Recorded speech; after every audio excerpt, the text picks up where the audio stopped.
Meet Min Si-woo.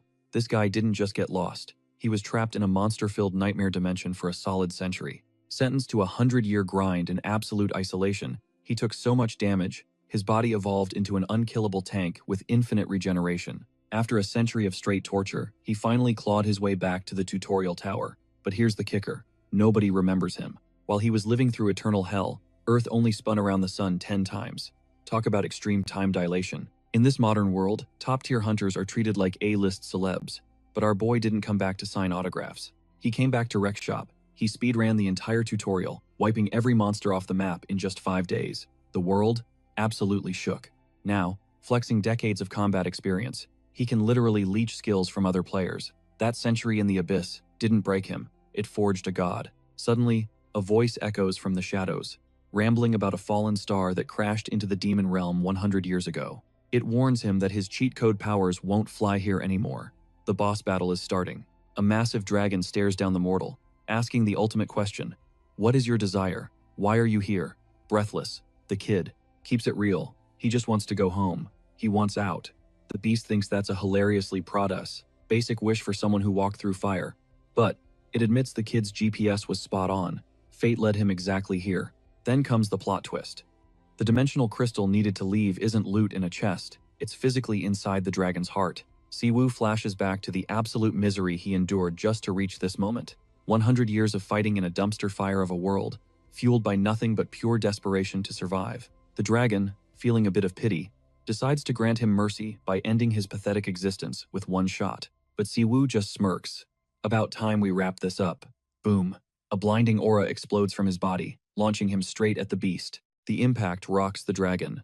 The monster panics, wondering what kind of dark, overpowered energy is suffocating him. He watches the kid's wounds vanish and assumes it's high-level healing. Nope. The dragon realizes too late that's not healing. That's instantaneous regeneration. With his HP bar fully refilled, Si-woo drops the gauntlet. Come rip my heart out if you can, or I'll do it for you. He gives the lizard a 3-second countdown, warning him. This isn't your average adventurer. The beast is frozen, stunned by the sheer audacity. And just like that, it's over. Si-woo crushes the dragon's skull with savage force. He counts to 1 and decides he's done waiting. One more clean hit and the titan crashes to the floor. Defeated. We finally see his stats. Min Si-woo, class, healer. Holding the crystal, he scoffs. Seems like a trash tier reward for a century of suffering.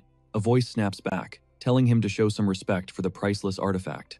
Without hesitation, the guy tosses the dimensional crystal into his mouth and swallows it whole. Instantly, a magic circle lights up beneath him. He grins. Finally, earthbound. He's got students to see and a little brother to find. A flash of light swallows him. Next thing he knows, he's face-planting onto grass in a random forest. He wakes up woozy. That mysterious voice calls him a parasite, complaining about motion, sickness deep in its gut. Si-woo recognizes the portal lag and hopes the annoying voice gets digested along with the crystal. The internal voice asks if this is Earth. Si-woo confirms it, even though the map looks unfamiliar. He senses a weird mana flow, like a dungeon break. Suddenly, his own mana bar starts tanking. Panic mode. It's a side effect of the dimension hop. His power is nerfed down to 20%. He tries to keep his cool. He's still got skills, but a scream cuts through the air. A girl is sprinting for her life. An orc with a giant axe hot on her heels. She trips. Game over? Not today. Si-woo steps in, blocking the monster like it's nothing. With a hyped-up smile, he asks the girl, "Hey, this is Earth, right?" Confused, she nods. He asks for the year, 2037. Si-woo does the math. 10 years on Earth, 100 for him. Then he asks who the president of Korea is. Hearing the name, his face goes dark. He can't believe that scumbag made it to the top. The girl explains they're in the tutorial tower, the spawn point for all awakened hunters. She mentions the speedrun record is 3 weeks.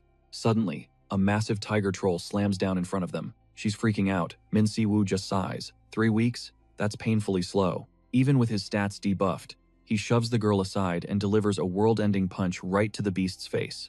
"Give me 5 days to wrap this whole thing up," he declares, oozing absolute confidence. Smash cut to a corporate office.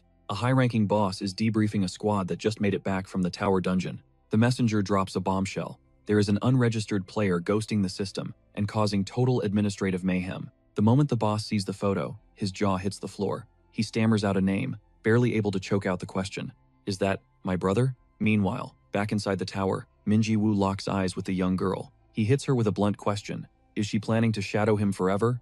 The huntress freezes, totally stunned. She cannot process what she is seeing, wondering if she is still trapped in some twisted fever dream. Because clearing the tower in just 5 days? That is technically impossible. Meanwhile, he feels a shift. His power is flooding back, steady and relentless, like it never left. Right then, a robotic system voice announces the end of the tutorial phase. It starts crunching stats and analyzing skill compatibility. The system tries to process his data and crashes. It literally cannot handle his power level. The hero cracks a smug, knowing smile. Suddenly, a blinding flash of light whites out the screen, and the exit gate swings open right in front of them. Without a backward glance, our protagonist strides into the light, leaving the girl trailing in his dust. She calls out for him to wait, but he is silent, telling himself he finally did it. He is back in Seoul. Outside in the lobby, a crowd watches the portal spit them out. The leader of the second squad steps up. He is confused by the commotion until a lackey informs him the gate just activated.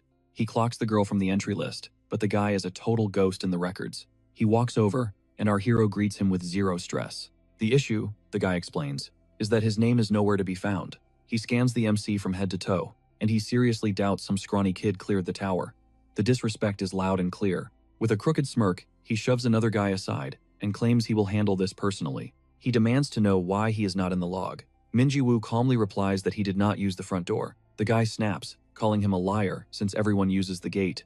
The hero denies it without blinking, and the tension skyrockets.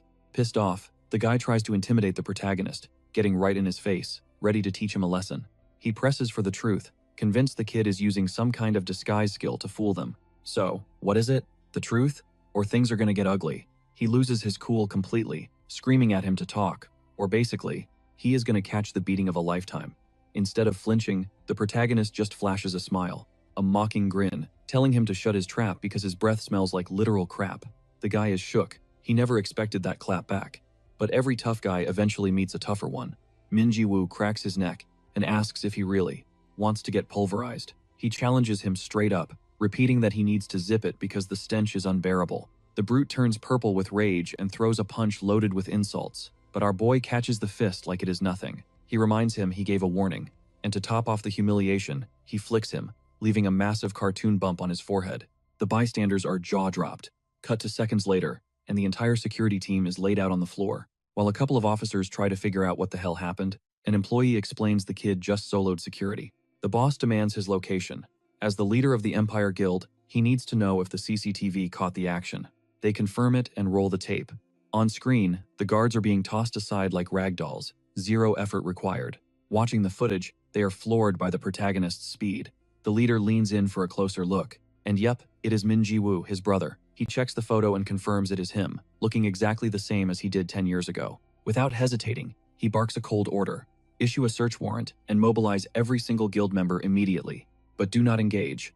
Left alone, he wonders where on earth he has been all this time. Was he kidnapped? Did he run away? He tries to predict his next move. Later, he chats with the huntress who exited the tower with our hero. He asks if they cleared it. She confirms, but admits she was basically carried by the guy. He figures she got a solid perk. She reveals she feels like she unlocked an A-rank ability. He decides she is worth scouting and offers her a contract with the Empire Guild right on the spot. The girl is hype. She can't believe the top-tier guild actually wants her on their roster. She accepts instantly. But a voice cuts through the celebration, announcing that Empire, due to their actions. This doesn't look like a team. It looks like straight-up street thugs. He spins around, annoyed, and gets in the guy's face. Watch your mouth. The girl is shaking in her boots. Suddenly, a white-haired hunter makes an entrance, dripping with sarcasm. My bad, he smirks. Meet Ryu Ji-hwan, an S-class powerhouse and master of the Gyumgang Guild. A second later, another big shot rolls up. Choi Sung-il, also an S-class hunter, and master of the White Lion Guild. He mentions the association called them all in. They scan the area, eyeing the security guards, who are flat on the ground. Gotta be the work of that mysterious, unregistered, awakened one, right? Ryu squats next to a body. Whoever this guy is, he muses. He sure knows how to make a loud, messy entrance. Choi nods. They need to track this guy down. He's a goldmine. He admits he's itching to recruit him.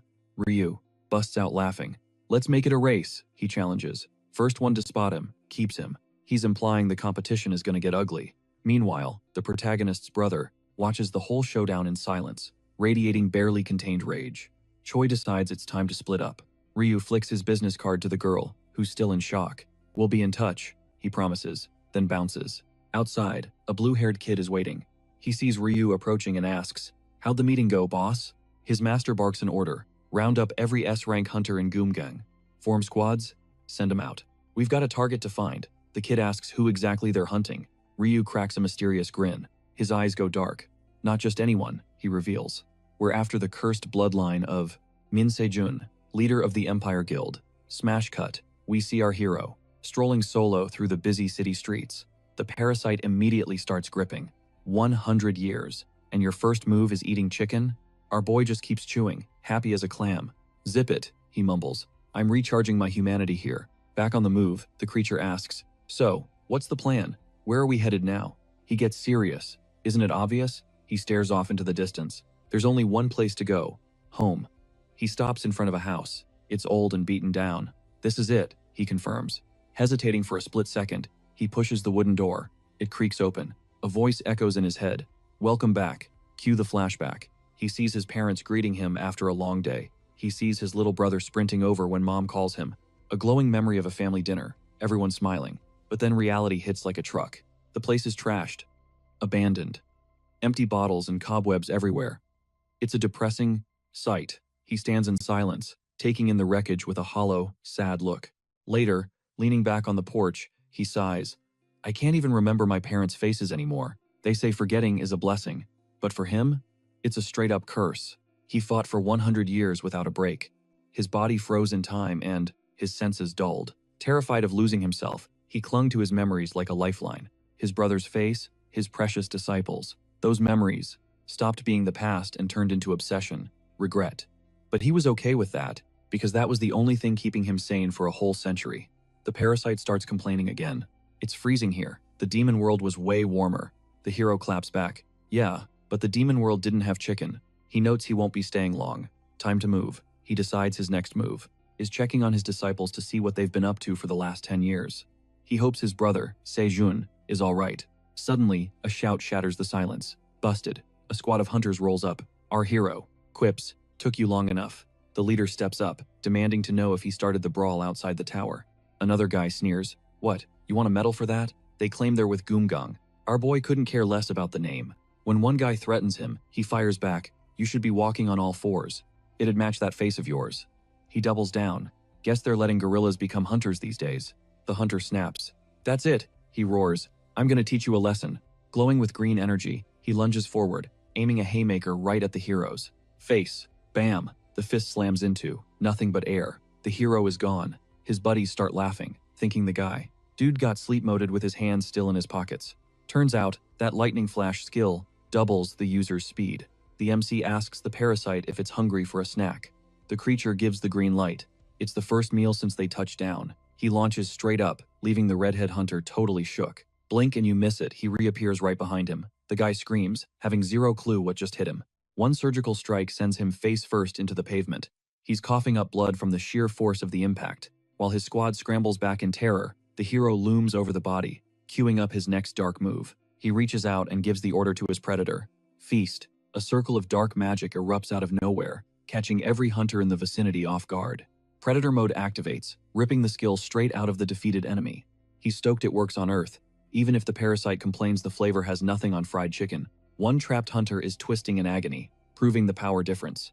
Another barks orders for the group to rush him. Perfect time for a test drive. The hero takes the parasite's advice and fires up his shiny new power. Using lightning flash, he becomes a blur, dropping multiple hunters simultaneously. One guy snaps, charging in with a knife skill. The hero stops him cold and lands a clean knockout shot to the jaw. He roasts the dull blade before extracting the vital strike skill for himself. Another hunter tries a sneak attack during the distraction, but our boy claims that skill, too. Right then, a desperate voice screams his name, forcing him to freeze. Cut to him holding a blade to a guy's throat, everyone else floored. His stare is absolutely lethal. The blade grazes the captive's neck just as Sejun arrives, gasping for air. A memory flashes by for a split second. Relief washes over the hero's face. His brother just stares, totally bewildered. He recognizes him instantly. "Sejun? Bro, what are you doing here?" Cue the flashback, rewind 20 years. Out of nowhere, a gate ripped open on Earth, spewing out monsters that plunged the planet into total chaos. But it wasn't all doom and gloom. The rift awakened dormant powers in some humans. The first generation of hunters was born. After losing his parents, Min Seong didn't hesitate to join up. He had to provide for his little brother.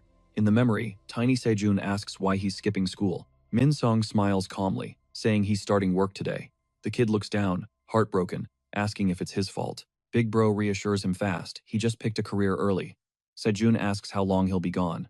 The hero says goodbye, promising to speed run this and come back so he won't worry. Scene shift.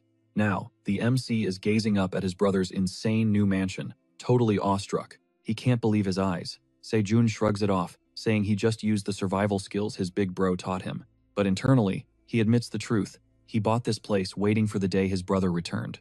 Min Seong gets hyped about having his own room, while Sejun thinks about the hell his brother must have endured. Moved by his tone, he confirms this is definitely the brother he knew all those years ago. He steps closer, anxiety bubbling up. Where have you been? What took so long? The MC smiles, telling him to take a seat. He's got 100 years of lore to drop.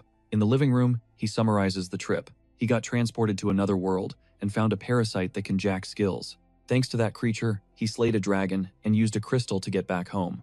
He wraps up the story while eating, adding that the predator is currently living inside him. Sejun goes pale. Are you possessed? Min Seong denies it calmly. Not possessed, just a parasite. He tries to reassure him that, despite how crazy it sounds, he's totally sane. Sejun nods. He trusts him, and honestly, he's just happy his brother is back. The vibe gets heavy instantly when Sejun mentions that scumbag, Choi Dae-soo. He asks how that guy became chairman. Sejun explains he stole all the credit and wrote it straight to the top. Teeth grinding in rage, Min Seong wonders what the rival's next play is. He asks if the attackers were working for that one-eyed rat. Sejun shuts that down, they're from a different crew. There are 7 major guilds total, and his own, Empire, is one of them. Then Sejun name-drops Jeongan as another top guild, and Min Seong catches the irritation in his voice. Siwoo takes a beat to ask about his old crew. The vibe shifts instantly bitter. Everyone went their separate ways ages ago, zero contact since.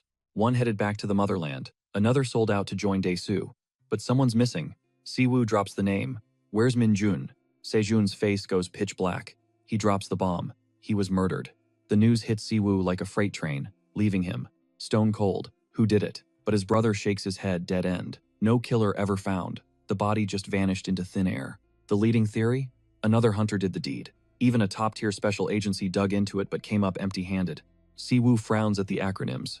What agency? Sejun breaks it down. It's a massive international organization, specializing in hunter-on-hunter crimes. Basically, the police for the superpowered. Suddenly, a spark ignites in Siwoo's eyes. A dangerous glint. You got a plug in there? Sejun nods, offering to pull strings, but begs him not to go rogue on a suicide mission. The MC appreciates the assist, but clarifies he's not just looking for intel. His brother pushes back hard. Hunters fight monsters. Siwoo, we don't play detective. He tries to bench Siwoo, telling him to rest, but Siwoo shuts that down immediately. You forget I spent 100 years fighting for my life in hell. With a gaze dark enough to swallow the room, he declares there's nothing he can't handle and nothing he won't do. Sejun gulps, suddenly remembering the terrifying nickname the world used to call his brother. Defeated, he agrees to patch him through to an agency admin. As he dials, he realizes his brother's aura has completely shifted. It's lethal now. Suddenly, Siwoo spots a familiar mug on the computer screen. Sejun drops the guy's current name, but the MC shakes his head, claiming that's definitely an alias. Cut to 2 days later, a man storms into the office, absolutely fuming, and starts chewing out the rookies. He's losing it because higher-ups dumped a new recruit on him with 0 evaluation. He's grumbling, ranting about how back in his day, being a hunter actually meant something. The new guy has heard this boomerang spiel hundreds of times, but the boss has the replay button stuck. He starts bragging about that one time his squad almost got wiped out thinking they lost their ace, until this god-tier healer showed up out of nowhere and clutched the win. While he's lost in nostalgia, a voice cuts through. Hey, Siwoo steps up, looking him dead in the eye, and asks why he decided to change his name. The boss freezes, totally thrown off. With a crooked little smirk, Siwoo asks, don't you remember who saved your life? The team leader stammers, Min Siwoo? Then, pure terror kicks in as he screams the nickname that haunts his nightmares, MAD. Dog! A flashback rips through the screen, showing Siwoo's healing power wasn't just strong, it was terrifying. The team leader quickly clears his throat, trying to regain composure. He introduces Min Siwoo as the new recruit. But the guy is a wreck, sweat beading on his forehead, as he orders the team to give the rookie access to whatever he wants. 2 squad members exchange a confused glance. The boss is acting super sus, and one whispers that this rookie definitely isn't just some random guy. Suddenly, the boss barks at one of the girls, ordering her to the conference room immediately. As they walk down the hall, the gossip spreads like wildfire. Is the new guy an S-ranker? Once inside, the whole squad tries to suck up to him, offering coffee, uniforms, you name it. Si-woo, looking totally unimpressed, just asks for a cheap mixed coffee. Then, the data admin turns to the leader, asking exactly what files the newbie is cleared to see. Si-woo cuts in, taking charge. He demands they pull up every single file on deceased hunters. The request sucks the air out of the room. The woman turns, ghost pale, but the boss snaps at her to just do it. He assures her the rookie can handle it, while she thinks she doesn't even recognize her own team leader anymore. Trembling, she asks if Si-woo is only looking for cases of hunters killing hunters. Bingo, he confirms, adding that he also wants the list of every killer currently on the run. His internal monologue kicks in. Only a high-level awakened could have taken out his student. The mission is simple. Find the scumbag who did it. The girl asks where to send the terabytes of data. Just shoot it to my phone. Right then, a knock echoes through the room. A guy bursts in the cops are screaming for backup because a gang war just popped off. The leader rolls his eyes, thinking it's just some low-level thugs, but the messenger drops a bomb. One of the gangs is Cerberus. The boss lets out a heavy, defeated sigh, while Si-woo frowns. The hell is a Cerberus? The data girl explains they're a notorious syndicate, tied to everything nasty, arms dealing, contract killings, and even human trafficking of hunters. That catches his attention. Si-woo tells the leader, I'm in. Let's go see what these clowns know. The boss agrees instantly and bolts out the door. Si-woo is right on his heels. He throws on his jacket, cracking a joke that, as the rookie, he better keep an eye on his superior. Cut to a completely trashed bar, flexing a hollow victory. This guy thinks he's untouchable. Meet Kang-oh, the self-anointed invincible shield and second in command of the notorious Cerberus crew. Right on his heels, Jikin number 3 on the totem pole steps up, demanding his slice of the glory. Kang-oh claps back, telling him to earn his stripes by beating him first. Jikin swears he'll make it happen. But while the ego trip continues, a lackey asks if they can start tagging their turf. The boss roars out that starting today, this concrete jungle belongs to Cerberus. But the victory lap gets cut short by a bone-rattling explosion that launches a goon straight into the stratosphere. Jikin stumbles up, dazed and confused, scanning the smoke. He swore they had wiped the floor with everyone. Through the haze, our hero fumbles the agency acronym until the parasite inside him corrects the slip-up. HMCS. He steps forward, announcing himself as Hunter Police and demanding an immediate surrender. Jikin starts spiraling, mind racing. How did the cops pull up so fast? Completely under the radar? The gang leader sneers, spitting out filthy pig at the intruder, dripping with disrespect. Jikin freezes, pure horror washing over him. What did you just do? He stammers, warning that if this cop drops dead, their whole operation goes south. But the boss? He couldn't care less. Suddenly, the silhouette clears, revealing the protagonist casually cracking his neck, sending a chill straight down the leader's spine. Flashing a twisted grin and eyes glowing with raw intensity, he dares the boss to bring the heat. The goons whisper, realizing this guy is a total stranger. But Jikin catches something off about that stare. The boss can't figure out how the kid survived, but decides to double down and finish the job. With a furious roar, he triggers an armor buff, swearing he's going to put this pest in the ground for good. The whole squad rushes the hero, out for blood. But in a blink, the perspective shifts, the boss plunges into a dark void. Standing before a river, an old man watches from the far bank, calling out to him. The elder waves eerily, and the boss screams in despair. Back in reality, the defeated leader is hallucinating his grandpa while the hero delivers the final blow. He yanks the guy up by his hair, zero mercy, and orders him to join the pile of bodies scattered across the pavement. He turns to the last man standing, letting him know he's the only party guest left who hasn't been folded. The parasite hums, noting the thug's skill looks delicious, suggesting the predator take a bite. The desperate goon screams that they're just hired muscle, asking what the hell this is all for. The protagonist scoffs, saying, yeah, he figured that out, they look like a bunch of total amateurs. Confused and shaking, the man begs for a reason. The hero shrugs, he just wanted to test the criminal's strength and do some weeding in the city. Right on cue, the team leader rushes onto the scene, breathless and visibly panicked, asking if everything is all right. One look at the carnage sends the leader into shock, while the hero casually complains about their slow response time. He mentions he left one alive, but the rest? Sent straight to the afterlife. The terrified boss can't wrap his head around how the kid is so chill after a massacre like that. Then it hits the rookie, he forgot to turn on his body cam, and he is still on probation. He quickly asks the boss to handle the cleanup, and the guy, scared out of his mind, just nods. The hero points out the blood on his gear, and the leader, hiding behind a wall of nerves, agrees to whatever he says. Finally, a call comes in. Cerberus has been wiped off the map, and Jeekan is dead. On the other end of the line, a rank A hunter from Hong Kong demands a name. Cut to the international airport, where the hunter Good just touched down. Flanked by his squad, he marches straight toward the rendezvous point. An agent from the South Korean Hunter Association tries to offer condolences, but Good has zero patience for formalities. He wants his brother. The agent explains that Hunter Forensics is holding Jeekan's remains, labeling him a suspect. Good curls his lip into a mocking smirk. It's almost funny they'd talk about his brother like that. Then he drops the hammer. Was it an HMCS agent who killed him?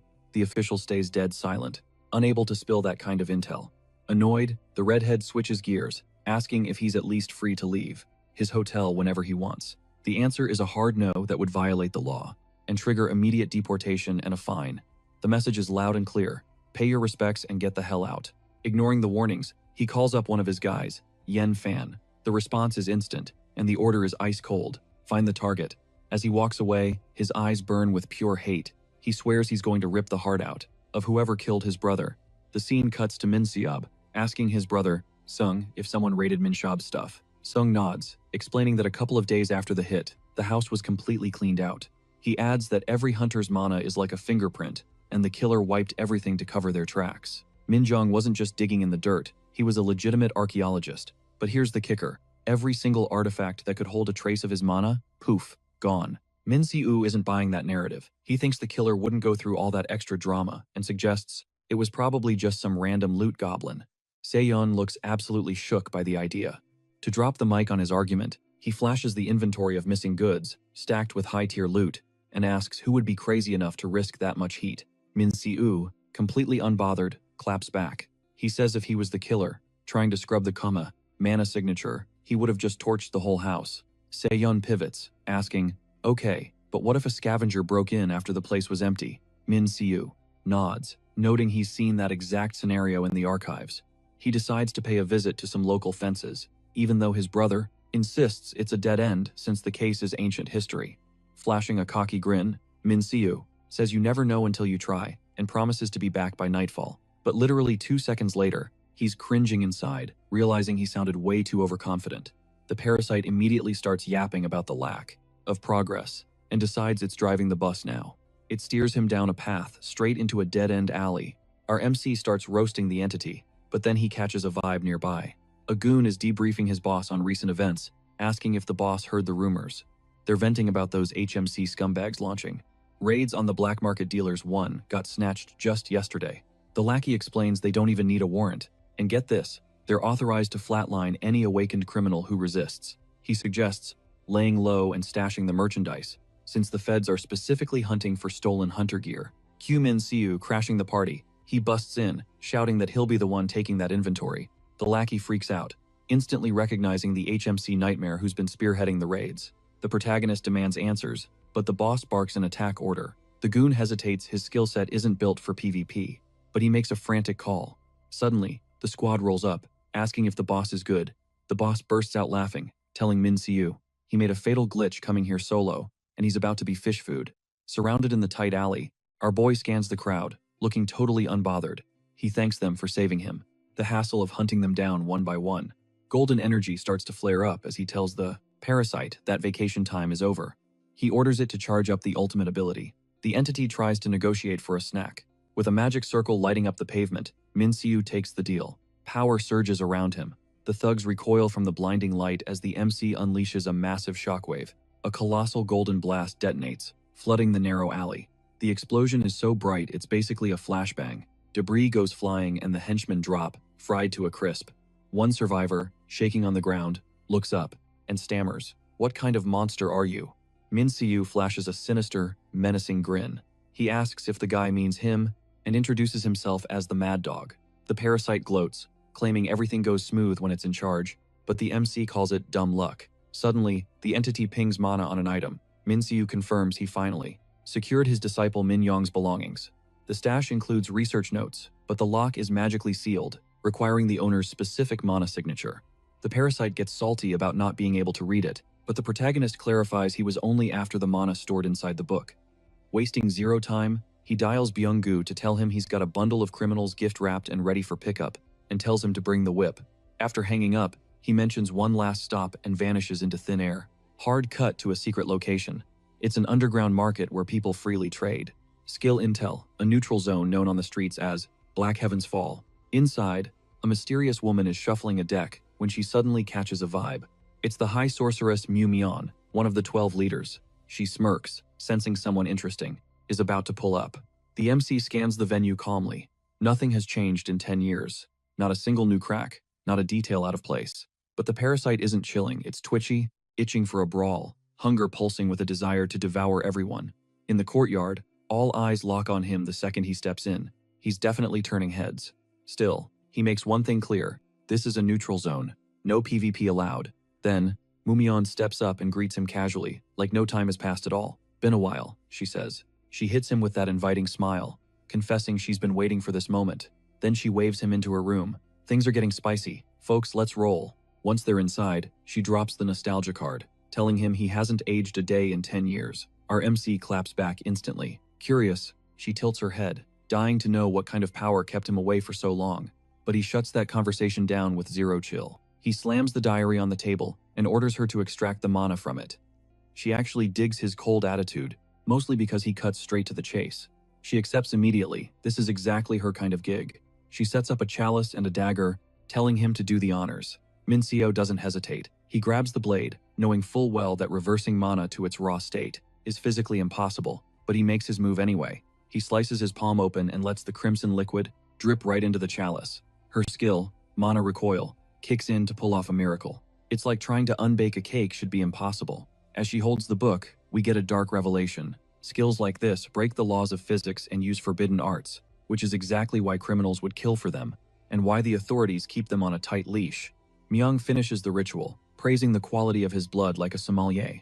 The parasite, however, gets major bad vibes. She feels sinister to him. Minseo thanks her for the compliment and drops a tip. A golden light flares in his hand. She asks if he's dipping out already. He shoots back that he's busy, but he'll be back. Myung lets out a little laugh. Still a man of mystery. She's definitely hungry for more secrets. Later, inside the car, the parasite swears he's never going back there. Minseo asks why he's so pressed. It's ridiculous. She just took a few drops of blood. No big deal. Without wasting a second, he announces their next stop, the Ancient History Research Institute. Then he drops a bombshell. This is the exact spot where Minjun was murdered all those years ago. The parasite starts freaking out about trespassing, but Minseo clarifies the site is owned by the Empire Guild, so they're good. Face dead serious, he recalls how Minjun's death shook the world, admitting the trauma still haunts him. But this time, he's locked in. He's going to find out exactly what went down on that fatal day. The parasite asks if he's really going to use that skill. He confirms it without blinking. He activates Mana Reminiscence, a top-tier ability that materializes emotions from a target's mana. The energy Myung extracted flows out of the small vial and floods the area.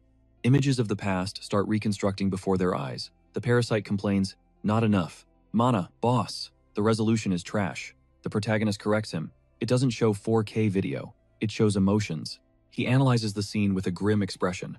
Minjun was a tank. He wasn't weak. If he went down solo, and that fast, the killer had to be on a god-tier level. Suddenly, the ghostly image of the fallen Minjun whispers something. Minseo strains to hear. Order of V. He wonders if it came from a VIP. The scene shifts, revealing the silhouette of a mystery assailant, hidden under a dark hood. But the projection reveals a twist. It wasn't a VIP. The orders came from someone way higher up the food chain. The MC wonders if Minjun was double-dipping with another organization. The parasite, let's call him Predator from now on, asks if he's okay. The entity remembers MC talking about his disciples for a century and how he hunted for them the second he got back. Predator finds it weird he hasn't shed a single tear. The MC asks where he's learning to talk so smooth, and the thing claims he learned it from watching Netflix. But the entity senses the raging emotions and asks why he's burying them. He replies that he's fine. Maybe 100 years of war just broke his mind. Right on cue, the door slams open. A masked dude calls out his name and confirms the ID, says he was hard to track down, and someone is dying to meet him. Minso crosses his arms, thinking it's pretty arrogant to show up with only 6 goons. The masked guy flinches for a split second, shook by his perception skills. He composes himself and cuts to the chase. The hunter has 2 choices. Option 1, come quietly in cuffs. Option 2. Fight, lose an arm, and get dragged out. MC says he prefers to be tied up and raises his fists in fake surrender. The leader takes the bait and orders one of his lackeys to cuff him. The henchman steps up like a good soldier, but suddenly a dark shadow smacks him out of nowhere. A scream of pain rips through the air. Min-so smirks. He plans to use his bare hands to wreck the whole squad. Predator laughs, warning them they just walked into a trap. The rest of the goons, absolutely triggered, charge forward, screaming that the MC is finished. Just then, a booming voice echoes out, ordering an immediate ceasefire. Gu, the redhead, drops in wrapped in a crimson aura. He declares this fight is his, because that prey belongs to him. Our protagonist barely cracks a smug smile. The hunter's dramatic entrance is just. The style is definitely sleek. The guy called Brotherless locks eyes on the protagonist and drops the big question. Is he the hotshot hunter from the HMCS agency? No small talk here, he demands to know if this is the guy who iced his brother, Jikin. Min Si-woo plays it cool, claiming he has no clue. Then, he drops the temperature to sub-zero. He never bothers learning the name of the trash. Before he sweeps it out, that line snaps something inside. Good, pure hatred takes over. He stomps the ground, so hard the concrete splinters, screaming "bastard" at the top of his lungs. Then he launches a full-scale assault, swearing to rip the MC's heart right out of his chest. The hunter unleashes a devastating strike, nothing but raw, unchecked power. But Min Si-woo catches it with a smirk. He actually compliments the guy, at least he's got A-rank power. Good freezes, totally shook. Is that a healing skill? Is Si-woo just a healer? Blind rage pushes him to strike again, throwing a flurry of rapid-fire punches, while screaming for that dirtbag to just die already. His lackeys are watching from the sidelines, struggling to process the scene. One yells for the squad to quit staring and jump him. But before they can move, Min Si-woo flickers into existence right in front of him, in a literal blink, warning the small fry to back off. Then he weaves through every punch with minimal effort, making it crystal clear. He won't let anyone ruin his playtime. Good is losing his mind. The protagonist read every single attack vector and dodged with surgical precision. It hits him. This guy isn't just strong, his perception stats are way higher than he anticipated. He decides to go all out, but Min Si-woo casually snatches one of the goons, and while crushing him without breaking a sweat, he lays down the law. You do the crime, you face the consequences, zero exceptions. He confirms he took Jikin out, declaring the only ones who deserve tears are the civilians his brother tormented. Not good. That breaks good. He roars, demanding to know if every criminal deserves a death sentence. He screams that Jikin had no choice, that he turned to crime just to put food on the table. With his arm glowing with pure rage, he vows to make Si-woo pay for ruining his brother's life. He triggers 1,000 assassinations of Angia, focusing all his mana into one massive nuke. Min Si-woo instantly realizes there's no dodging this one, so he demands a skill from Predator, who grumbles about being overworked. Right on cue, the protagonist activates Neutralize, and a gigantic magic circle unfolds, completely deleting the incoming attack. The energy just vanishes. Good stands there paralyzed, wondering if he just got hit with a dispel spell. A henchman panics, yelling for a group rush, but Min Si-woo is already in Good's face, shutting down that repetitive sob story for good. A blue aura wraps around his fist as he drives it, dead center into the hunter's chest. The impact sends him flying. His crew starts screaming in desperation. Battered, but not beaten, Good stumbles up and claims the fight for himself, ordering everyone else to stay back. Brotherless thinks Min Si-woo is tapped out on mana and decides to finish this with hand-to-hand combat. With a war cry, he charges up some spinning energy and leaps, but the MC stops him cold with a simple punch to the face, delivering a dry, "Don't even try it." Then he unleashes a combo, so tight, Good can't even cast a skill. He even takes a second to whine about the old building, asking if this criminal trash is going to cover the repair bill. The hit launches Good backward, while the MC does a mid-air flip. Seeing an opening, Good screams at his lackey to tie Min Si-woo up like yesterday. The guy complains about the late notice but fires off his containment chains anyway. Red chains shoot out, wrapping the protagonist tight, locking down his arms and body. Trapped, he hears Good's subordinate, yelling that he's going to tear him to shreds so he can't heal. But the MC just congratulates him for following his brother's footsteps and becoming a criminal too. A golden magic circle lights up under his feet as he triggers lifesteal, draining the target's vitality. The redhead shrieks in agony as his HP gets vacuumed out. The protagonist absorbs it all. The guy's body withers and ages decades in seconds. The henchman freaks out, refusing to believe a simple healer has that kind of kit. So, the protagonist spells it out. That was his first awakened skill, and he ain't your average medic. It's not just about healing. He controls the very essence of life force. Flashing a power-tripping grin, he reveals his true class, Life Mage. He pivots to the last goon standing, who's desperately begging for mercy. Min Si-woo hits him with a flat no and knocks him cold with a single tap to the dome. With everyone laid out, he scans the room, wondering if he missed anyone. Suddenly, he remembers. He adjusts the cam on his belt, praying it's still recording, and talks to Byung through the feed, making it super clear the bad guys swung first and this was totally self-defense. The scene cuts to Byung's squad watching the live stream, jaws on the floor. Dude practically chokes on his lunch, spitting it out as the crisis hits. The agent fesses up he fat-fingered the go live button instead of hitting record. Total disaster. The suits at the ministry are dissecting the footage, baffled. Since when does the HMCS do live streams? A guy explains it's part of some desperate recruitment PR stunt pushed by Global HQ. The plan was in its flop era, failing to create any content that actually hooked an audience. An officer scratches his head. Why would a god-tier talent sign with the HMCS? But he gets cut off. A woman drops the bombshell. The guy who got smoked on that stream, that was good? From Hong Kong's Red Light Guild. The doors slam open, and the whole room snaps to attention. A heavy hitter walks in, apologizing for the wait. It's Choi Dae-soo, the president of South Korea, and he's here to get the full sitch. Fast forward a few days to the Empire Guild's cafeteria, which is absolutely buzzing. Sejun sits across from his brother, asking if he can hear the gossip mill churning around them. The main character? Unbothered. Total tunnel vision on his food. He cuts in smoothly. Ignore the haters. Just eat. He even hypes up the cafeteria food, joking he could crush lunch here every single day. Then Sejun gets down to business. That accidentally live-streamed beatdown of good, it went totally viral. Lucky for them, he explains. The camera quality was so potato and shaky that his face is a blur. Still, he's sweating bullets about what happens if Choi Dae-soo connects the dots. So he begs his bro to keep a low profile. Min Si-woo gives a chill nod, snagging a piece of rolled omelet with his chopsticks. He's riding with whatever his brother says. Then, he feeds the omelet right to Sejun, catching him off guard. Sejun turns bright red, totally awkward. But his brother reminds him that no matter how old he gets, he's still the baby bro. Suddenly, a squad pulls up to the table, greeting the guildmaster. A huntress, Shin Yi-soo, bows deep with gratitude.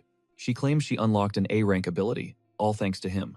Sejun notices Hunter Sok is rolling with them and asks if they're headed to the rookie seminar. He takes a second to introduce the crew. Cho Hamin from White Lion Guild and Hunter Yamato from Frost Soul Guild. Finally, Sok steps up, saying it's an honor to meet the famous Min Si-woo. He mentions hearing about his crazy stats at the HMCS, and the protagonist returns the polite vibes. But Hamin decides to kill the mood. He asks if this guy is really the star rookie.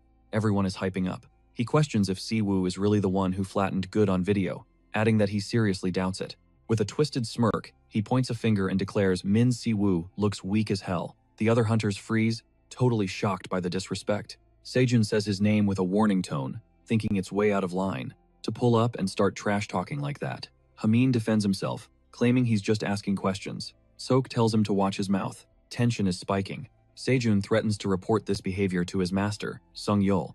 But Hamin doesn't even flinch, proudly flexing that he's the direct apprentice of Shaolun, leader of the Black Water Lotus. Hearing that name, the protagonist stops eating instantly. His eyes lock on the kid, Shaolun, his old disciple, one of the youngsters he trained ages ago.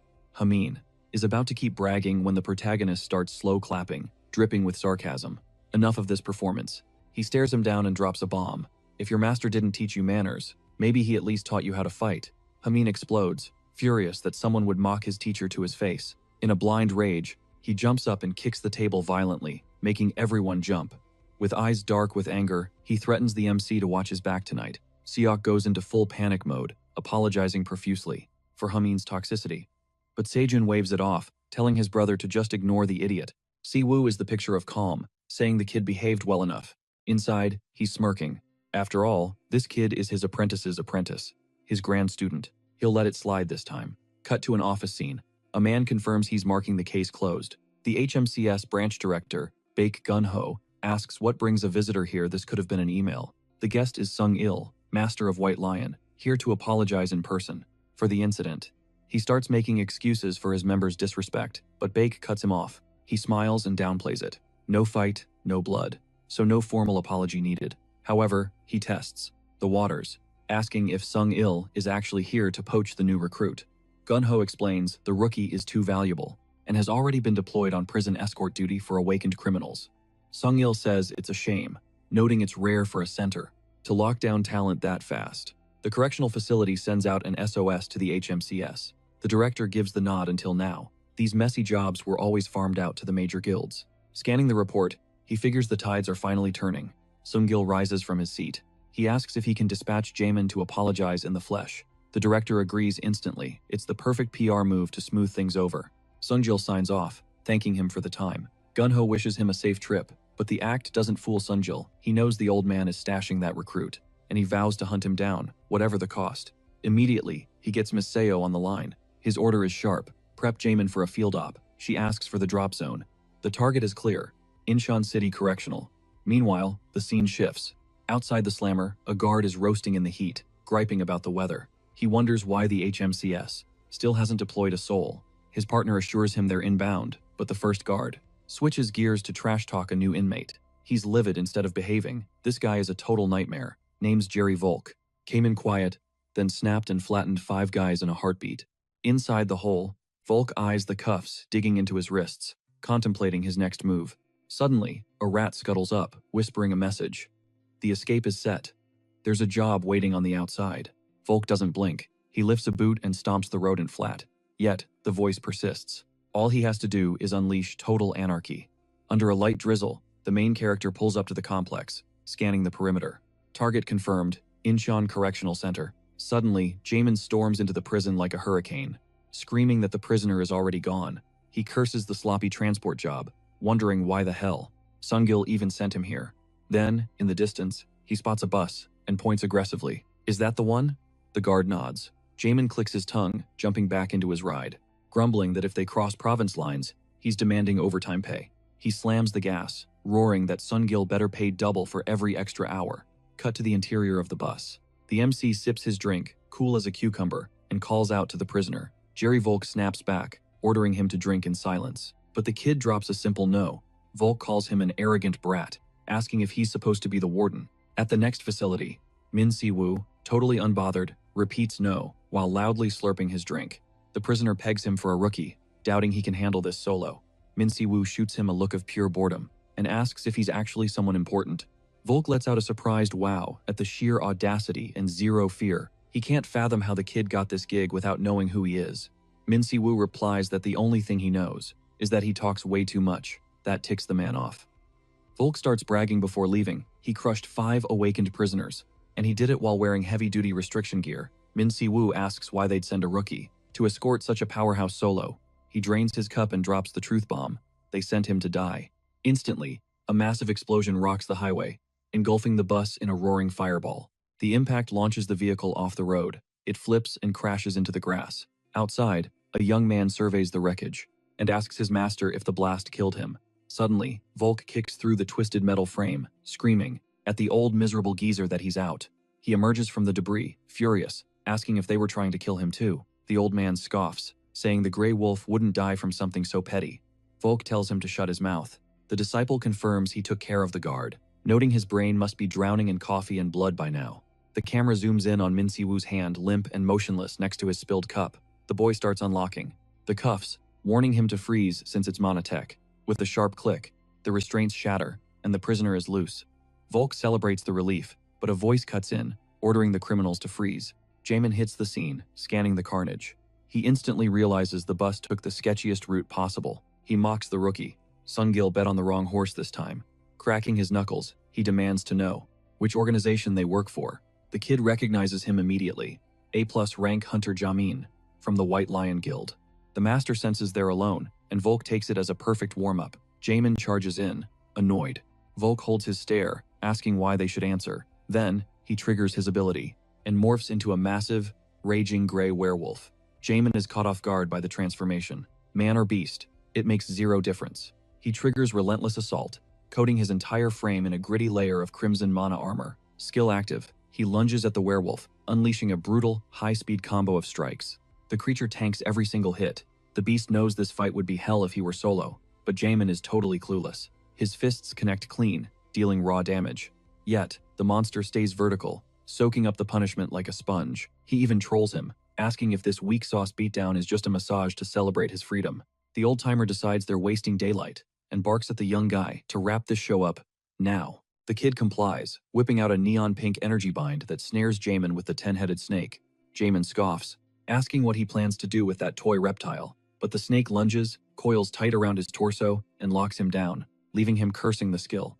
Seizing the opening, the werewolf lands a devastating haymaker, sighing that he expected way more. He roars that in the underworld, spoon-fed hunters like him are nothing but worm food. Jamin claps back, saying the wolf talks a lot of trash for someone who needed a handicap match to win. Volk delivers a savage boot to his face, replying that it's called having a high IQ, he should have waited for backup. The old man cuts the chatter, time is up. He orders Volk to zero the hunter immediately. The werewolf charges energy for the kill shot, and asks for any famous last words, clarifying he doesn't actually care. Jamin grits his teeth, terrified, this is where he dies helpless. Suddenly, a massive golden explosion erupts from the earth, launching everyone sky high. The Beast Boy screams in agony as the ground quakes beneath the impact. A split second later, Min Si-woo drops in, asking if Xiaolong was the one who taught him to tap out so easily. Jamin, totally shook, wonders how the hell he survived that bus explosion. Min Si-woo complains about the camera angle, while Predator roasts him, telling him to buy a magnifying glass, if he's already going blind. Volk can't believe the guy is breathing, and the old man realizes this kid's ability is built different. Jamin screams in desperation, telling him to stay down and wait for the cavalry. But Min Si-woo starts listing his crimes, sentencing him under the authority of an HMCS hunter. Wrapped in a golden aura, with a sinister grin plastered on his face, he drops the final verdict. Summary, execution. Min Si-woo wastes 0 seconds, announcing with absolute authority that all 3 have been judged. The sentence is crystal clear death. Cut to a new scene. A man is explaining to Xiaolong's apprentice that the Asura skill isn't just some basic impact move. Right after, he clasps his hands, manifesting a red magic circle that pulses with ferocious intensity. The raging creature charges forward, screaming, but the protagonist is already locked and loaded. His fist slams into the monster, shattering its jaw with a brutal crack. Then, he calmly clarifies, this isn't a blunt force technique, it's a piercing skill, one that skewers the enemy while cloaked in a red flash. The apprentice freezes, totally stunned. He screams that, that's Master Xiaolong's signature move. The monster gets launched through the air, and Min Si-woo comments that he needs to drain its blood first to tenderize the meat. Suddenly, another guy unleashes a lightning attack, shouting the skill name, Mahoraga, but an old man sidesteps the strike effortlessly, leaving the attacker completely dumbfounded. The protagonist eyes the old guy's power with genuine curiosity, and Predator, having 0 chill, asks the prota if he can eat that. He clarifies it's just a magic scroll. Predator whines, calling it total junk food. The apprentice, fuming, demands answers from Min Si-woo. He wants to know how he's spamming his master's ability, but Si-woo has 0 patience. He grips the kid's face tight, making him scream in pain. Instantly, the old man appears, shrouded in a dark aura, warning the kid not to twitch a single muscle. He threatens to crush his soul using a gravity field. The tension spikes, but Min Si-woo barely cracks a superior smile, asking if that was supposed to be a threat. Then, the old man proposes a deal, they walk away, in exchange for the hostage's life. He tries to convince the kid it's the best play for everyone. Min Si-woo digs in his ear, looking bored, and dismisses it as nonsense. He wants the loot this mission promised. He adds that the apprentice can bolt if he wants, but the kid yells that he's stuck there. The old man, confused, asks if they aren't on the same team. Min Si-woo says, nope. Hearing that, the old man's eyes go wide. Something doesn't add up. Min Si-woo. He closes the distance, getting right in the guy's face to demand the name of his assassin syndicate. The target stiffens up, barking back, who are you and what do you want, as he preps a counterattack. Min Si-woo shoots him a look cold enough to freeze hell over and warns him not to make him ask twice. Panic sets in. The old geezer unleashes a storm of electric power, screaming at him to back off. Our protagonist doesn't even blink. He channels raw Azure energy and blasts a shockwave straight at him. The impact swallows the old man's lightning whole. The guy can't process how he just got overpowered. Inside Si-woo's head, the Predator skill comments that dinner just got a flavor upgrade, and Min Si-woo checks his stats, mana is back up to 40%. He smirks at the old timer, telling him to just pack it up and enjoy his final seconds. The man refuses, hard. Betray the organization? Never. Not happening. Then the apprentice drops the intel. They're bound by a silence pact, linked directly to their mana. Suddenly, Volk enters the chat, the werewolf looking like he went through a meat grinder. The old man curses him out for taking so long. Min Si-woo just lets out a dry chuckle, asking if that's their best shot. Scared to die? He flares a toxic green aura, telling them, trust me, you get used to it after the first few times. The elder screams at Volk to make a move. The beast tells him to shut his trap. Eyes blazing, the werewolf growls that he doesn't care if he dies, as long as he rips Cebu to shreds, but the apprentice steps in, blocking the attack. You shall not pass. Cebu flashes a grin. Finally, a fair fight. He yells that the monster should have stayed in the ground, but the creature snaps back. Party's just starting. With his face shadowed, Min Cebu whispers his ult. Wind slash. Boom. A colossal tempest slams the beast, sending the whole squad flying like ragdolls. Next thing you know, he's got the old man by the throat, voice drop dead icy. How's it feel? He answers his own question. Feels like dying by inches, right? The old guy screams as the protagonist's grip tightens, ruthlessly choking the life out of him. Cebu looks straight evil. How many more deaths will it take? For you to spill the truth? The apprentice loses it, screaming, what kind of monster does this? Cebu snaps the kid's arm without hesitation. Guess one death wasn't enough for you. The kid freezes in horror. He realizes Cebu is healing them just to torture them on loop. Infinite respawn glitch, but for pain. Round 3. Cebu asks again, who do you work for? The apprentice breaks, begging the old man to talk. Finally, the elder wheezes out a name, Beast. A satisfied smile cuts across Cebu's face. Gotcha. That's the organization he's been hunting. Suddenly, the old man clicks on why Cebu's moves felt so familiar. The realization hits like a truck. He screams, you're the Mad Dog, one of the 3 Supreme Masters who vanished ages ago. Info secured, Cebu leans in, close to the battered body. Let's cut to the chase. He charges a monosphere in his palm, eyes locked on the apprentice. Do you know the Vi, snake-faced scumbag I'm looking for? Here's the twist. Beast isn't just some street gang. It's a straight-up league of assassins, dedicated exclusively to hunting hunters. In the underworld, they're royalty.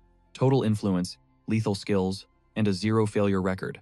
The old man spills his guts. He was a first-gen hunter, forced into the fold with no other choice. He explains the Silence Pact, an ironclad tradition, to keep secrets among comrades, an unwritten rule binding every member until death. For 15 years, he served without blinking, convinced he'd die for the cause.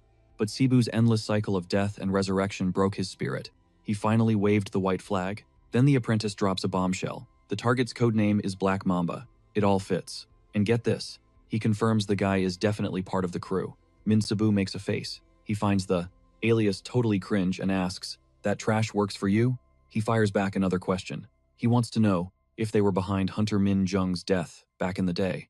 His aura turns heavy, suffocating, demanding an answer. The apprentice hits the floor, writhing in pain, crushed by a killer instinct so intense. He can only wonder what kind of demon is standing in front of him. The old man clarifies that members operate in cells they don't even know each other. Their only job was breaking Volk out of prison. Also, Beast expects him at a biennial meeting in 1 week. Desperate to survive, the assassin coughs up the coordinates. This guy is literally kissing the dirt, prostrating on the ground and begging for his life, desperate for the master to take them in as servants. The Shaolin apprentice looks like he's about to throw up, screaming that there is absolutely no way this is happening. He's pleading with Min Si-woo to reject them, but the MC catches a tiny detail: the kid just called him boss. The kid breaks it down. Using the Asura art means Si-woo knows his master, so they gotta be tight, or at least friends. Maybe he even taught the master. He offers to be an apprentice too, but Si-woo cuts him off, clearly annoyed. Zip it. Si-woo eyes go cold. He needs intel on Black Mamba, not a fan club. But then, the realization hits him: if he lets these guys walk, the Beast Assassin Guild finds out he exists. And that's a massive problem. Suddenly, he flips the script and takes the deal, leaving the apprentice totally confused. The old-timer is hyped, thanking him profusely, but Si-woo raises a finger. One condition: absolute, undying loyalty. They have to take the mana oath. Volk starts tweaking, yelling that it's basically a slavery contract, but the old man shuts him down instantly. Quiet, unless you have a death wish. 0 options left. They step into the glowing magic circle on the forest floor, while Si-woo spins up a mana disc and orders them to link up. As the ritual peaks, names drop. The old man is Red Ghost. The other guy, Cherry Volk. The pact is sealed. Predator is loving this inside his head. They own them now. Si-woo makes it official. You're mine. In exchange, total protection. The contract blazes on a floating scroll. Done deal. Both of them bow low before their new master. But the Shaolin kid throws a massive tantrum, threatening to snitch on Si-woo to the association. Si-woo hits him with a death stare. Say that again? The kid freezes solid. Si-woo grabs the scroll. He confirms the beast meeting is next week. Then, he drops a bomb on the kid. Hey, wanna be my direct disciple? The boy explodes with joy. Master. Si-woo smirks. Yeah, that is exactly what he wanted to hear. Squad assembled. He figures 4 people are enough to wreck everything. But he smiles. He's gonna need a cleaner for the mess they will make. Smash cut to the prison. Alarm bells are ringing. A guard screams, "The prisoner escaped during transport." The high command goes ballistic. Was the HMCS security just for show? The hunter tries to make excuses. Siwoo was a blur, too fast to track. The director doesn't care. Bring that recruit here to apologize. Now. But then, the plot thickens. The hunter drops a fact. There were 5 to 10 guards in that convoy. The director stops cold. What? He remembers clearly he only authorized 1 guard. Something smells fishy, extremely suspicious. The director stands up, fuming, but the hunter stops him with a bombshell revelation. The prisoner confessed to bribing a high-ranking official. The HMCS is launching a full-blown internal investigation. They are tearing the facility apart looking for clues. He demands the director's full cooperation, firm and unyielding. The director has no choice but to fold. Back to the main plot. Siwoo gets wind of the bribery investigation. Suddenly, Byung bursts in, totally confused. Who is the grandpa sipping tea? And who is the sweaty guy in the hood shaking in the corner? Siwoo responds by smacking Byung into a chair. Sit down. It is a long story. Gang's all here. Siwoo takes a seat. Here is the plan. We are crashing the beast meeting. An event with 8 elite assassins? Byung turns pale. Are you insane? Siwoo just flashes a wicked grin. The objective is simple, he says, eyes gleaming with danger. He wants total annihilation, no games. Meanwhile, at the beast hideout, one of the members looks around the room. Wow, decent turnout for once, he remarks with a sneer. A girl immediately starts whining. Where are Red Ghost and Volk? The guy shuts her down. Traitors don't count. A blue-haired kid grins like a maniac. Ooh, can I be the one to hunt them down? Another girl pouts. She is not mad about the treason, she is mad. Volk promised her a trip to the amusement park. What a jerk for getting my hopes up, she huffs, calling him ridiculous. A scarred man snaps. Quit yapping. He reminds everyone that the leader decides the punishment for rats. From the shadows, the leader speaks. He admits he loves the chaos, but losing 3 members? That stings. Anyone got something to say? Silence fills the room. He laces his fingers, thinking deep. Dealing with this little glitch, he proposes a straight-up death match. Winner gets the pleasure of executing the punishment. The room goes dead silent, the kind of heavy silence that freezes blood in your veins. Finally, one guy mutters, "Not funny, bro." Another cuts through the tension. The real issue is the leak. The rats know exactly where and when we're meeting. One killer scoffs. Please, those weaklings wouldn't dare attack us. Beep, beep. Right on cue, the alarm screams. Intruder alert blares over the speakers. Everyone goes full combat mode. The boss? He just calmly asks, run that by me again? Still in shock, a grunt confirms they've got guests. Split up, cover the sectors. They scatter down all 5 routes. But wait, someone notices Porcupine and Black Mamba aren't moving an inch. Porcupine yawns, looking bored. Killing scrubs? Not my vibe. I'm staying here to play some games. The boss sighs with a creepy calmness. Shame. I should have told them to keep the heads attached. Gonna need 'em for ID later. Smash cut to Byung. He's cursing his life, realizing he just won the lottery from hell. Flashback 30 minutes ago. Minsu's squad hits the hideout. The old man lays out the blueprint. 5 entrances, rigged with sensors, and the internal layout shifts like a puzzle box. Total nightmare. They all lead to the main hall, but the timing is tricky. Minsu calls the play. We split up. Take different doors. Surround them. He checks Byung. You got the comms? Byung taps his gear. Solid. The order is clear. Stay sharp. If you spot a monster, radio it in as soon as possible, especially if it's the main target, Black Mamba. Snap back to reality. Byung remembers everything going smooth. Until it absolutely wasn't. He hits a dead end. Only option? Go full action hero and crawl through the air vents. Surprise. The vent dumps him straight into the main hall. No guards. Suspiciously empty. His gut sinks. His team is fighting at every door, and regrouping is gonna take forever.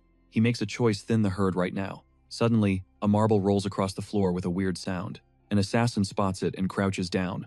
What the? A voice echoes, asking Porcupine. Yeah, her. Hey, do you like slot machines? She grins. Love 'em. Hit the jackpot just yesterday, she brags, reaching for the shiny object. Boom! She gets ragdolled across the room as dust chokes the air. The voice quips, game over. Black Mamba doesn't even flinch. Looks like a rat snuck in. Byung doesn't wait, he lobs another grenade.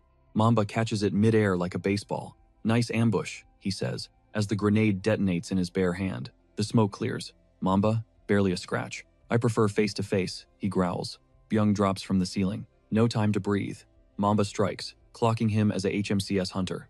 The impact sends Byung skidding back. Byung struggles up, frustrated. He only took out 1 pawn. The leader sits there, untouched, not even using powers, just chilling. Mamba sneers. Did those rats sell us out? Byung spits blood, defiant. So what if they did? The villain just laughs. They betrayed the organization knowing the price? Mamba mocks. Threw their lives away for a bunch of B-list heroes. That hit a nerve. Byung roars and launches himself at the monster. Cling. Mamba blocks with claws, then fires bone daggers that scream through the air. The leader watches from the shadows, entertained. Not bad technique, the boss muses. But then, Byung realizes Mamba's power, psychokinesis. He curses the villain's insane durability and mana regen. But Mamba grins. Warm-up's over, kid. He rushes in like a freight train. Crash. Byung gets plastered against the wall, debris flying everywhere. Can I finish him? Mamba asks. The boss nods. Green light. Byung's body is broken. He claws for his radio to scream that the target is here, but the words won't come out. Mamba stomps his face. Crunch. No backup call for you. Too late for that, Mamba whispers. Then, with twisted curiosity, who's coming to save you? The Ghost Branch Chief? That wolf guy? Or someone else? He smiles. Maybe the whole squad came to die. The snake villain coils, ready for war. He stands tall against the intruders. He thinks he's in control, until another explosion rocks the foundation. He freezes, totally caught off guard. He didn't expect the whole squad to pull up. Then he locks eyes with them, the beast killers. They got wrecked. Honestly, it was embarrassing. The leader is losing it, swearing he hired top-tier talent, dropped faster than flies. But Black Mamba isn't buying it. He scans the bodies. Those wounds tell a completely different story. This was a straight-up brawl. The team is standing tall, but they're banged up. Those alternate routes took a toll, and it shows. He admits it's sus that Tiger and Grizzly went down so fast. Then boom, he stomps the ground, shaking the entire room. Concrete cracks and debris floats up, swirling like a shield to freak them out. But Jamin? He is done with the monologues. Shut your mouth. Jamin explodes in a crimson aura, launching himself forward for a reckless, fury-fueled strike. Black Mamba blocks it like it's nothing. White Lion Guild Hunter. Huh? He glides backward, smooth as silk. You're not HMS. What's your business here? But as he retreats thud, he bumps into someone. My bad, he mutters. Clumsy me. Down on the floor, the old man hacks up a lung. None of this makes sense, he wheezes. The villain laughs. You call this teamwork? It's pathetic. Your stats are all over the place. Zero synergy. Black Mamba narrows his eyes. Who's pulling the strings here? Who assembled this ragtag suicide squad? Enter Min Sigu. He strolls in, dragging an assassin by the hair like a sack of trash. Message received. We own this room. Jamin blinks. How'd you get here so fast? Simple answer, the master. He showed up mid-fight, barked orders to rush the center. Probably did the same for Volk and the old man. The plan changed. Just hold the target. Volk grunts, annoyed. Taking down an A+ rank alive? You're asking for a miracle, kid. Especially that slippery snake. The old man nods grimly. Black Mamba. Shapeshifter. Insane speed. Brutal strength. Did they walk into a trap? Or is the enemy leader playing 4D chess? Crow watches from the shadows, eyes narrowing. Something's fishy. Clack. She slams her staff down. A glowing rune burns into the floor, tracking spell active. She points at Volk. Bag the snake, she commands. The werewolf groans about the workload. Jamin leaps in for a cheap shot, but Mamba isn't having it. Crunch. Mamba slams Jamin into the concrete with a ruthless stomp. Game over? Not yet. The old man snags him with magic. You're grounded until the master gets here, he warns. Skill activated. Binding formation. Glowing mana chains erupt, locking down every enemy in the room. Even Crow gets wrapped up in the old man's steel web. Struggle all you want, the old man boasts. That's a legendary tier bind. You're not going anywhere. Crow smirks.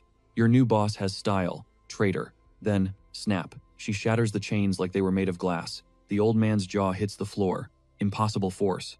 Suddenly, whoosh, the porcupine assassin comes flying back into the frame, leaving Byung paralyzed in shock. Black Mamba decides he's bored, ripping his own chains apart. Clock's ticking. Idiots.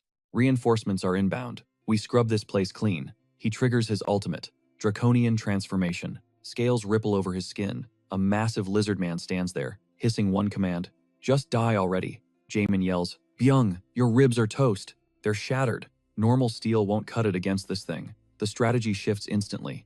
Don't engage. Just run and dodge. Jamin feels the mana pressure. It's suffocating.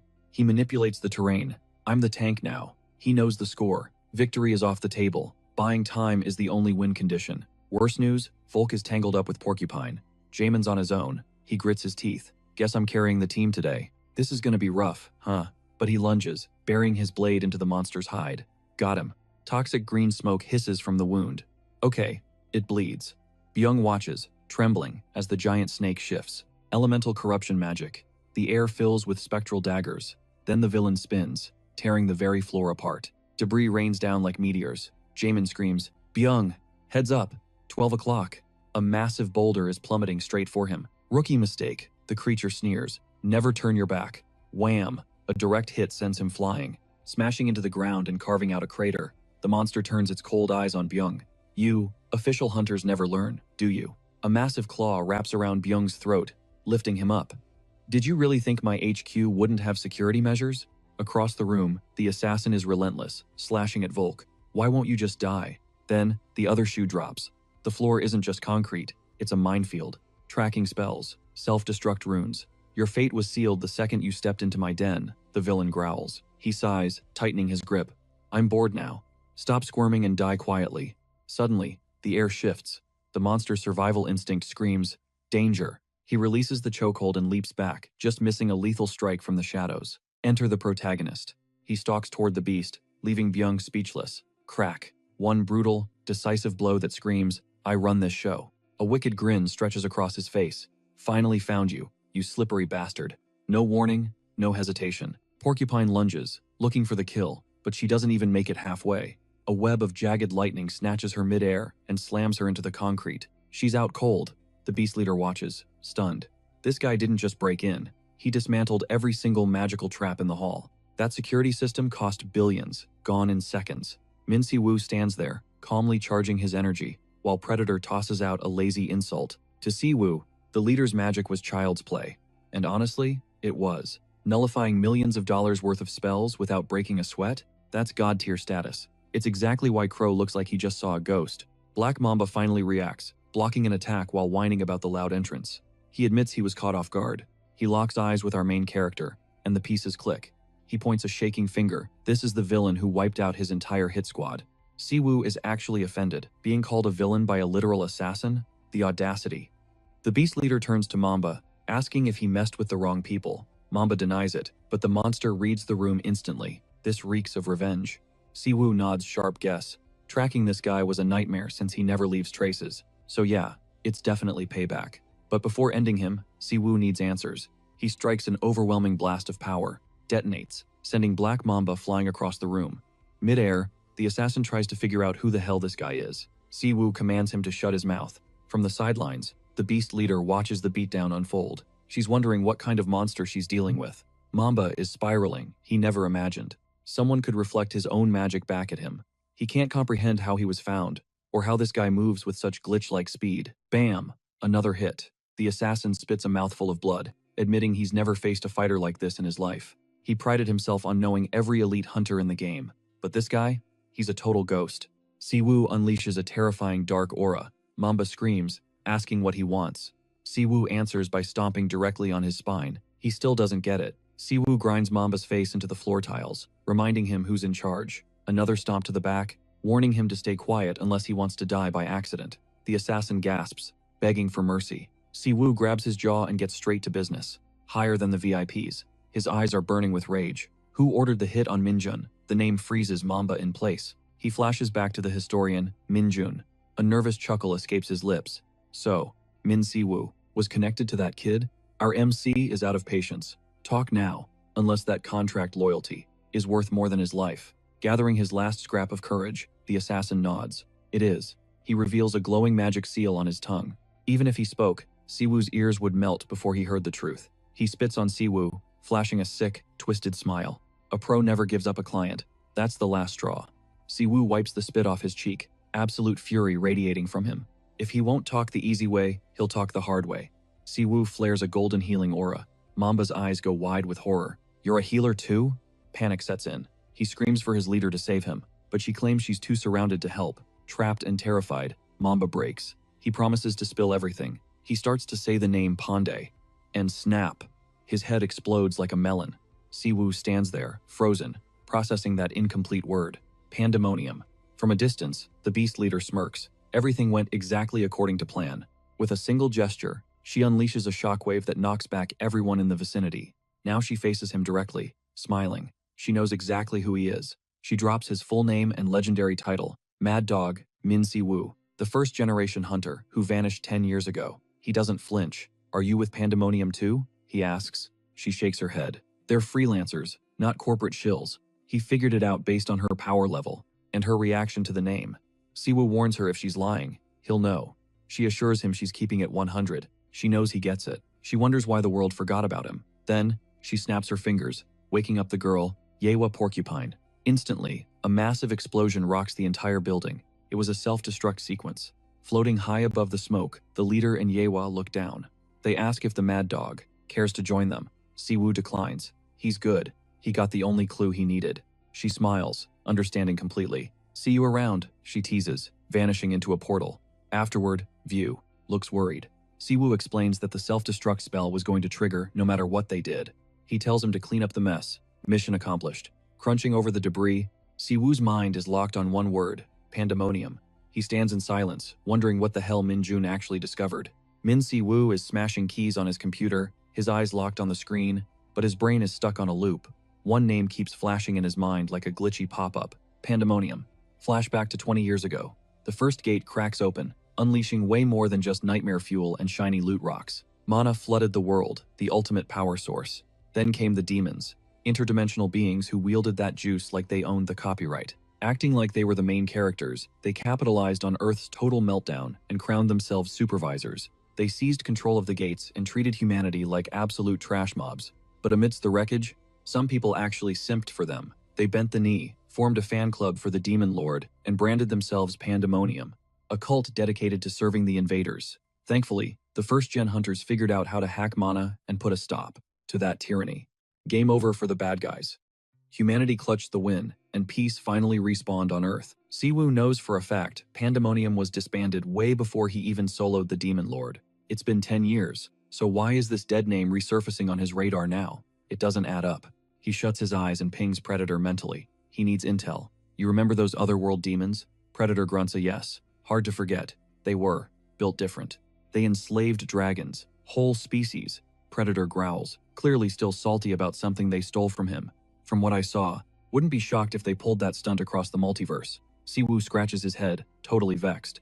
Back in the day, his strategy was just kill on sight, not analyze their psychology. He barely knows their mana signatures are weird, or that their human disguises have leveled up. Predator loses his chill. Just wipe them all out.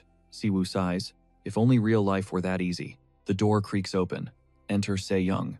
You're early, Siwoo notes, but his brother skips the pleasantries. What exactly went down in the office I gave you? Siwoo shrugs. Just used it as a hub to look into. Min Young. But Se-young cuts the act. He knows. He demands the tea on this secret squad Siwoo built and why he's ghosting.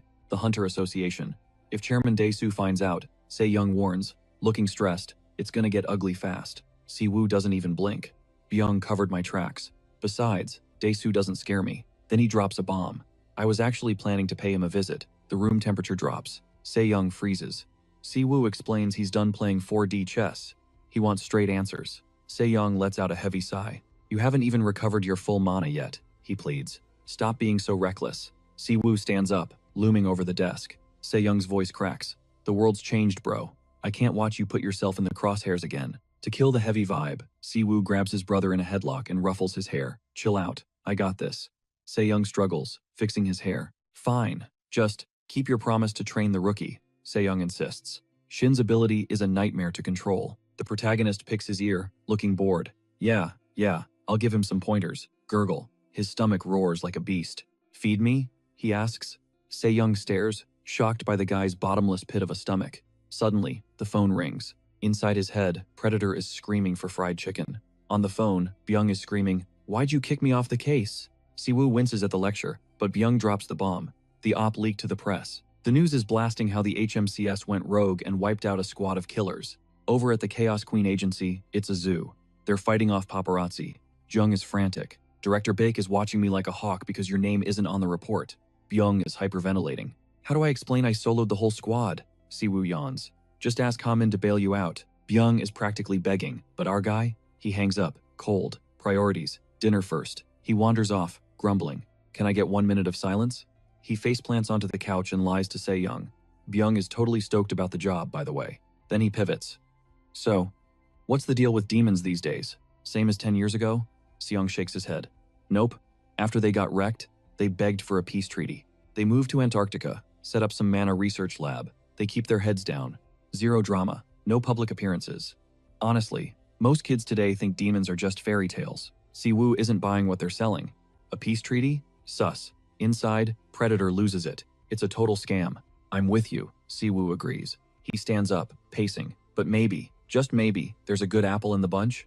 Then it hits him. Crow's mana. That weird hybrid energy, part demon, part human. He stares at a photo on the desk. Initially, this was just a revenge run for his student, Minjun. But connecting the dots Minjun left behind, he realizes he stumbled onto a massive conspiracy. Scene shift. A young Minjun is marching straight toward that very Antarctic base. Frozen in Antarctica, Min Siwoo finally gets it. The war waiting for him isn't a sprint. It's a marathon way longer than he ever dreamed. Cut to a heavy flashback. Our MC stands tall before his students, barking orders to pool their mana right into their core. Jamin stares back like Siwoo is speaking Martian. He has zero clue what circulating mana even means. He immediately starts whining, claiming skills are just adrenaline rushes and meditation is a total snooze fest. Big mistake. Min Siwoo, clearly annoyed, bonks him on the head for begging for help just to be lazy. He drops some hard truth. Using skills is like running a race, but modern hunters, they're skipping leg day. They don't even know the basics. He makes it crystal clear. He's gonna teach them the stuff the tutorial tower was too lazy to cover.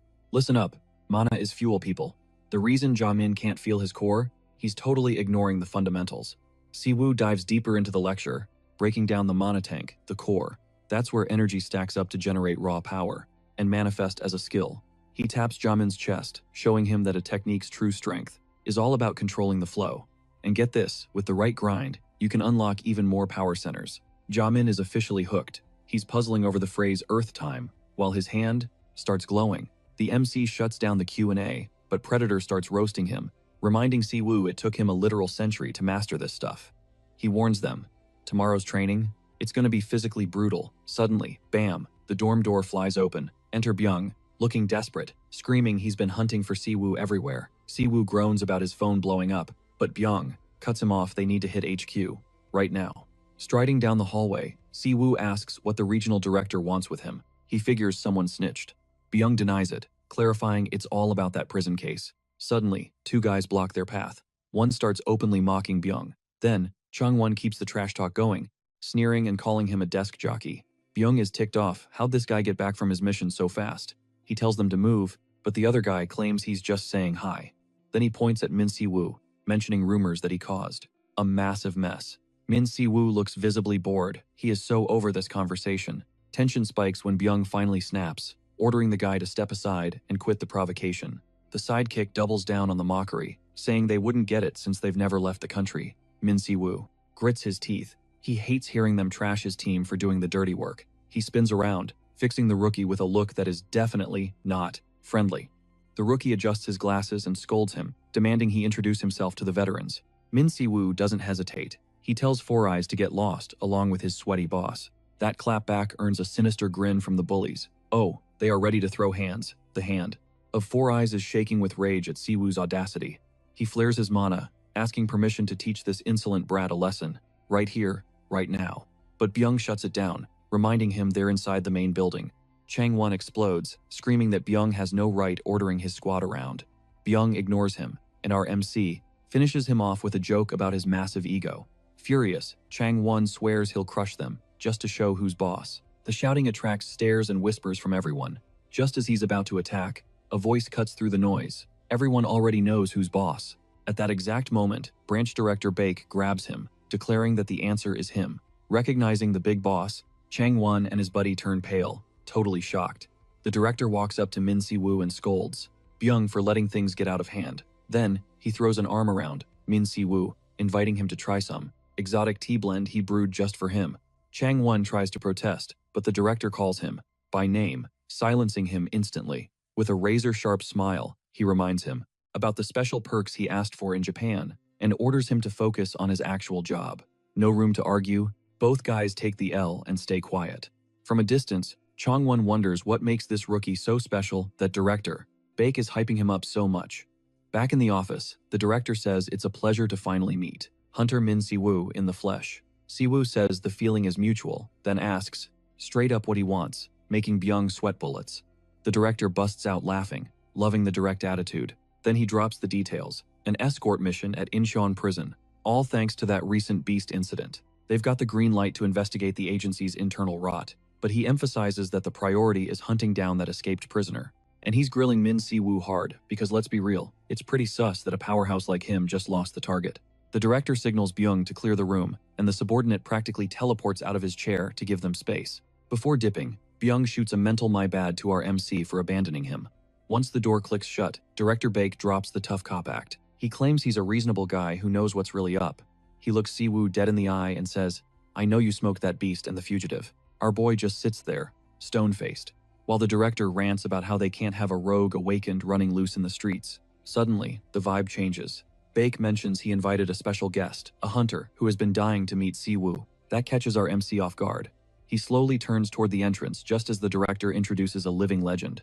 We're talking first-gen royalty, one of Korea's 3 venerables. The door swings open, and there he is, Do Kyung-ho. The guildmaster of Father Warrior radiates pure power. He casually twirls a liquor glass in his fingers like he owns the place. He pours a shot with a smirk, hitting Si-woo with the classic, "It's been way too long, hasn't it?" He admits he thought the news was a prank. I mean, the whole world was convinced Si-woo was 6 feet under. Min Si-woo just chills and replies, "It's a long story," keeping his cool while the tension builds. The director watches silently, trying to piece together the connection. Boom, reveal time. Do Kyung-ho isn't just a fan. He's Si-woo's old war buddy. The guildmaster can't hide his shock. He's staring at Si-woo like he's seen a ghost because the guy hasn't aged a single day. He demands answers. "Where have you been hiding?" Turns out Si-woo's disciples scoured the planet looking for him. Instead of dropping the lore immediately, Si-woo flashes a grin and raises his glass. "Let's keep drinking first." He warns them it's going to be a long night. Once the liquor is flowing, he finally spills the tea. Do Kyung-ho finally gets it. Min Si-woo wasn't dead. He was trapped in another dimension for 100 years. It was the Demon King's curse that held him.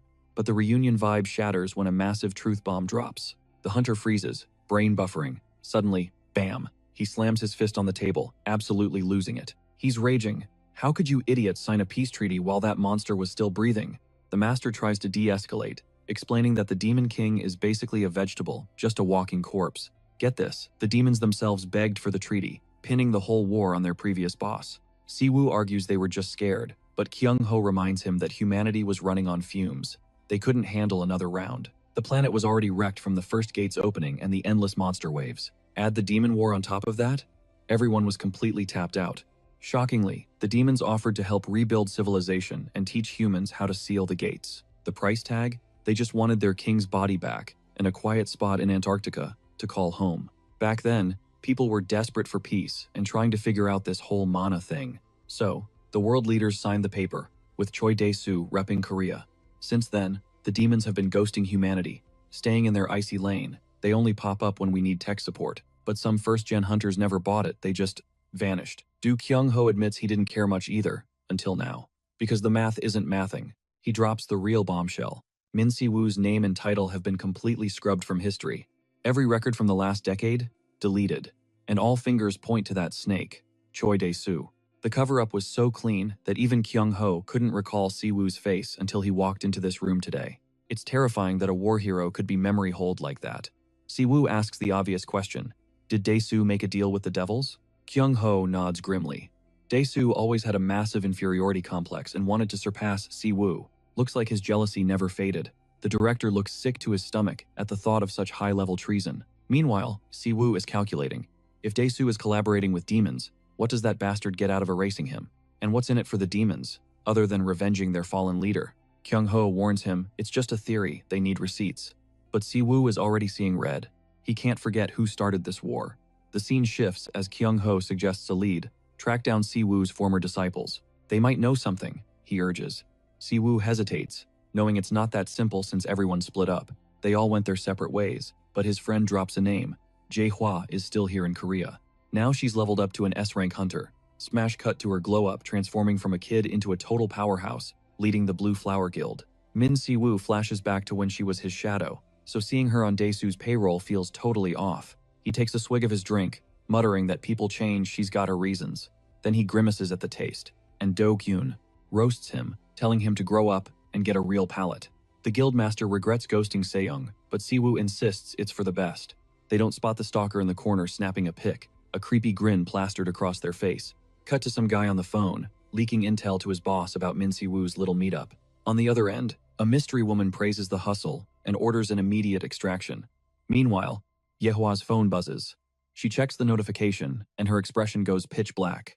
She stares at the screen, frozen solid. It's him. The photo shows Min Si-woo's face, and her brain short-circuits. He's actually alive. Suddenly, the puzzle pieces fit. All those glitchy events in the tutorial tower finally make sense. Her knees give out. She slides down the wall, sobbing and whispering that her master has really returned. Tears are streaming down her face, emotions overflowing. She knew it. Sejun was acting shady for a reason. She never stopped hunting for him, even when everyone else threw in the towel. She checks the pic again, smiling because the guy hasn't aged a day. Then she snaps into action, jumping to her feet. She needs to see him right now. But Dae-soo steps into the hallway and drops her name, instantly freezing the room.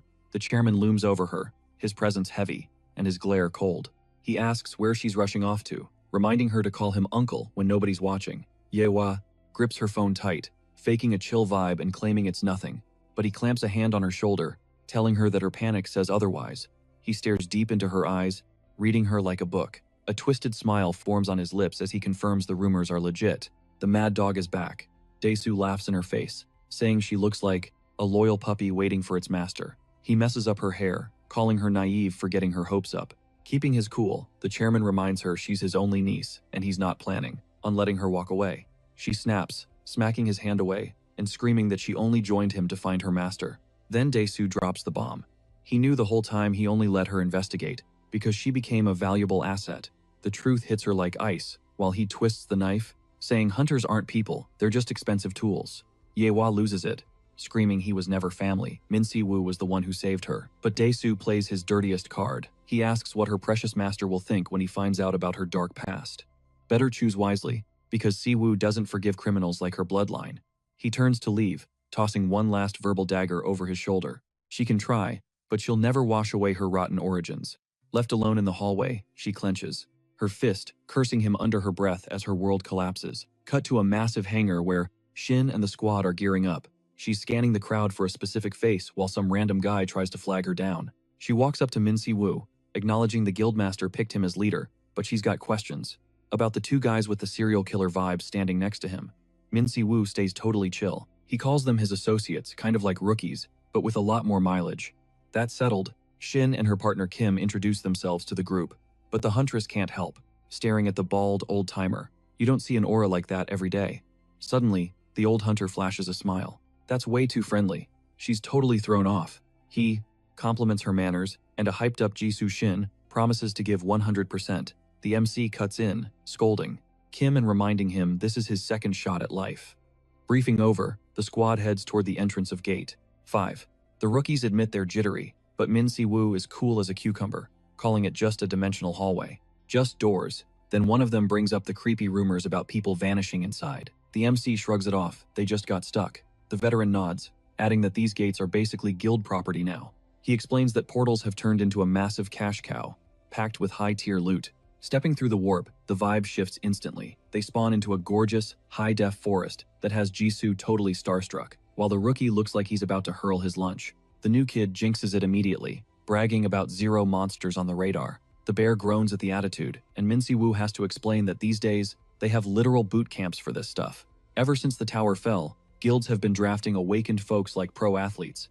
But honestly, our main character thinks the system is broken. He thinks it produces trash-tier hunters who just want a participation trophy. He calls the rookies over and demands a skill check before they take another step. Naturally, the rookie throws a fit, asking why some random outsider is running the drill. He keeps whining about matchmaking, furious he's stuck with a partner who can't even cast a basic spell yet. But right on cue, she triggers it. A massive flashbang of light explodes, totally blinding everyone. It accidentally blasts her teammate. She starts stammering an apology, but the MC cuts the mic instantly. He tells her to save the sorries for when she actually messes up. Then, he tosses an item at her, demanding she catch it mid-air. She snatches it, reflexes on point, and realizes it's a riding crop. Min Si-woo explains it's a focus tool to stabilize mana, dropping some intel her brother already hinted at. She locks in, gripping the handle tight, and cues up the spell again. This time, the magic flow is smooth like butter. Her hater of a partner just stares, jaw on the floor, unable to process the level up. Suddenly, the radar pings red. A squad of goblins pops up on a ridge, and a veteran screams out a warning. Min Si-woo yells for everyone to stand down, only the rookies fight. The loudmouth kid goes pale as a sheet. Even as he's shaking, he tries to roast them, saying good luck not dying while he does all the work. From the backline, Predator notes the kid's skill is all graphics, no gameplay mechanics. The old man analyzes the stats and points out the kid is burning through his mana bar way too fast. These mobs are weak, but it's a Zerg rush. The rookie panics, mashing buttons as the goblins aggro onto him. He screams for a carry, begging Jisoo for help, but the lag is real. His mana hits 0, and he takes a critical hit straight to the face. He's down for the count, totally exposed. Seeing him in the red zone, Jisoo activates her focus mode and shouts her ultimate. Beast Tamer.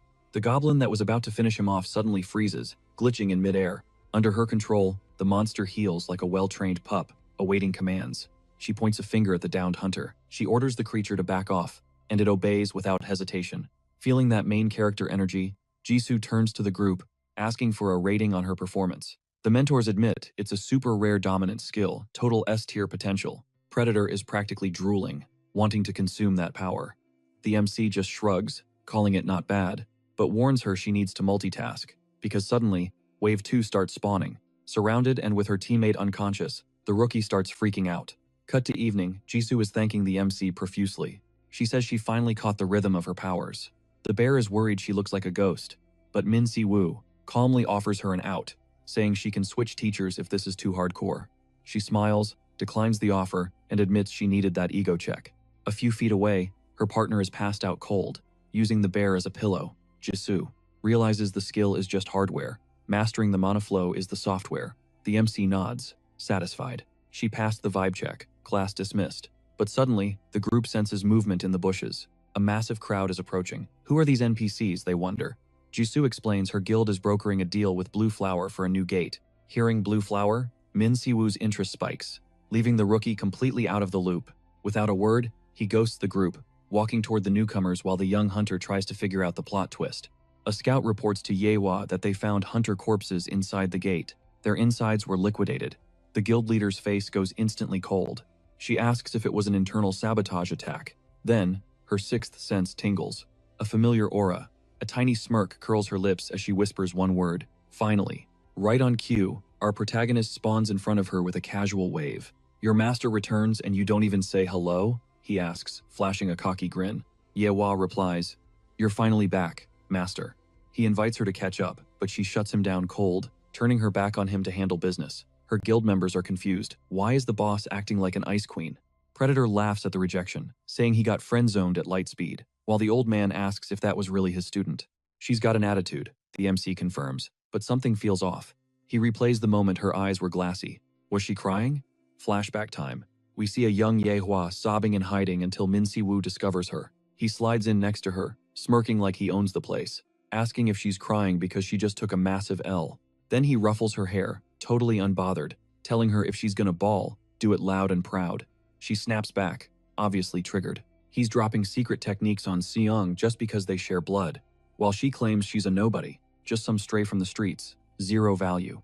She thanks him for the save, but basically tells him to get lost. He ignores the drama and keeps messing up her hair until she almost cracks a smile. Then the protagonist drops the main character line. Blood doesn't matter. We choose who we call family. From now on, she's the little sis, and he's the big bro. Flustered, Yewa shuts that down immediately. She doesn't need a brother like him. So he flips the script, threatening that tomorrow's training is going to be absolute torture. Back then, the last thing she wanted was to be sister-zoned. She wanted to be his partner, his equal, standing right beside him to build his dream world, especially since she caught feelings, major feelings, but she knows it's a dead end. She's the daughter of a criminal with a shady past.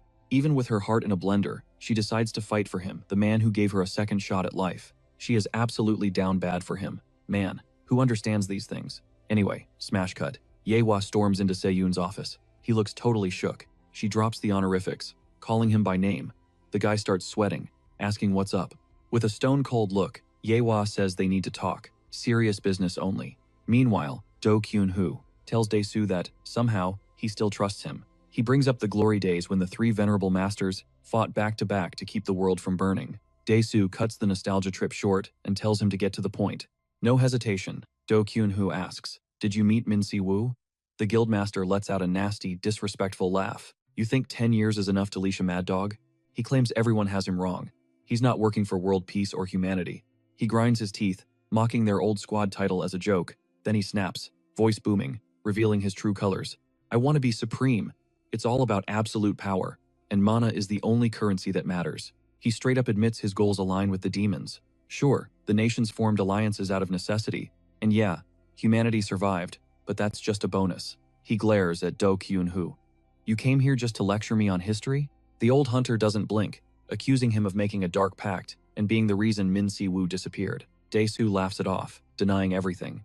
He even gaslights him, suggesting a reunion of the three to prove it. Suddenly, a voice from nowhere says, "Sounds like a plan." The chairman freezes. The voice keeps talking. "Nothing to hide, huh? I've got some questions too." Right at that moment, Min Si-woo materializes on the terrace inside a glowing magic circle, right in their faces. Ice in his veins, he stares them down with zero emotion. "Long time no see, Choi Dae-soo." Correction. Min Si-woo is floating outside the building like gravity is optional, looking like he hasn't aged a day. After greeting the suits, mentioning it's been a while, he flexes a tiny bit of power.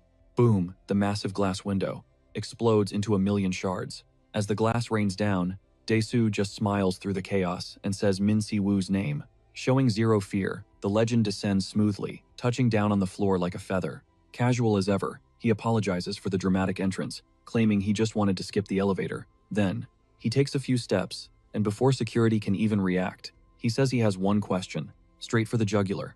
10 years ago, did you ally with Pandemonium and send me to the other side? The chairman cackles, telling him he's lost his edge if he's asking such stupid questions. But Min Si-woo isn't playing games. Dead serious, he demands an answer right now. Dae-soo starts laughing harder. "Did you enjoy your vacation? You look great." Suddenly, something flies through the air and smashes violently next to the president. The vibe in the room turns deadly. Si-woo, furious, threatens to rip him apart and scatter his blood across dimensions. "You want to live long enough to answer me?" He demands to know if Dae-soo partnered with the Pandemonium organization or had anything to do with Min Young's death.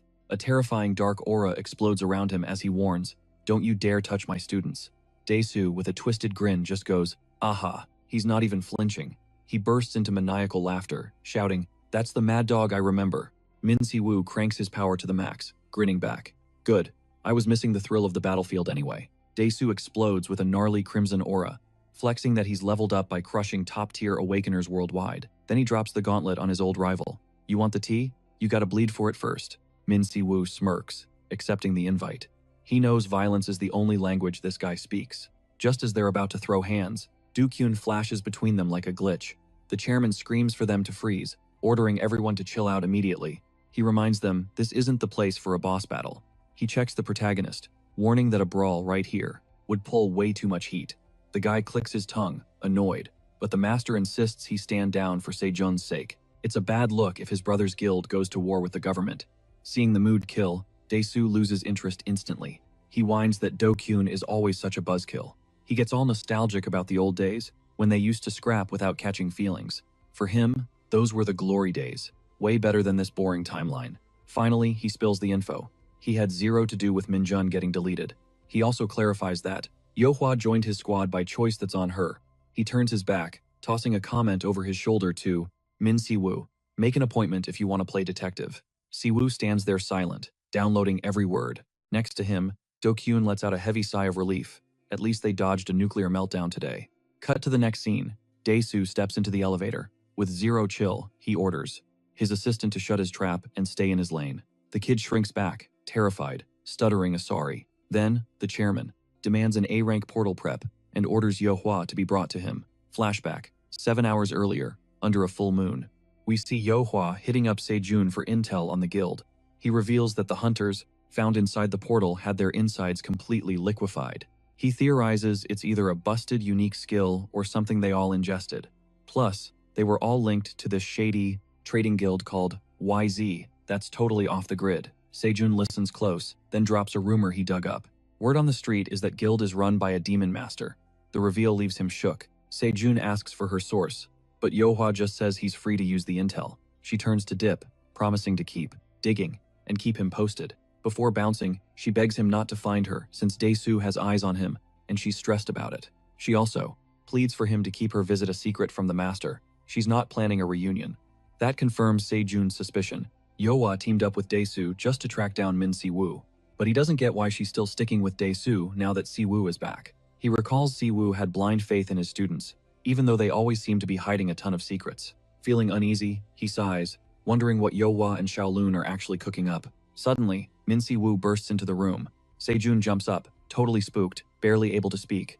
The protagonist gives him a dead serious look and orders him to spill the beans, asking straight up if something's wrong with Yeohwa. Cut to the street. Yeohwa is standing there, waiting by a black sedan. Some suits approach her, dropping the news that the chairman needs to see her as soon as possible. She mutters, "That bastard," under her breath, but ultimately caves and tells them to drive. Flashback time. Rewind 10 years. We see Dae-soo right after our protagonist vanished. A demon subordinate from the Second Realm's demon lord spawns in front of him, making it crystal clear from the jump that Min Si-woo is extremely dangerous because he almost clapped a demon lord. A human nearly taking out one of their own? That's not an accident. That's a direct threat. He proposes a team-up, but Dae-soo isn't buying the hype. He reminds the demon that deal or no deal, humans won the war. Then he drops the uncomfortable question. Why would he help demons who are about to get deported to Antarctica? The demon doesn't flinch. He reveals they've been stalking him and know he's feeling empty now that the war's over. He also knows Dae-soo wants to test his strength with zero limits. He hits the bullseye. The hunter's only wish is to face enemies that actually challenge him. With that, he dangles a carrot. He can unlock Dae-soo's max potential and let him completely dominate mana. Dae-soo clutches his stomach, realizing the demon wants more than just to erase history. He counters with a doubt. If he gets that strong, won't he become a threat to them too? The creature replies that demons only desire, cracking the ultimate code on mana and portals. With that mic drop, he spins around and walks off, betting everything that the answer is coming. Right there, in that heavy silence, South Korea's apex predator makes a choice that's gonna change the game forever. Cut to the present. Dae-soo is standing at an F-rank gate, but it looks more like a graveyard, just dust and silence. Then, an assistant steps through the rift, reporting mission accomplished. The guild owns this turf now, and there's absolutely zero survivors left breathing. Dae-soo nods at the clean sweep and checks on the invitation. The nervous rookie confirms it's sent but stutters that the summit is tomorrow. Dae-soo cuts him off. He knows the schedule. He barks at them to get lost. The minions scramble to leave, one guy sighing at the disrespect. But the second the room clears, Yeohwa storms out of the portal, demanding to know why she was dragged here. Dae-soo shoots her, a glare watch the attitude. Walls have ears. She doesn't back down, getting right in his face.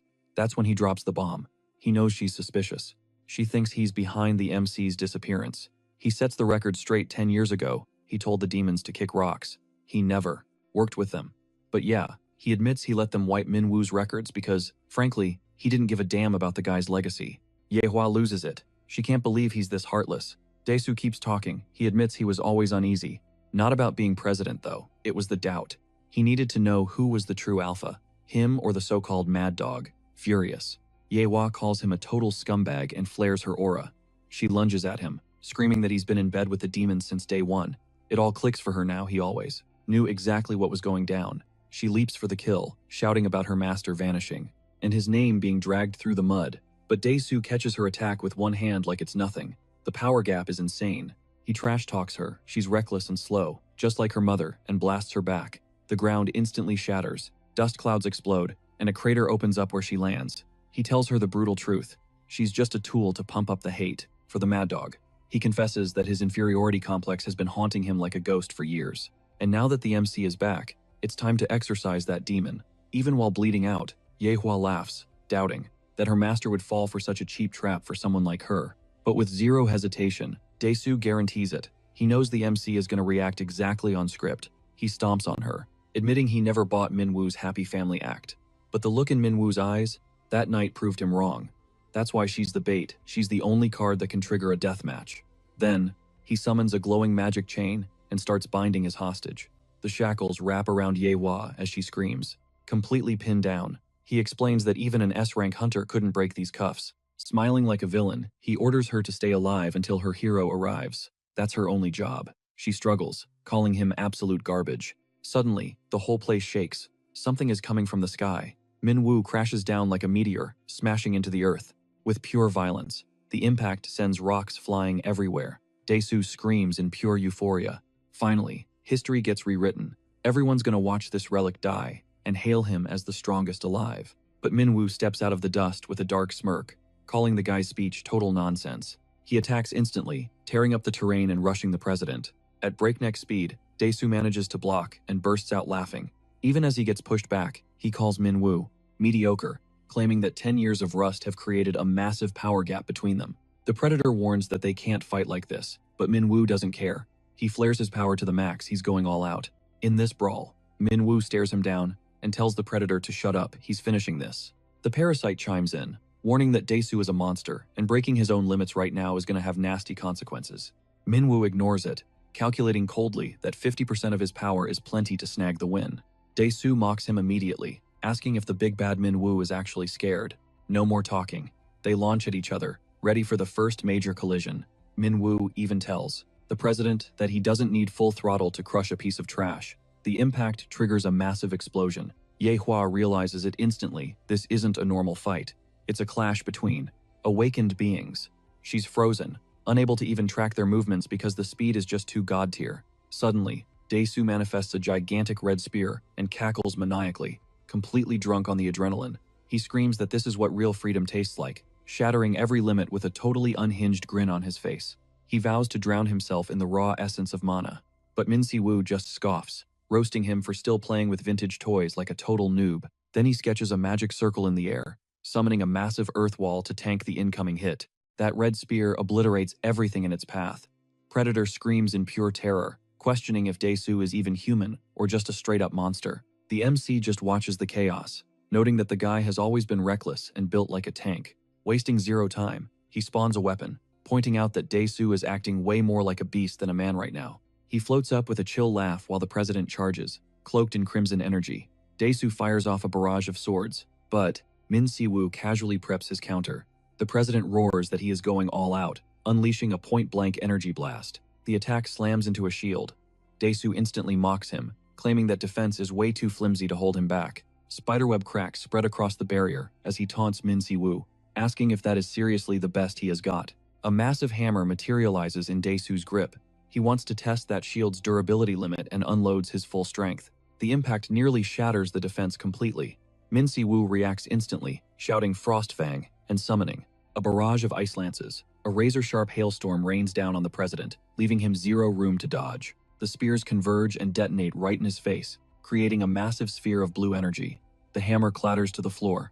Daesu admits the mad dog still packs a heavy punch and has a nasty bite to match. Barely breaking a sweat, Min Si-woo tells him to shut his mouth and release the hostage if he wants to keep breathing. He clarifies that he knew Jo-ah was bait all along and his mission here is done. The president just grins, claiming that is not enough. He knows Min Si-woo can do way better than that. Plus, he drops a warning. Jo-ah is still useful, so she stays tied up. He screams that she should be grateful to have a purpose, calling her a killer's daughter. Furious, she demands he shut his trap. Fighting back tears, she begs Si-woo not to do anything stupid. But the MC turns to her, and with a dead calm voice, tells her to stay exactly where she is. Then, he unleashes his power, warning that he doesn't want to see her catch a stray bullet in this fight. The president is shocked by the sudden vibe shift, but quickly smiles and shouts that he actually missed this dark, terrifying aura. Gripping his spear, he declares that the real fight starts right now. Min Si-woo charges in full tilt, ordering him to shut the hell up as he launches his attack. The president raises a shield, instantly realizing the MC's mana density has completely shifted gears. The impact is so devastating that Daesu gets dragged across the ground. Even then, he mocks him, claiming that Min Si-woo hasn't changed a bit, he is still holding back. The MC fires back that Daesu is still just as reckless as ever. He unleashes a burst of energy. Furious, Daesu screams that he isn't the same man he used to be. Min Si-woo drives his sword into the ground, stating he has learned a lot over time. But Daesu raises his weapon and warns that their last clash made one thing crystal clear. Suddenly, red energy wraps around Min Si-woo, catching him off guard. The president lunges with an energy blade, screaming that Min Si-woo is no longer, completing the sentence with pure venom, insisting the hero is no match for him now. The attack lands a direct hit, triggering a gigantic red explosion that shakes the entire battlefield. From a distance, Jo-ah screams her man's name in pure desperation. She watches with her heart in her throat, unable to see a thing through the smoke. Then, a voice cuts through the chaos, thanking Daesu for saving him the trouble of saying that himself. It's the MC. He blocked the hit cold and warns him with absolute firmness. The president has zero chance, and he freezes. His legendary sword, the one that slices through buildings like paper, was just stopped effortlessly. He can't comprehend how the kid blocked it with just one arm. And to top it off, Min Si-woo doesn't even flinch. He mocks him, reminding him that spending 10 years beating up scrubs wasn't exactly a huge flex. He pulls Dae-soo in close and drops the truth bomb. He survived over 100 years in literal hell. The response is instant. The president eats a massive punch. At full power, feeling an absurd amount of force explode right in his face. The impact sends him flying, unleashing a shockwave that rocks the area. He smashes into a stone wall, reducing it to dust. Blood dripping down, he starts laughing. Finally, someone actually managed to hurt him. He hasn't bled in ages. And he finds that interesting. He stands up, taps his watch, and announces it's time to take things to the next level. It turns out there is a law forcing SS rank hunters to wear a special limiter bracelet, a high-tech dampener designed to nerf his mana and skills, stopping him from becoming a walking public hazard. Dae-soo rips the device off and spikes it into the concrete, finally shedding the dead weight that's been exhausting him for ages. Our MC flashes a wicked smirk and roasts him, saying that Collar is the perfect fit for a wild animal like him. Straight up calls him trash. Then he drops the question, did he really climb to the presidency just to unlock that bracelet? The chairman shoots back that it wasn't the only reason, but to him, this is the golden ticket. He roars that he finally gets to test his limits against a target that won't break in 5 seconds. Min Si-woo clenches a fist, looking totally unimpressed, and notes that Dae-soo was always all bark and no bite. His aura starts spiking violently. He drops into a combat stance, daring the guy to make a move. Suddenly, a blinding flash of light wipes out the entire frame. Boom! The energy clash quakes the ground. They collide with god-tier force, sending a brutal shockwave ripping through the dungeon. The pressure is so insane that Yeohwa gets ragdolled across the room. She looks up, realizing the gravity of the situation. Their leaking mana is trashing the portal. It's going to destabilize any second now. Panic starts setting in. If her master's power leaks into the real world, civilians are going to get hurt. Locked in on that fear, she scrapes together every ounce of strength. She shatters her chains to jump in. But the two titans are trading blows at a pace that defies physics. They're moving faster than the eye can track. In the middle of the mayhem, Dae-soo manifests a colossal hammer and slams it down, cratering the floor and launching debris everywhere. Min Si-woo claps back, activating a skill to spawn a squad of clones that rush the enemy all at once. The combo attack starts cracking Dae-soo's defense wide open. The guy can't hide his shock at the power gap. He didn't expect to get outclassed, even with his limiters off. Bleeding but losing his mind, he busts out a maniacal laugh and summons a rain of swords to shred the area. Then he grips, his spear shaft tight, winding up for a secret art. He hurls the weapon with max power straight at Min Si-woo, unleashing a torrent of red energy. The spear morphs into a gigantic spirit tiger, roaring across the arena, but the MC catches the beast right by the jaws. That's when it clicks. This is the artifact's sealed power. He yells Predator, triggering his tamer skill to hijack the beast's loyalty instantly. Pure horror washes over Dae-soo's face. He demands to know what kind of broken abilities Si-woo farmed over the last 10 years. Skill activated, the energy tiger flips sides, now completely under the MC's command. With a chill smile, he declares himself the new alpha and orders the beast to feast on his enemy. The chairman, absolutely livid at the disrespect, curses him out. Meanwhile, Yeohwa sprints toward them, screaming desperately for a ceasefire. She begs Min Si-woo to look around, trying to show him the catastrophe they're causing. She explains that the portal is crumbling and magic is about to leak to the other side. She warns them that, even if Dae-soo runs the country, he'll still have to answer to the international tribunal. He just blows off the warning. Smirking, he calls her an insolent brat. That's when Yeohwa drops the bomb she already pinged the association, and the gate is reopening soon. She steps closer, voice cracking, begging her master to end the brawl. Min Si-woo goes silent for a beat, just staring at his former student. Suddenly, the bracelet, tossed on the floor, starts beeping like crazy. Dae-soo answers, demanding to know who's interrupting. A guy named Edward from HQ is on the line. He says it's a code red, and they need him there, like, yesterday. The president mutters a furious damn it, but agrees to handle it. Then he turns on Yeohwa. He snaps that taking in an ungrateful wretch like her was a mistake. Immediately, he claims he's bored of this duel and orders Min Si-woo to get out of his face. He storms off without looking back. With him gone, the dust starts to settle, and the battle fizzles out. Yeohwa collapses to her knees, totally wrecked.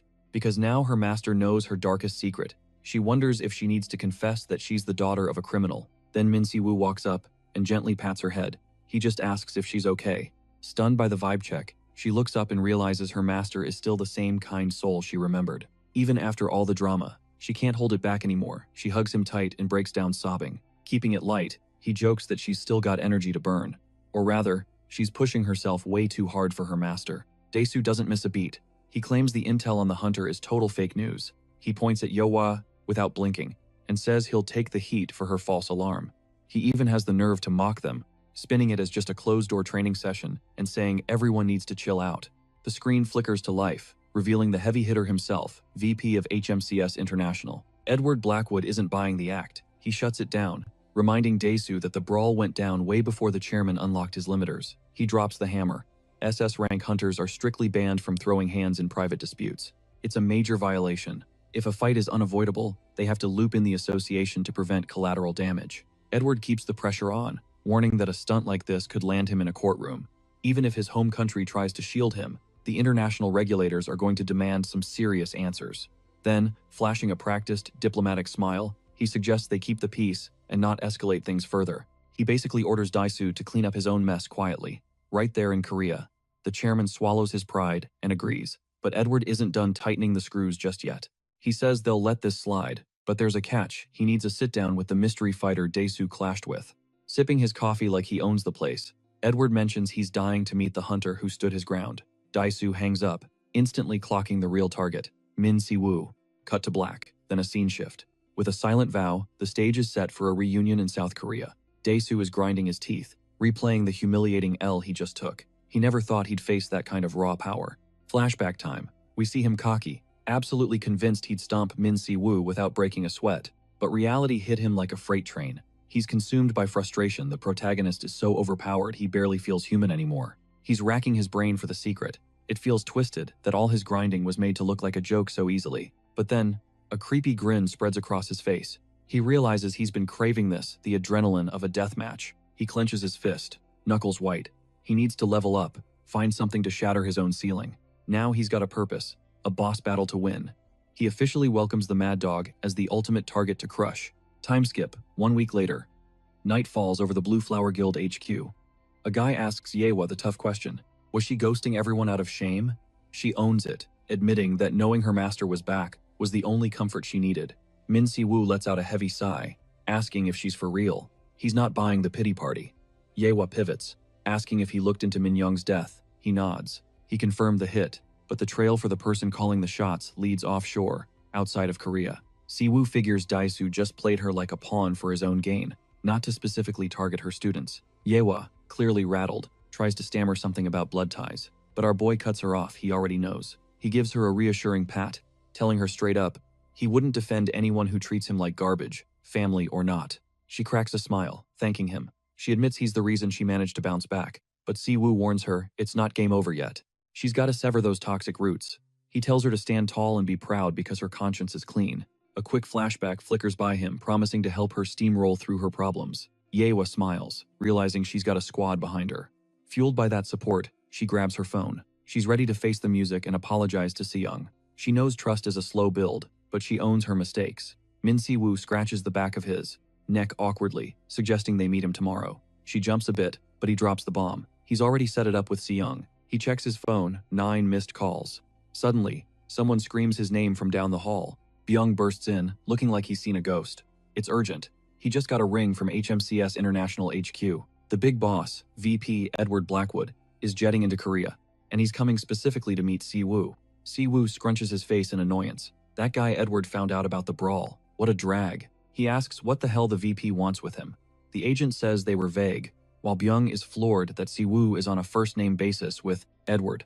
He adds that the VP is hunting for answers, and Si-woo's name popped up as the VIP of this visit. Si-woo stands up, cutting the chatter. He's sparing them the details, strictly classified stuff. The man asks him to hang tight in the office for the schedule.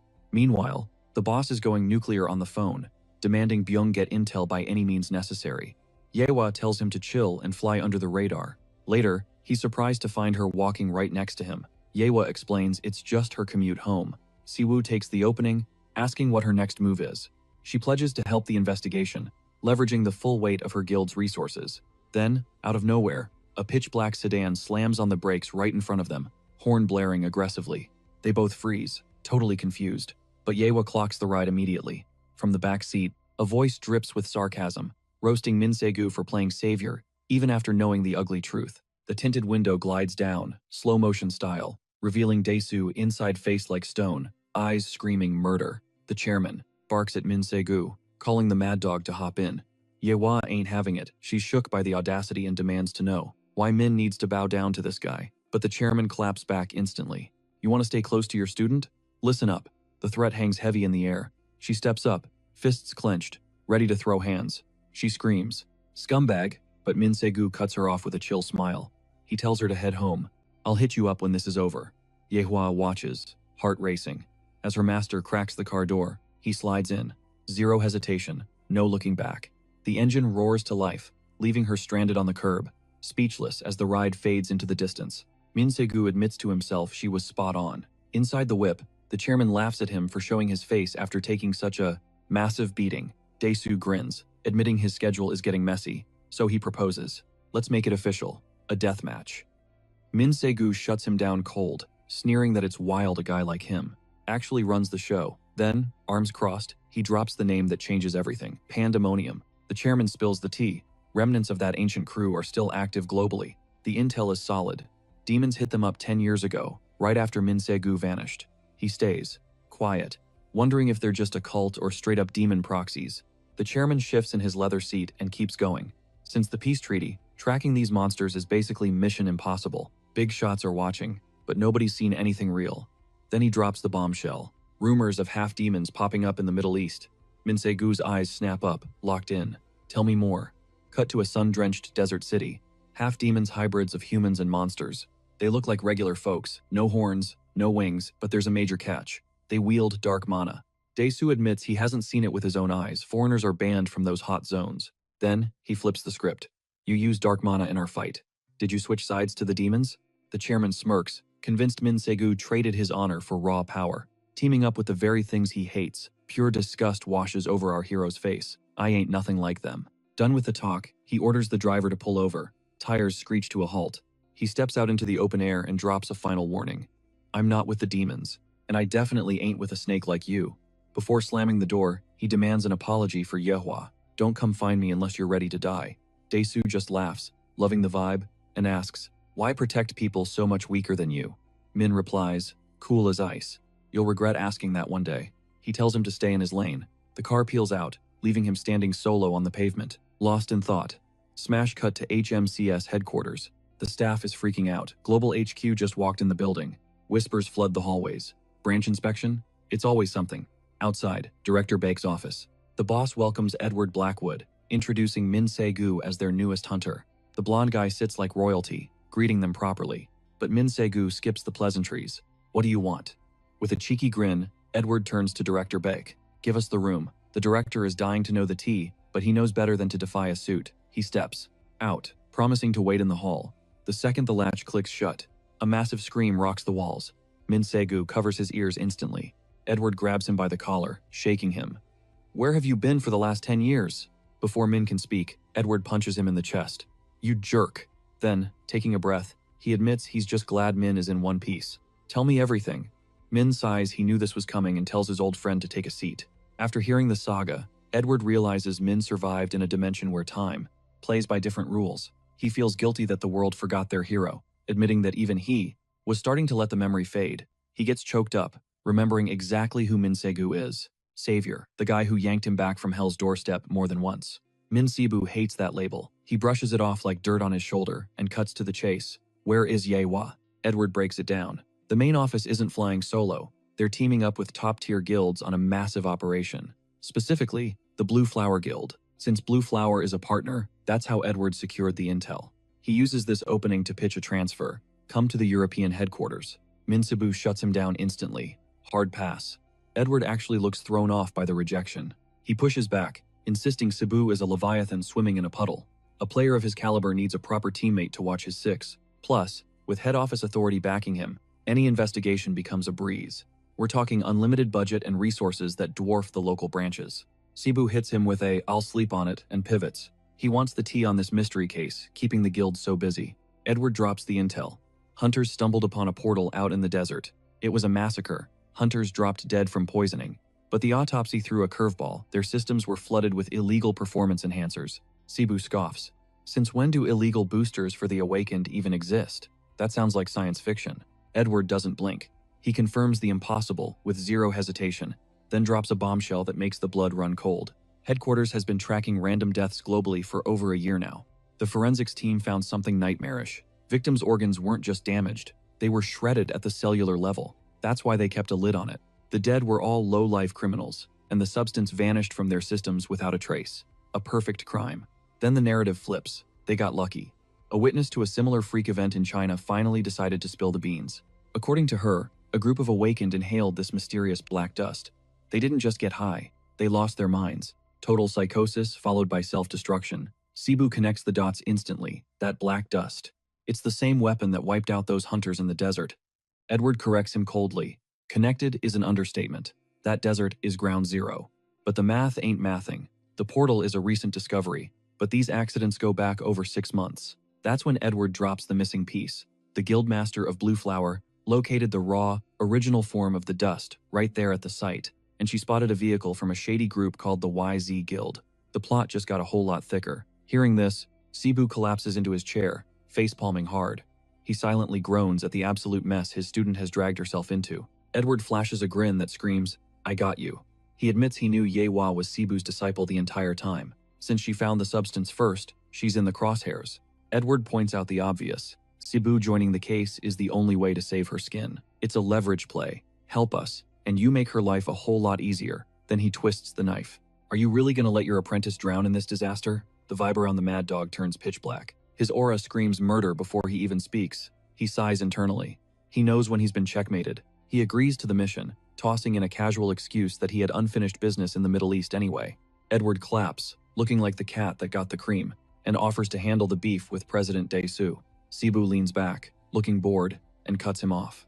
That trash is just a power-hungry junkie. He delivers a cold reality check. At the end of the day, the president is merely human, and humans break. Cut to Sejun walking in on his brother packing bags. He asks if this is about that new gig for headquarters. Cebu confirms it a direct request from Edward himself. Sejun blinks, totally confused. Since when are you two besties? Before he can answer, Cebu's phone buzzes. He waves his brother off. It's a long story. Yewa will fill you in. His face goes stone cold as he picks up the call. Walking away for privacy, he greets Yewa with a sharp question. How exactly did you get this number? Later, while prepping for departure, Predator's voice echoes in his head. Where to? The answer is simple. European headquarters. The entity's tone shifts, heavy and serious. Will I need to push my mana to the breaking point again? Cebu laughs it off, but Predator isn't joking. It's not about running out of juice. It's about the vessel. Cebu pauses, intrigued. What kind of change are we talking about here? Predator explains that ever since they hopped back to Earth, it's been trying to adapt, but control is slipping. The dimensional travel took a toll, and that last brawl might have been the tipping point. The pact stops Predator from hurting Cebu directly, but the entity warns that things are about to get messy. The stronger Cebu gets, and the more mana he recovers, the more unstable the connection becomes. It drops a tactical nightmare. My power might ghost you right when you need it most. Cebu goes quiet. He lets the weight of that threat sink in for a second. Then he shakes it off, eyes hardening. It won't be a problem. He's got to handle his own mess now. He clarifies that he'll need the heavy firepower for the demons, but right now, not the time. He stretches out, looking totally unbothered. Even though the scrap with Dae-Soo was a pain, he admits it was a solid XP grind. Then his mind drifts back to the boosters. The name alone gives him bad vibes. Smash cut to black. 2 days later, we jump straight to the big league's HMCS International Headquarters. Inside, the rumor mill is spinning. 2 hunters are spilling tea about Edward Blackwood, bringing in fresh meat for a classified gig. We just need someone with Asian expertise, one guy says, then immediately starts simping over Hayakawa Hikari. He's gushing about how she's the most gorgeous, competent leader ever. Suddenly, Lila Team 1's captain crashes the party. She bluntly states she'd rather roll with Wa from Korea. That triggers Hikari instantly. Hikari gets in her face. I heard that. Say it again. I dare you. The tension is thick enough to cut with a knife. Enter a guy sweating bullets, apologizing for being late. The director wants everyone in the war room. Now. Hikari crosses her arms, shooting a poisonous glare. Look who finally showed up. The nepotism hire. The kid is mortified. Please, just hurry. I literally just touched down. Lila analyzes him. If the VP picked him up personally, he must be special. And then, the name drop, Min Sogu. Flashback to the airport, showing him striding alongside Edward Blackwood. The plot is just starting to tighten. Back in the boardroom, the atmosphere is heavy. Blackwood skips the pleasantries. Glad you made it, he says, getting straight to business. Time to meet the new guy. He introduces Min Seogu, straight from the Korean branch. He's on the squad starting today. The camera pans over to the Euro Division reps, Lila and Estefan. Sitting opposite them, the Asian Division heavy hitters, Hikari and her subordinate, Kumo. Blackwood doesn't waste a second. This is urgent. We're skipping the formalities. He points to Lila. Fill the rookie in on the situation. Lila stands up immediately to take the lead, but mid-sentence, an assistant bursts in to interrupt. Bossman has to bounce. With a perfect corporate smile, Blackwood bails and leaves the mess to Investigation Team 1. He leaves, and the room goes dead silent. Total cringe. Lila clears her throat to break the awkwardness. Let's get started. The projector lights up. The topic? Illegal ability boosters circulating among the awakened. We were sent to a rank A portal zone, she explains. Found 6 bodies dropped nearby. Autopsy confirms their insides were liquefied, identical to the previous incidents. And right next to the corpses, we found the boosters. There were signs of a heavy skirmish near the portal, but inside, zero activity, totally dormant. Gets worse. A vehicle belonging to the Eyes Guild was found on the scene. Intel says they're a small, legit guild with a clean record. Lila doesn't look convinced. The plan is to sweep the portal and scour the area. She pauses. Any questions? Minsogu cuts in, but he's not asking about the crime scene. He pivots. Do we have intel on a group of half-demons? Lila blinks, visibly confused. Excuse me? You really think demons are pulling the strings here? I'm not 100% sure, Sogu replies, but we need to keep tabs on them. Think about it. If humans cooked up this drug, the recipe would have leaked by now. He asks for every file they have, past or present. Hikari snaps, cutting him off. Why are we talking about fairy tales? Siogu shoots back.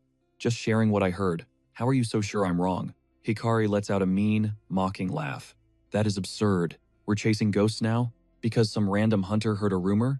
If half demons were involved, HQ would have flagged it. She goes for the jugular.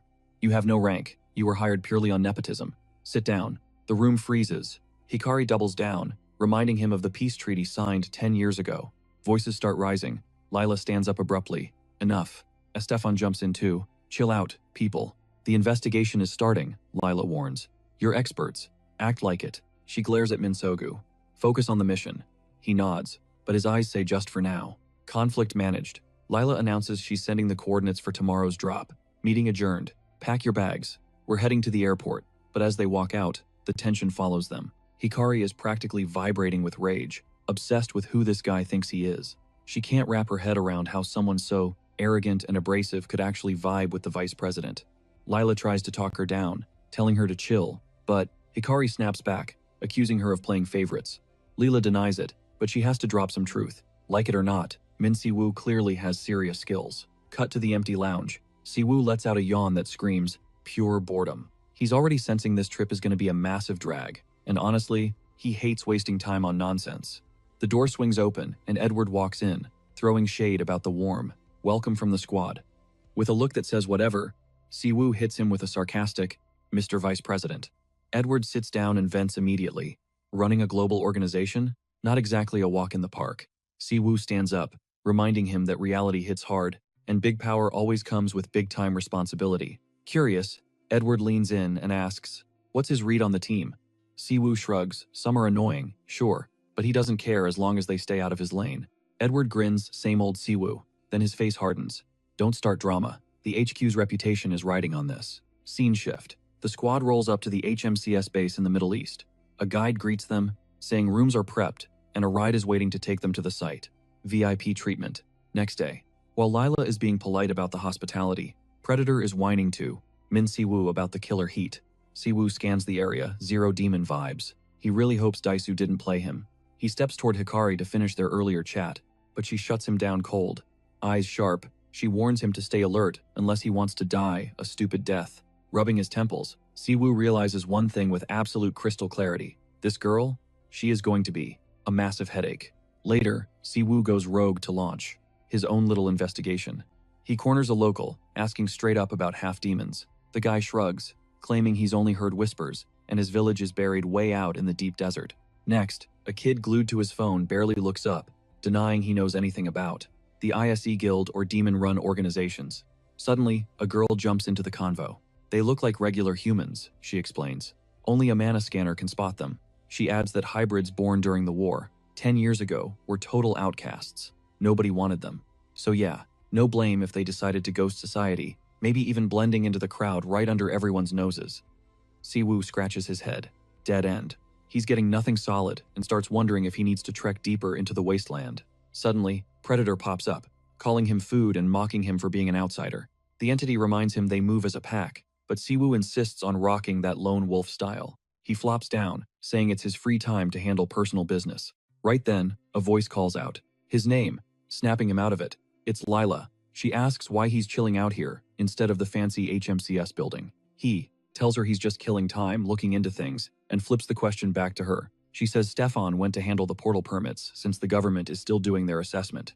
The chat shifts gears when Lila assumes that since he's from the Korean branch, he must report to Director Baek. Siwoo clarifies he only joined the agency recently, which totally floors her. She admits she thought he was an OG veteran. He's got that seasoned hunter aura.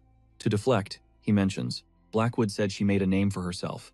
Lila laughs it off. She's just a regular researcher from Northern Europe. That detail triggers a memory for Siwoo. He brings up a hunter from that region named Hans Schroeder. Her expression changes instantly. She repeats Hans Schroeder in total shock. Siwoo pulls out his phone, flashes a photo, and asks if this is the guy. On the screen, there's a dude with a mustache and a ridiculously bright smile. She nods without hesitation. She'd know that face anywhere, even with age. He asks if they're related, and Lila reveals the bombshell. Hans is her uncle. She's surprised he looks so young in the pic. Siwoo awkwardly says he just aged well. Then, the light leaves her eyes. She whispers that her uncle would be happy to see him if he were conscious. Hans has been out cold for 2 years straight thanks to portal syndrome. The name says it all. Brow furrowed, mind racing, mana, gates, the nasty infections they breed. It's all still one big, fat question mark. Then Lila drops the bombshell.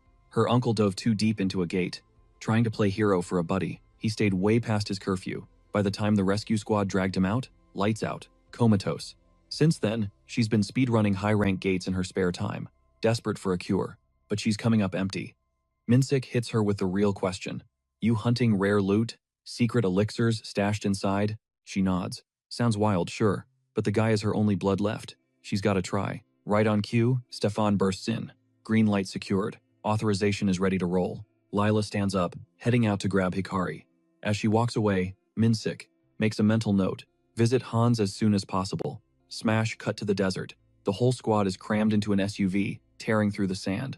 Hikari's whining about the grit and asking, are we there yet? Every 5 seconds. Stefan blames the trash GPS signal, but promises they're close. Man, Hikari is a total pain. Anyway, back to the action. In the backseat, Minsik mutters about how prepping for a night raid is a nightmare. Then he catches himself. Gates Bridge, totally different dimensions. Inside, could be a sunny paradise where the light never dies, or a pitch-black hellscape. Won't know until they cross the threshold. Hikari rolls her eyes. Everyone knows that. Genius. Minsik cuts her off. It's not that simple. Gates mess with human biology. Lila flinches, visibly shaken. Hikari smirks, twisting the knife. Oh, here comes the portal syndrome lecture, right? Minsik claps back. They're vets here. That grim fate is usually reserved for total noobs. Lila slices through the tension, ordering them to chill out. See? Told you Hikari was annoying. Zero maturity. Moving on. Finally, the ride screeches to a halt. There it is, looming in the middle of the dunes. Hikari comments on the sheer scale. Her partner confirms, estimated A rank. Stefan scans the perimeter. Looks like the drop zone was already swept. Marks in the sand say the local mana pattern. Vanished ages ago. Our main character doesn't sense anything weird, but he's got this nagging, gut-wrenching feeling that someone scrubbed the evidence on purpose. Lila orders Hikari to stick with the squad. Hikari totally ignores her. Nothing to see here. Not waiting for a countdown, the duo announces they're diving in solo. Lila's losing it. What's the rush? But with zero other options, the rest of the crew pushes toward the swirling orange gate. But as the hunters approach, 3 shadowy figures in the distance are tracking every step. One of them, scarred face, creepy vibe, cracks a wicked, malicious grin. He whispers, this is gonna be too easy. He's loving it, watching them walk straight into a death trap. Everything's going exactly according to plan. Clock hits 5:40 p.m. Showtime. Target, A-rank gate. 6 elite hunters on the roster. Inside the anomaly, the Northern Desert investigation is officially a go. Finally happening. Stefan admits he's sweating bullets. Raids aren't his vibe. Lila, though, ice cold. She triggers her skill. A brilliant green magic circle blazes across the ground. Secret garden. Roots erupt, diving deep into the earth, sniffing out mana signatures and heartbeats. She reminds them, eyes on the prize. We need intel on the illegal optimizers. The roots sprawl across a massive area. The squad can't hide their shock. That is some serious power. A beat later, she stands up. Coast is clear. No monsters nearby. But there's a catch. Her radar gets fuzzy. The further out she scans, she suggests splitting up. Slow and steady today, guys. No picking fights, no heroics. The duo isn't having it. Hikari blows her off and sends Kumo to sweep the entire zone. Minsik roasts her for just barking orders. Hikari screams back, "I'm way too valuable for grunt work." Seeing the circus, Lila steps up and widens the search grid. The team splits. Kumo claps back with sass when Lila demands radio silence check-ins. Our hero hangs back, wondering why they even bothered teaming up. Predator starts trolling him, hinting he's being ghosted. Minsik tells him to zip it. Suddenly, he freezes.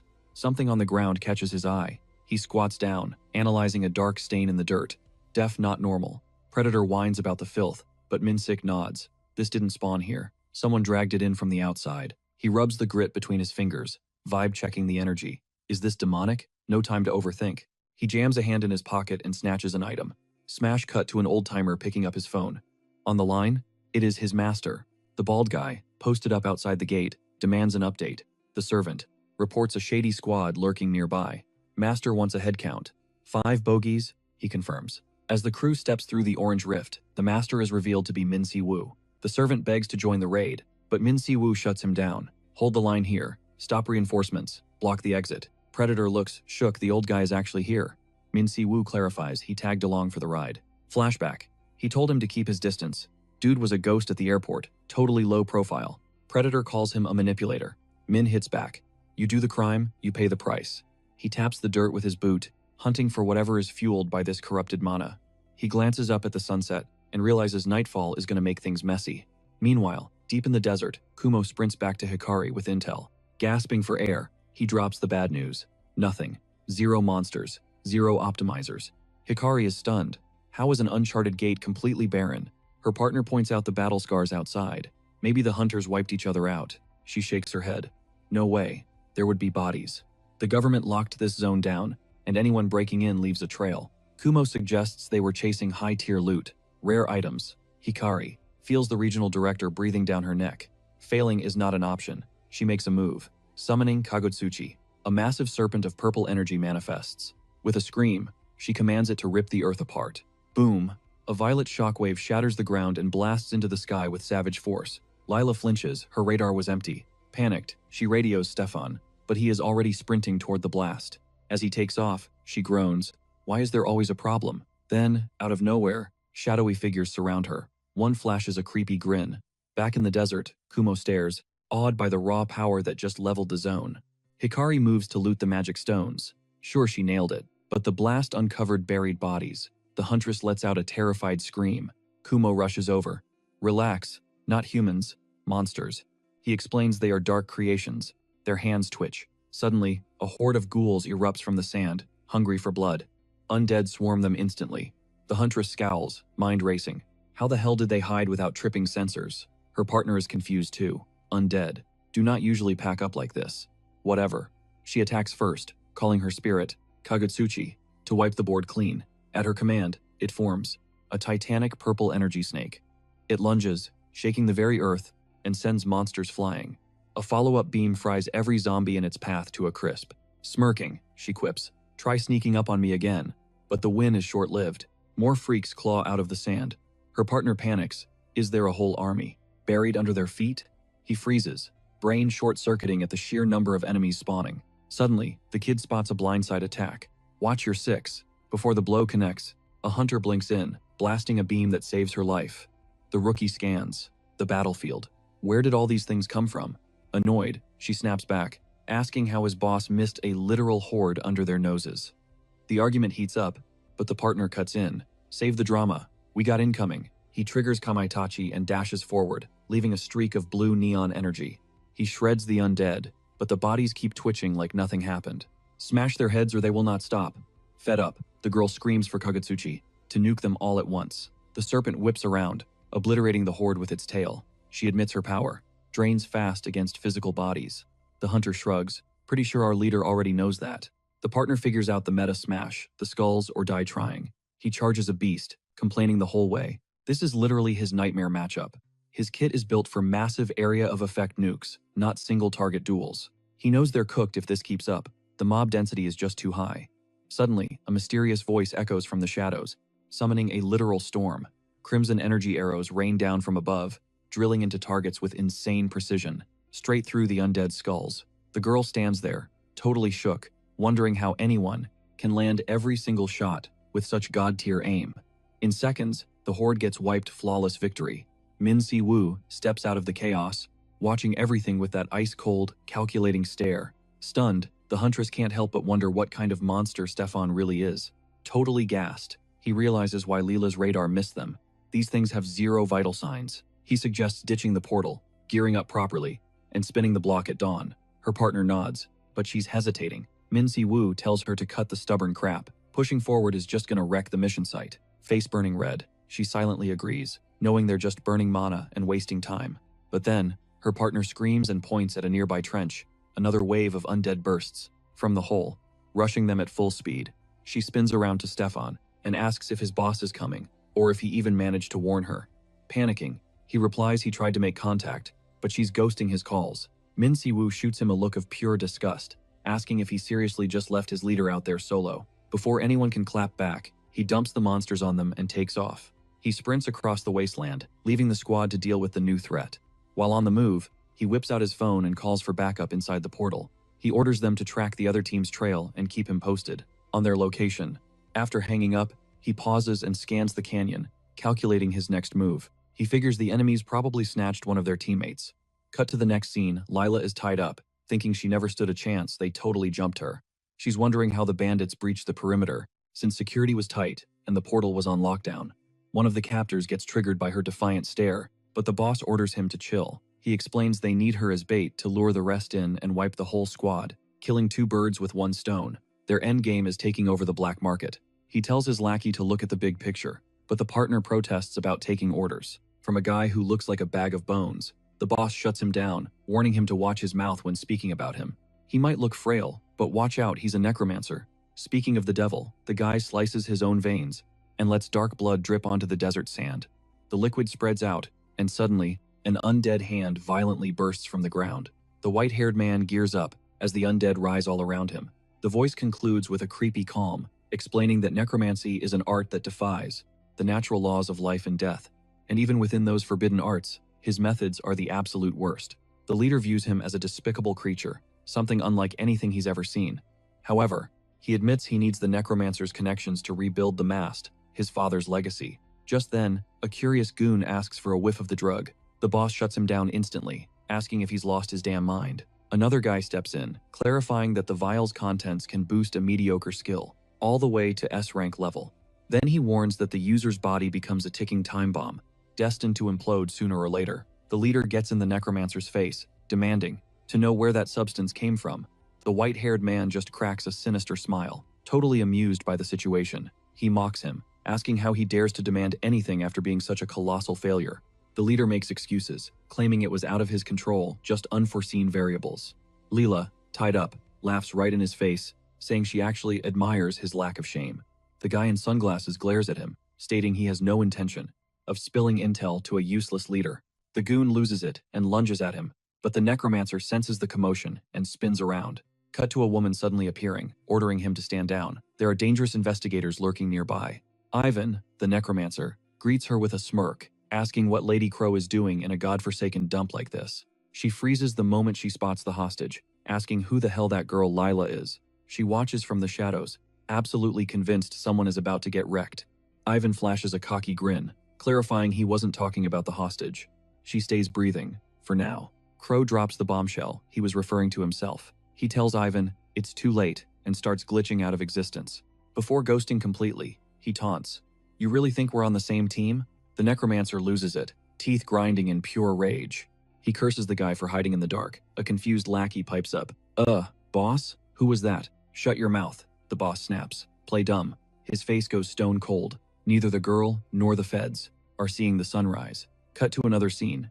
Our trio stumbles onto a trail of bodies. Total carnage. Estefan shudders. Man, Min Si-woo's path is paved with zombies. Literal nightmare fuel. If it wasn't for him, we'd be cooked, he admits, begging to call for backup. But the huntress isn't backing down. She's running on fumes but refuses to quit.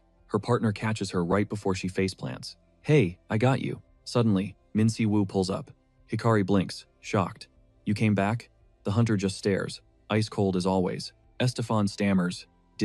Did something happen to leader Lila? Hikari cuts him off, annoyed. Min Si-woo ignores the drama. Found battle traces. I can sense her mana. That way. Her partner connects the dots. You think the guy who summoned these freaks took her? No way, Estefan panics. Lila wouldn't go down that easy. Min Si-woo walks past him. Scared? Then stay here and fight. The monster's yourself. Ice cold. Seeing him bail, the squad has no choice but to scramble after him. Wait up! Inside the portal, Min Si-woo confirms the kidnappers are locked in there with them. Hikari starts gagging at the smell. Ugh, the air reeks of death. Her partner looks around, nervous. You really think they dragged the leader all the way out here? They hit a cavern. Boom, a voice echoes from the dark. Well, look who finally showed up. Thanks for saving us the trip, the villain sneers. Zombies start swarming, but Hikari snaps. You bastards! She dives in, blade swinging. Kumo's right behind her, screaming, I ain't letting my cousin have all the fun. He clocks the four-eyed lackey, who whines, I don't get paid enough for this violence. Kumo ignores him, unleashing a sick spin attack that knocks the whole squad back. Point of view, you messed with the wrong team. The enemy leader is not amused. Reckless brats. He charges up his ult. Wolf Lance. He unleashes a nuke of golden energy. Min Si-woo clicks his tongue, he's over these clowns, but Kumo clutches up.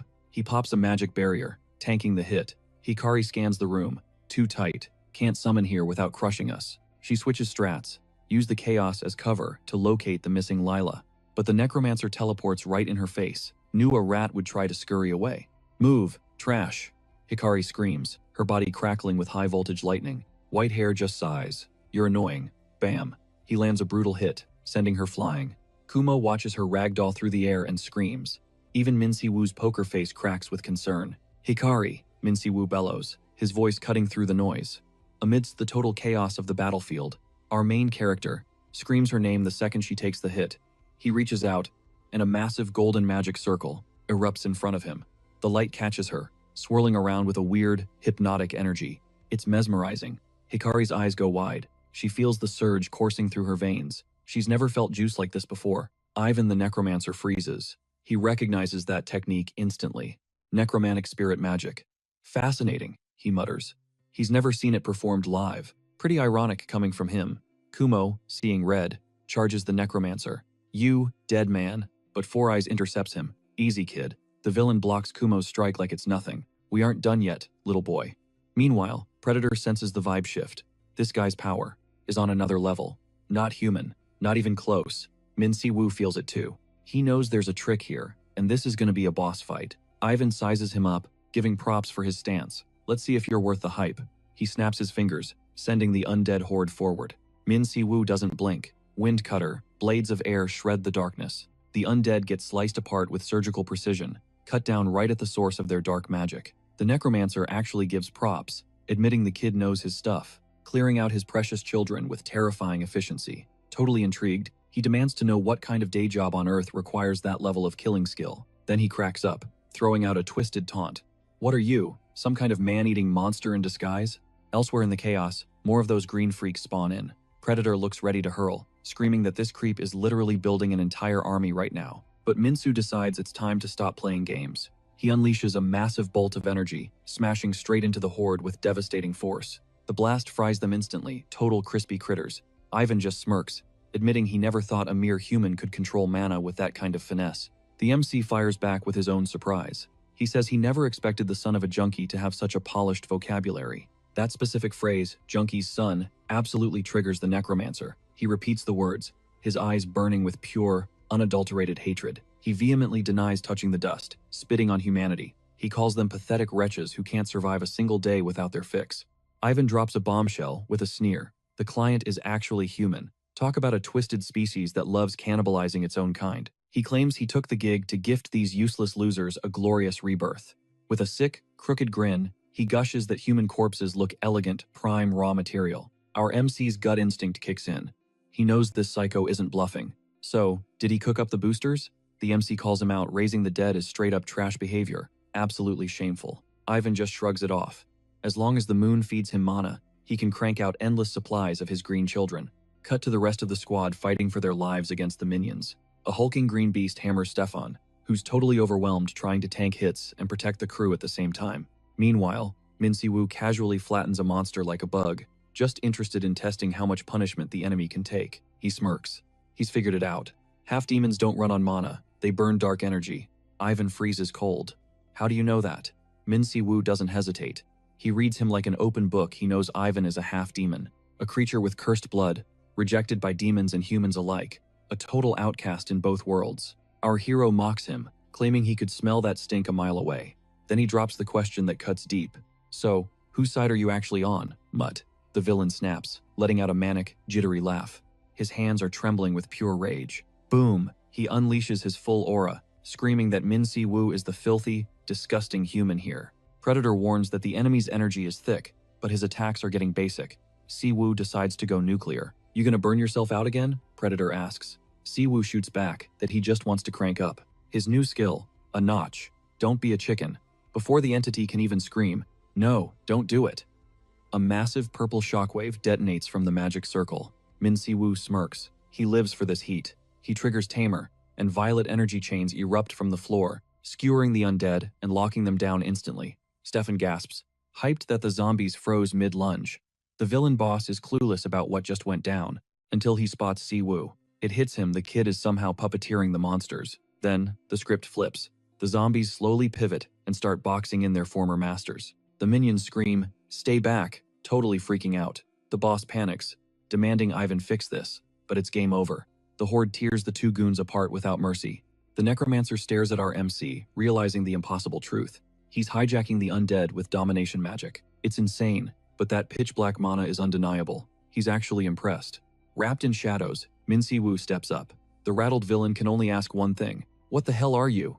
Ivan looks down at his own hands, questioning his own humanity after seeing the brutal power of those chains. Si-woo feels the recoil, crushing his body, while inside his head, Predator is spinning, trying not to puke. Take a nap, Si-woo tells the entity. He's got this. Suddenly, the zombies go feral and rush Ivan. Ivan yells, "Come to Papa," mocking them before realizing the irony.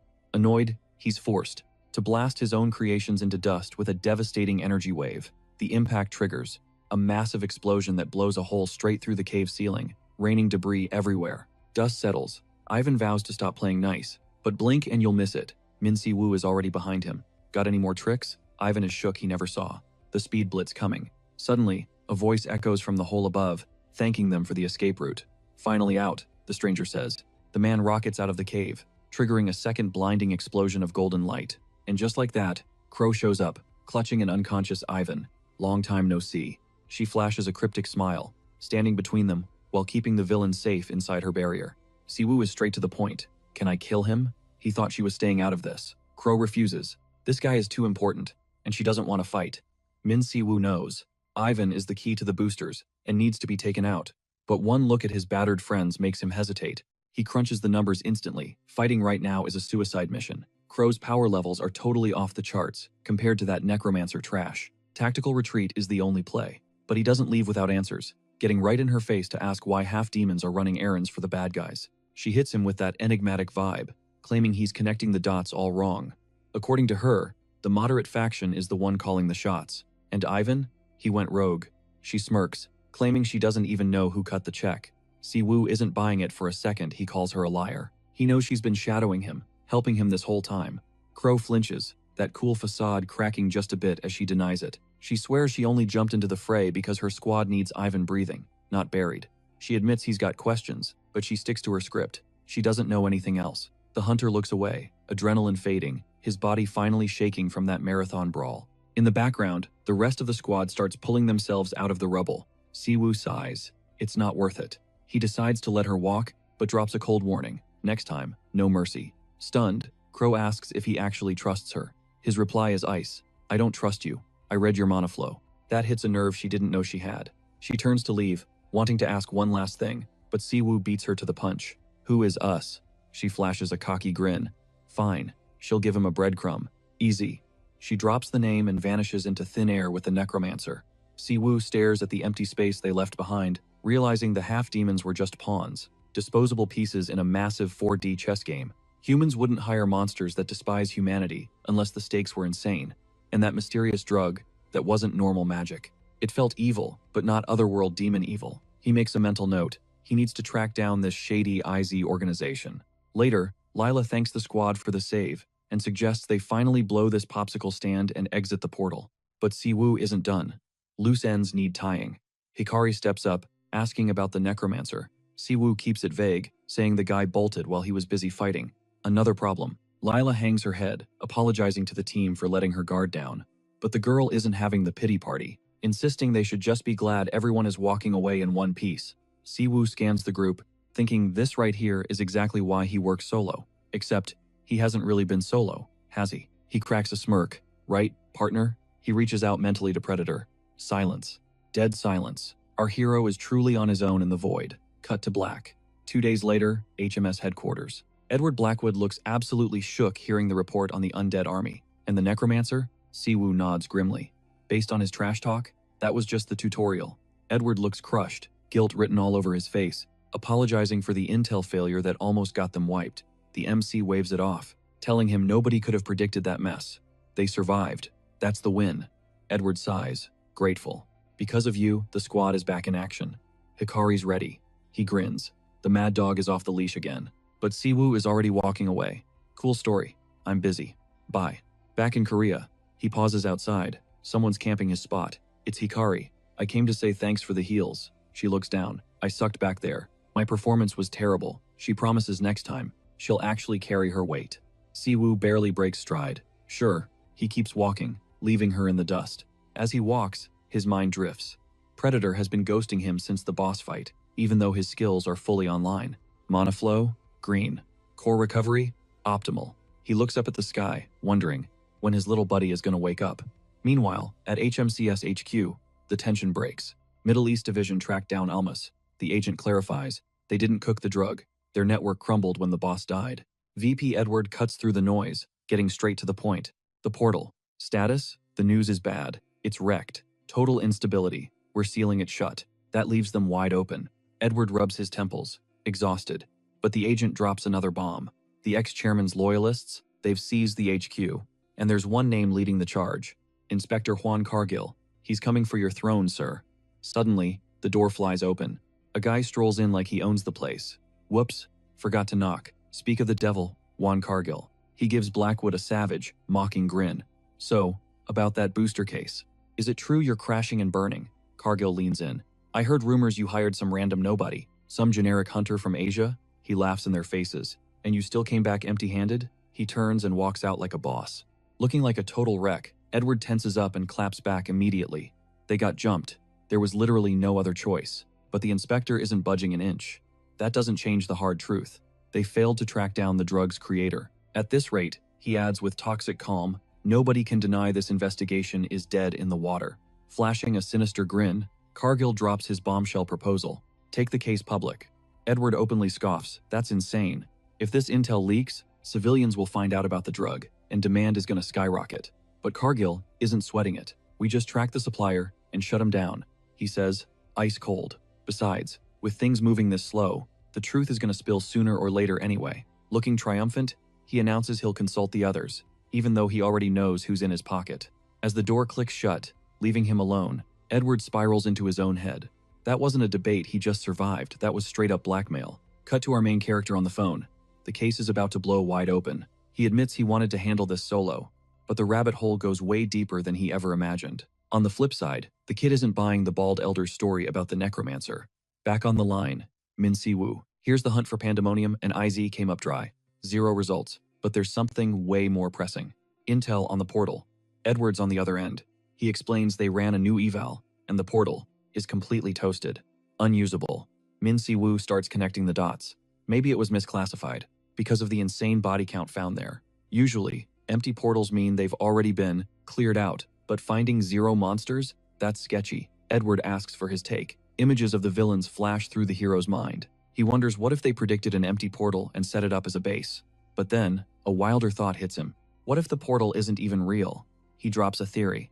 It could be an illusion created just to distribute the boosters. Edward lets out a disbelief, laugh. Sounds impossible. Still, he promises to look into it and asks him to stay on the team. Siwoo agrees. Letting out a long sigh, he hangs up after the draining chat. Suddenly, Another hunter challenges him to train. 3 against 1. Min Si-woo smirks and takes the bait.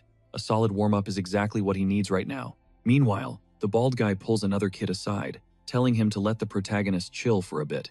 Then he stretches out, hoping a hardcore training session will finally wake up Predator. Cut to night. Outside a high-end club, a massive crowd swarms under the neon lights. Inside, the party is absolutely lit. Amidst the noise and luxury, one guy stands out, neck tattoo, serious vibes. He looks like the main character here. He stops at the VIP section and tells the bouncers he's got unfinished business. One guard demands the password. Shadows have no color. The man completes the code without blinking. Only crimson blood resembles them. Access granted. Inside, a guy greets him with slick elegance. The redhead with the neck tat grins and asks if he's been good since their last meetup. The guy with glasses wants to know if the Grand Master made it to the business meeting. The redhead lights up a cigarette and replies that the boss is a no-show for security reasons. The host snaps his fingers. He assures him a guard will escort him out when it's all wrapped up. Suddenly, a man with a braid materializes behind him and helps light his smoke. The redhead mutters that the pigs are making everything complicated. Then, footsteps echo. The other guest has arrived. A masked man strides through the door and greets the redhead, calling him San Chang. He praises his punctuality and signals the glasses guy to show the goods. He apologizes for the rush master's orders to move before the cops do. The glasses guy presents a black briefcase and asks if they want to inspect the merch. When the latch clicks open, the masked man is left speechless, staring at the product. Back at the agency, Min Si-woo is zoned in on his work, totally oblivious to the stares from 2 colleagues. From the back of the office, they're whispering up a storm. Rumor has it he got called up to HQ recently. And they aren't the only ones gossiping. Other employees are buzzing too, convinced this hunter has some shady connection to the top brass.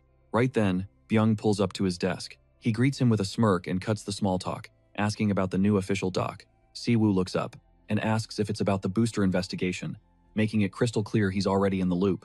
Byung looks awkward. He explains the regional director was totally in the dark about the operation. The hunter. He claims it's all classified orders from the top brass, which only makes the air in the room 10 times heavier. His partner chimes in, dropping the bomb that HQ went over their heads, basically throwing their director under the bus. Suddenly, a huntress struts up to the desk, slamming a note down to grab the team leader's attention. It's a summons. The big boss wants to see them, plus Hunter Min Si-woo. Smash cut to the director's office. The duo stands there, sweating it out while the director drills holes into them with a death glare, ready to rip. He kicks things off by saying, International HQ just blasted out a global cooperation request to every single branch. Then he drops his voice. A new, illicit substance is spreading like an epidemic. His eyes lock onto Min Si-woo, demanding to know if he confirmed this intel during his last run. Si-woo doesn't flinch, just a cold, hard yes. The intel is solid. The director skips the pleasantries and demands the gritty details. What the hell happened out there? Then he just snaps, veins popping, screaming about why HQ has such insanely high expectations for the Korean branch. Min Si-woo and Byung exchange a total what the fuck look, completely blindsided by the boss's meltdown. Byung actually points a finger at our main guy, basically accusing him of screwing the pooch on this one. The director is spiraling now, ranting that their country is practically squeaky clean when it comes to drugs. And the kicker? The order came from a rival faction. His chances at that sweet promotion are officially toast. Our protagonist casually scratches his cheek and asks, deadpan, you want me to quit? The director shuts that down instantly. He reminds Si-woo, he's Korean branch, family ride or die. He takes a breath, composing himself to get back to business. The branch needs a win here. He immediately rebrands Si-woo's squad as a high-priority special task force. The team leader's jaw drops. The director flashes a creepy, Grinch-like smile, reminding them everyone's neck is on the chopping block now. Min Si-woo slaps his buddy on the back, hinting this chaos might actually be their golden ticket up the corporate ladder. Byung isn't buying it though. He's stressing out about the inevitable drama from other teams. The director has zero chill about office politics. He greenlights Si-woo's next mission but demands results yesterday. Hyped up now, he claps his hands together, ready to drop the first file on the new squad. Boom, a mountain of paperwork hits the desk. He warns them not to freak out over the sheer volume. He mentions the analyst pulled an all-nighter compiling this. Girl is running on fumes. Min Si-woo and Byung start digging in. The intel points to a sketchy abandoned warehouse on Manhwa Island. Used to be a hangout for junkies. Now, it's a full-blown distribution hub. And to make it worse, a nasty brawl between Awakened went down there. The vibes have been toxic ever since. Byung is visibly shaking, realizing this case is way above their pay grade. But the boss is one step ahead. He already called in the cavalry. Private guilds are authorized. He just wants the win, no matter what. Min Si-woo gets that thinking look, wondering which big shot guilds made the guest list. Jump cut to the warehouse. Our protagonist is already on site, lurking in the shadows. He's waiting on two heavy hitters, the guild masters the director summoned. One of them cracks a joke. He laughs that all the nightmare scenarios seem to land in Min Si-woo's lap. Si-woo asks why the VIPs showed up personally. They admit this gig is top-tier priority. The master scans the area, asking where the rest of the backup is. Turns out they're on stakeout mode in the car, securing the perimeter to make sure no rats scurry away. Yehwa nods. She figures half the people inside are just civilians chasing a magical high. Min Si-woo corrects the record that fight wasn't junkies. It was super-powered pushers throwing hands. He shrugs, casually suggesting they go in and school these guys, tilting his head toward the main building. But the master wants to go ninja style, stealthy, while the other guy is itching for a loud, smash-and-grab assault. Min Si-woo cuts through the debate, bringing the focus back to the special merchandise hidden inside. Suddenly, he throws a hand up the universal sign for shut up. He signals them to listen. The trio goes ghost mode, eavesdropping on a conversation nearby. And honestly, Si-woo looks disappointed. One dealer is whining that the world's gone mad, complaining about Awakened selling premium drugs on their turf. Min Si-woo rolls his eyes. The lack of professional ethics among criminals is really ticking him off. It's just gross. The chatter continues until one guy drops a bomb. Yang Chuan is in Korea. The other goon asks, "Who the hell is Yang Chuan?" leaving his buddy stunned until they spin around, spot our heroes, and scream in panic. Min Si-woo flashes a wicked, sarcastic grin. He demands to know who these clowns are before dropping the bomb. "We ain't buying what you're selling." Flanked by the guild masters, he shifts into battle mode. He barks an order at the dealer. "Crack that warehouse open. Now." Moments later, the two thugs are hogtied on the floor. With the trash taken out, the path inside is wide open. Adrenaline kicks in for Si-woo and the guild leader. She's itching for a fight, suggesting they storm the place and burn it all to the ground instantly. But Sejun just sighs at their recklessness. He waves them over, chill as ice, and pulls an artifact from his pocket. Flash of light skill activated. The air shimmers like a mirage, and boom, they vanish. Invisible. Si-woo watches the cloaking spell take hold, genuinely impressed by the technique. He clocks it immediately. A super rare transformation variant. Even the guild leader has to give props to that kind of skill. She admits the title Great Mage of Korea isn't just hype, but Sejun, he just shrugs it off like it's nothing. He claims it's just a different way to spin elemental magic. Once you get the mechanics, it's actually pretty versatile. He goes full professor mode, explaining that stealth is basically just bending light, manipulating one of the 5 core elements. Si-woo grins, teasing that Predator's brain would probably melt trying to process a lecture like that. That makes Sejun pause. He asks if the parasite inside him is acting up.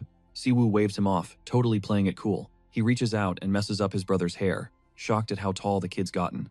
The guild leader just stands there, totally confused by the family bonding. Sejun gets all flustered, but Si-woo doesn't let it linger. He snaps back to business mode. "Playtime's over. We're going in." The invisible squad slips past the entrance guards. Si-woo whispers the plan. Hit hard, hit fast, and get the hell out of here. Inside, it's tense. They spot a shady deal going down, some buyer demanding a bulk discount like he's at a twisted supermarket. The seller shuts him down cold. "We ain't running a charity here."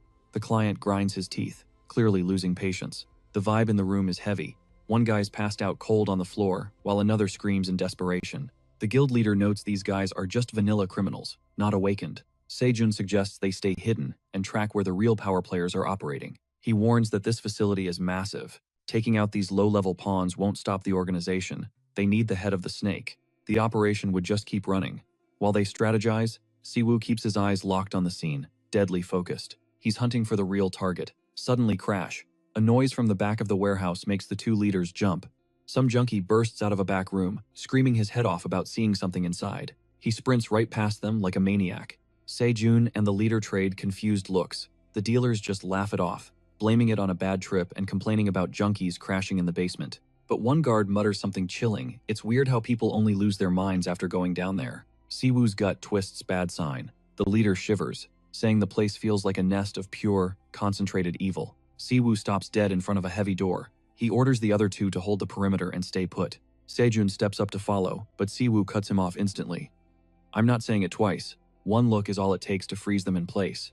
Without another word, he turns and descends into the darkness alone. Down in the basement, it's less of a warehouse and more like a literal sewer. He wonders if it's an escape tunnel, but as he pushes through the gloom, he feels a weird, static energy hanging in the air. Suddenly, a silhouette with long hair manifests. It's not Mana.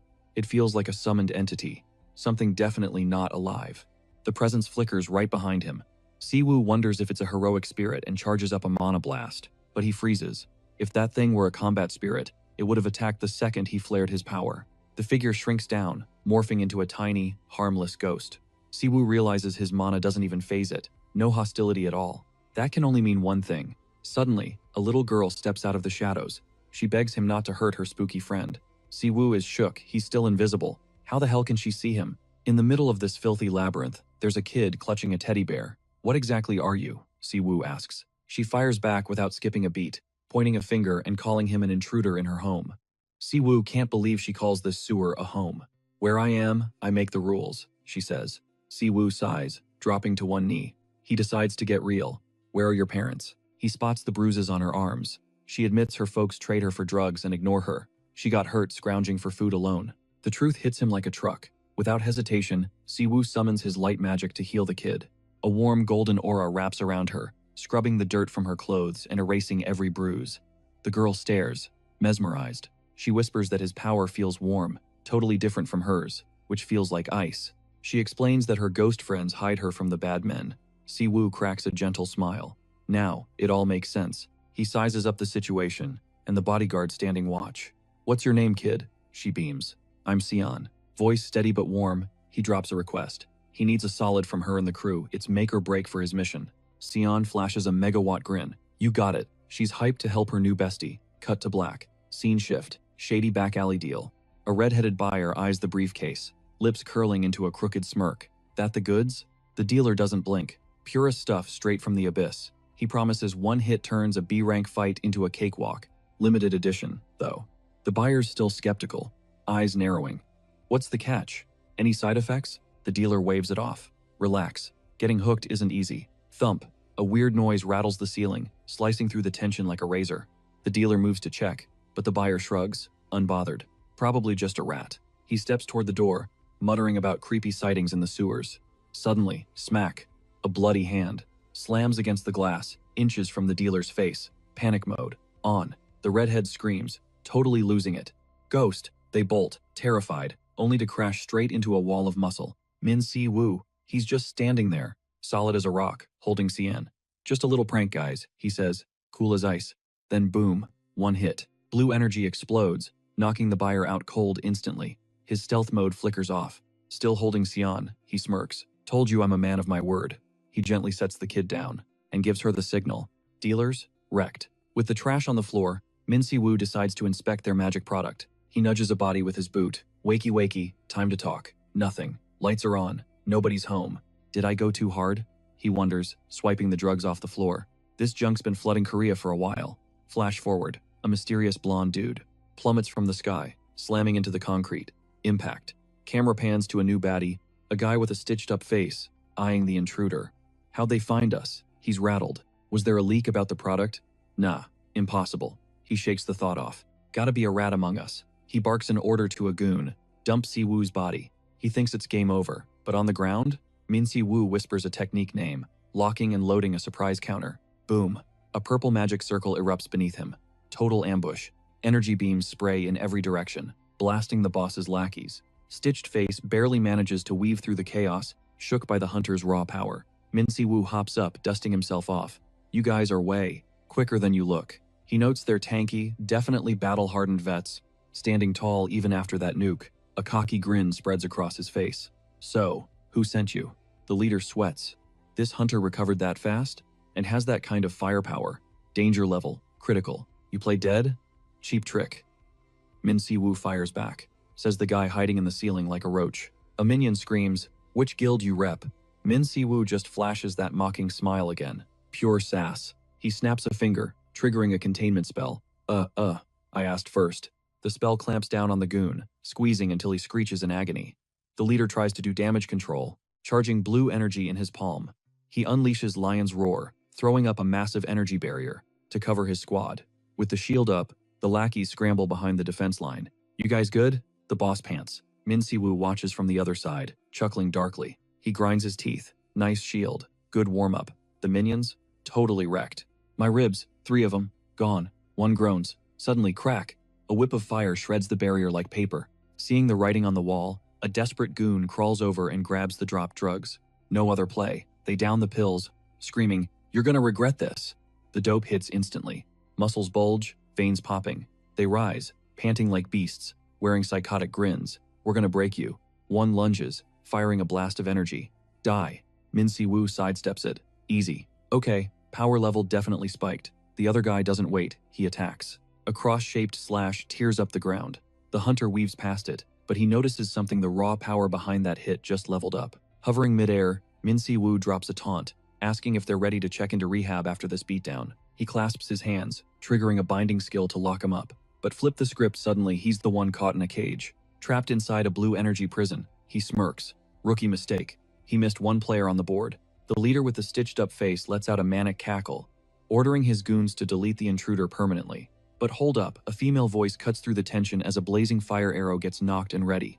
Bullseye. The shot lands square on the leader's dome. He never saw it coming. Guildmaster Yewa steps out of the smoke, salty that Min Si-woo always rushes in to hog all the glory. She and Sejun arrive as backup, announcing they've got their masters back this time. Sejun calmly adjusts his suit, almost amused, noting that the lackeys actually put up a decent fight. Beside him, Yewa stretches like she just finished a light warm-up at the gym. She comments that the power boost from that substance feels totally unnatural. Still, she adds icily, even with that cheat code, they're nothing compared to S-rank hunters. Min Si-woo turns to them, asking how they managed to track his location. Sejun starts explaining his partner came running to alert them, but she instantly denies it, turning beet red. Switching topics fast, she clarifies it was the kid who guided them through the sewers. Just then, Sion pops up at the door, pouting that a 3-on-1 fight wasn't fair. Min Si-woo gently pats her head. He thanks her for tipping the scales. However, Sejun and Yewa exchange worried glances, pointing out that this is no place for a child. The hunter looks down, confirming the illegal booster has officially hit Korea. His partner inspects the bodies, explaining the drug is highly addictive and slowly kills the user. Sejun asks about the demon hunters, and Min Si-woo suspects they might be tied to the manufacturer. Cut to the 3 unconscious goons, tied up and ready for transport. With that in mind, Sejun wonders if demons are pulling the strings here too. Min Si-woo nods. His gut tells him this isn't just human work. The scene shifts to the warehouse. An unsettling vibe hangs in the air. Someone from the underworld is collaborating with demons. Then, Sejun recalls Min Si-woo's name vanished for 10 years, and his return could spark another war. Watching the men on the floor, Min Si-woo notices they use numbers for names, deducing there must be at least 10 of them. He crouches, promising to extract the truth once he interrogates the dealers he knocked out. Suddenly, Sion stiffens, sensing danger first, and bolts, screaming for them to watch out. Sejun and the guildmaster raise their guard, confused. But a split second later, a massive explosion rocks the building. At the last second, Min Si-woo shields Sion with his body. The 2 unconscious dealers get vaporized in the blast. They hadn't even been tied up yet. New silhouettes emerge from the smoke, the real squad behind this mess. Min Si-woo realizes instantly, it's the rest of the unit. Sejun deploys magic to shield the team, warning that the enemy's mana reserve is massive, at least A rank or higher. One guy steps forward calmly and comments that they saved them the trouble of hunting them down.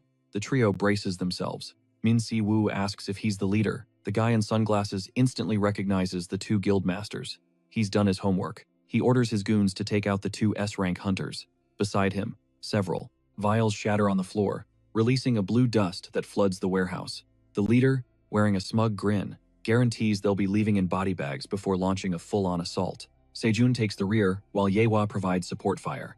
Min Si-woo steps to the front, and the brawl explodes. Center stage. He recognizes the rival's martial arts style, but mocks him. Your master must have been trash. The leader, pride wounded, charges his energy to the max. They collide in a brutal flash, arcs of power ripping through the air. Seeing the impact, Yewa screams his name and fires without hesitation. The arrow pierces the leader's shoulder. He feels the sting and the force of the hit. Enraged, he conjures an energy sphere and hurls it at the archer in retaliation. She freezes, bewildered. Did he just use his own power to boost that attack? Right at that moment, a goon sneaks up behind her, aiming for a cheap shot while she's distracted. But the blade crunches against a magic barrier that pops up in the absolute clutch. Sejun assures her he's got the small fry handled and proceeds to neutralize the mob. He screams at Cebu to hustle, but the hunter is floored, hit with some weird status effect. RMC scratches his head, telling the guy to quit the lecture. Then, sporting a smirk, he admits his body is finally remembering the rhythm of a team fight. Cue a flashback showing his old squad. He narrates that back in the day, their synergy was flawless. Snap back to reality. Sejun pushes up his glasses, asking if the warm-up is over. Yo-Hwa flashes a confident grin, ready to throw down. Min Si-woo cranks his power level to 11, announcing he's wiping the floor with them in exactly 10 minutes. The brawl heats up. With his red aura blazing like a bonfire, the hunter charges the minions. The boss eats a massive direct hit, coughing up blood from the sheer force of the impact. Min Si-woo locks eyes with him, calling out his attempt to bait a stronger attack. He steps closer, deducing the enemy's main gimmick is all in that right hand. The leader, losing his cool, screams at him to shut up while unleashing a ferocious blue energy blast. Min Si-woo then explains his tech is basically a counter-strike. He stacks up the kinetic energy from every hit he took, but with a simple tap on the ground, he redirects all that force back instantly, shattering the rival's technique. The leader is left, shook, cursing himself for walking right into that trap. Min Si-woo, wearing a winning grin, declares the enemy looks pretty defenseless now. Min Si-woo launches forward with zero chill, unleashing a brutal flurry of punches that literally ruptures the ground beneath them. Every hit booms like a cannon shot. The leader can barely wheeze. He gasps in disbelief, wondering how a piece of trash like this reached Asura tier. Wrapped in a red aura, burning like living fire, our protagonist rushes in without hesitation. He winds up for the next strike and tosses the same question back into the air. How did he pull off such a feat? The answer is blunt, stamped right on his face. He invented that technique himself. The punch sends the guy flying backward with zero chance to block. Even so, the leader tries to clutch up, focusing red energy into his palm. Min Si-woo clarifies that Asura is just the name he gave to the shapes his mana takes. Realizing he's completely outmatched, the leader knows his only play is to run. He bolts for a hole in the wall, but Min Si-woo yells for him to get his tail back here. In a blink, the hunter teleports, right in front of him, asking if he's getting distracted. Then, he unleashes a combo of aerial attacks, battering him from every single angle. The finisher slams him into the wall, cracking the masonry wide open. Fight over. Min Si-woo crouches down, swiping one of the drug vials off the floor. He glares daggers at his enemy and complains. He answered the question, and this is the thanks he gets? He steps up to the fallen leader, warning him that if he doesn't cooperate, the interrogation starts now, and he's gonna answer for every comrade who died in this battle. Sejun and Yo-Hwa watch, stunned. Min Si-woo ignores the vibes and grips. The leader's face hard to intimidate him. Then he mocks him, asking why he chickened out. After forcing his minions to dose up, he knows the boss didn't take it because he knew the risks. He demands the supplier's name. The leader calls him a pig, insisting he's wasting time and nothing's gonna change. According to him, it's the law of the jungle. Only awakened power matters. That's why everyone will do whatever it takes to level up, and hunting dealers is pointless. He screams that the drug is a gift for the weak, a chance to shine, even if just for a second. Min Si-woo runs out of patience with this speech. He violently chokes him out. With a sinister look, he declares that to the master, this leader is nothing but a scrub. The guy starts coughing up this nasty black sludge as he feels the hunter's dark power crushing him. Min Si-woo gives him one last shot. Answer before he gets eaten alive. Who made the drug? A scream of pure agony rips through the dark warehouse. Then, the dust starts to settle. In the distance, Sejun watches silently, while Yo-Hwa holds little Siang in her lap. He catches his partner's attention. She looks lost in thought, rocking the kid. Sejun asks if she thinks Min Si-woo has changed too much since he vanished 10 years ago.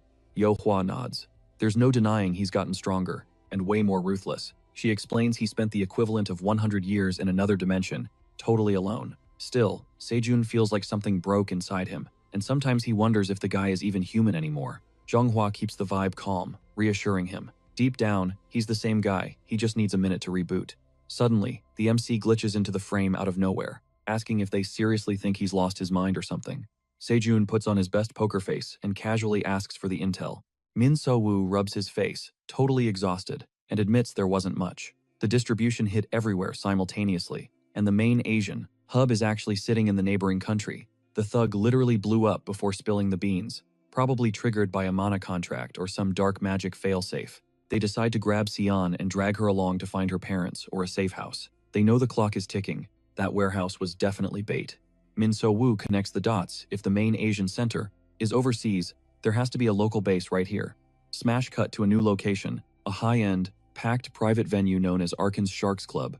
Inside, Yang looks like he's seen a ghost, asking if the factory actually fell. His lackey confirms the HMCS raid and says the on-site team has gone dark.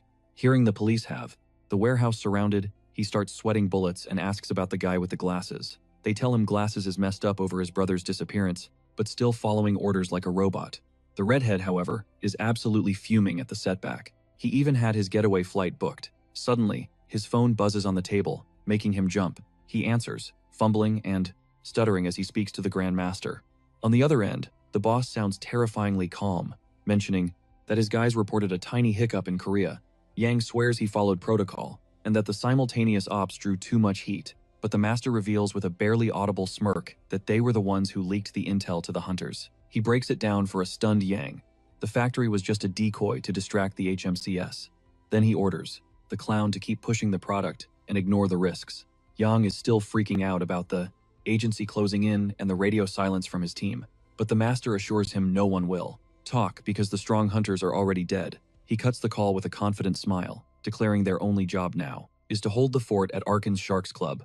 Cut to an HMCS superior, laying down the law. Min So-woo cornered a bunch of dealers and addicts in an abandoned factory and absolutely pulverized their distribution hub. On paper, he deserves a standing ovation. The awkward detail, he didn't leave a single soul alive among those pushing the illegal boosters. The scene shifts to the HMCS director's office. Min So-woo tries to explain himself as the tension in the room spikes.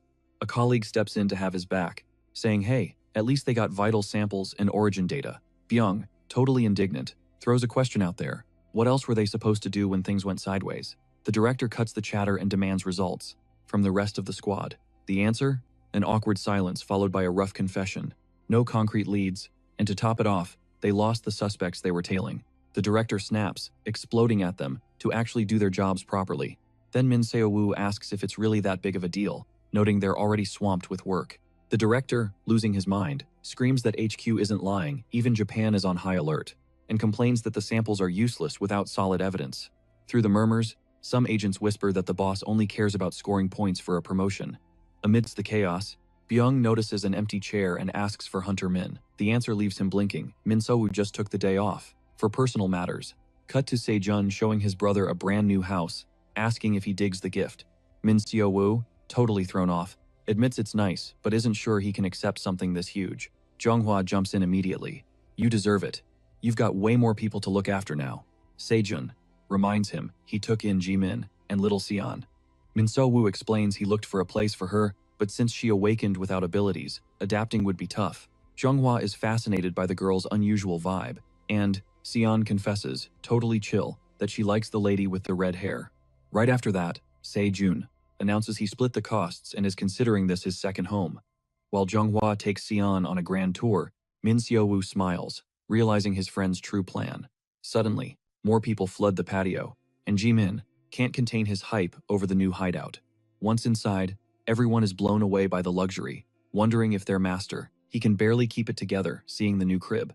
Inside, total jaw-dropper luxury everywhere, leaving the squad wondering if their master is actually balling like that. Does he actually have the cash for a crib like this? Shalon asks, eyeing him sideways, totally sus about why they gotta live on top of each other. Min Si-woo rests a hand on her head, chill as ice, and tells her straight up he needs them close to keep them safe. Flashing a solid grin, he drops the vow. Keeping this fam safe is his only mission. Period. Then it hits him. For 100 years, his only company was his own twisted memories. Flashback time. Min Si-woo is spiraling, haunted by the fact that he failed one of his own in the end. Snap back to reality. The squad rolls up to the new house. Fresh start, baby. He watches them, eyes locked in. This time, it's gonna be different. Just then, little Sion yanks his arm, complaining he's walking like a turtle. Main character energy kicks in, he smirks, thinking Predator is in for a rude awakening. He follows the crew inside.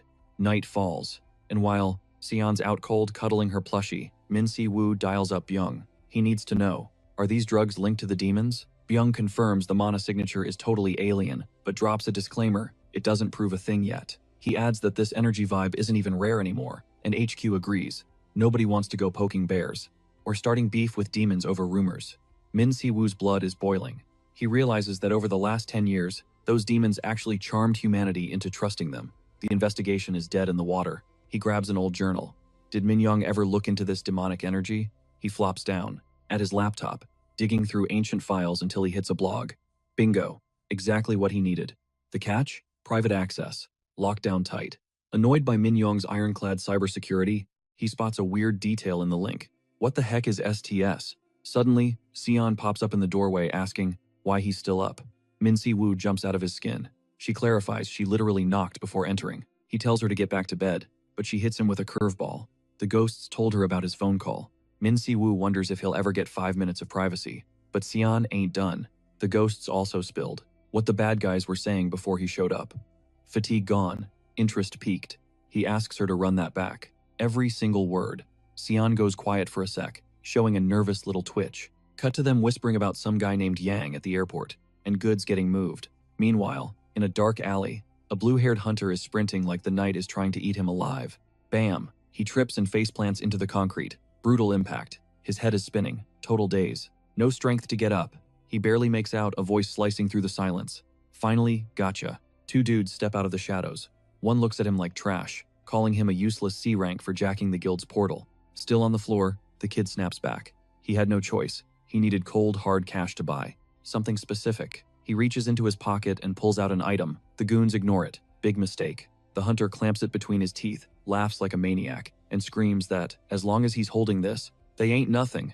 Boom! A massive explosion. Swallows the alley and everything near it. Blink, and the scene shifts. Emergency meeting time. News about illegal boosters just dropped at HMCS headquarters. One leader warns this mess is gonna spread like wildfire. Vice President. Blackwood admits it's code red and asks for updates. An assistant brings up the case of the factory in Korea. The regional director practically shrinks in his chair. Zero progress on the reports, the assistant adds, questioning the hunter they put on the job. Juan Cargill busts out a mocking laugh, roasting Blackwood for putting a rookie on something this heavy. However, another leader shuts him down cold, noting how bold he sounds for a guy who only chases a paycheck. One director calls for chill, sure that the VP has a master plan up his sleeve. Then he suggests making the new hunter the lead investigator for the Korea case, hinting this kid might be full of surprises. With a calculated smile, he turns to branch director Baek and asks for his take. Baek goes ghost white, stuttering, totally lost for words in this mess. 2 days later, Korean HQ. Byung freezes solid when he finds out that Min Segu just leveled up to lead investigator. But Si-woo kills the celebration instantly. The case has gone public. They're setting him up as the fall guy, a classic scapegoat. But Si-woo, he's cool as a cucumber. He says even if this goes south, he can flip the script. He slides a document across the table, requesting a formal investigation.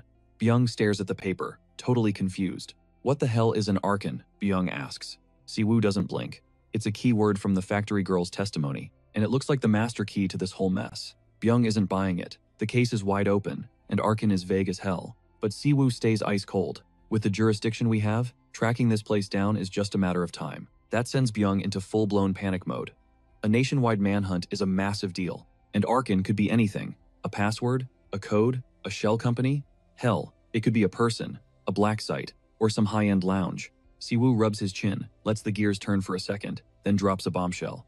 Let's demand cooperation from the 7 guilds of the heptagram. Byung's jaw hits the floor. This is a confidential investigation, he stammers. But Si-woo cuts him off. Stopping the distribution is priority number 1. Byung is practically tearing his hair out now. Those guilds have massive egos. They'll never agree to this. Si-woo waves it off like it's nothing. Yohwa and Sejun are already on board. We just need the other 5.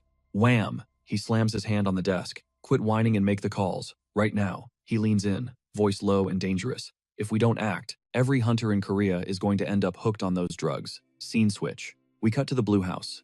Jillian, master of the Infinite Guild, strides into the president's office and executes a flawless bow. Before the most powerful man in the country, President Dae-soo eyes her sharply.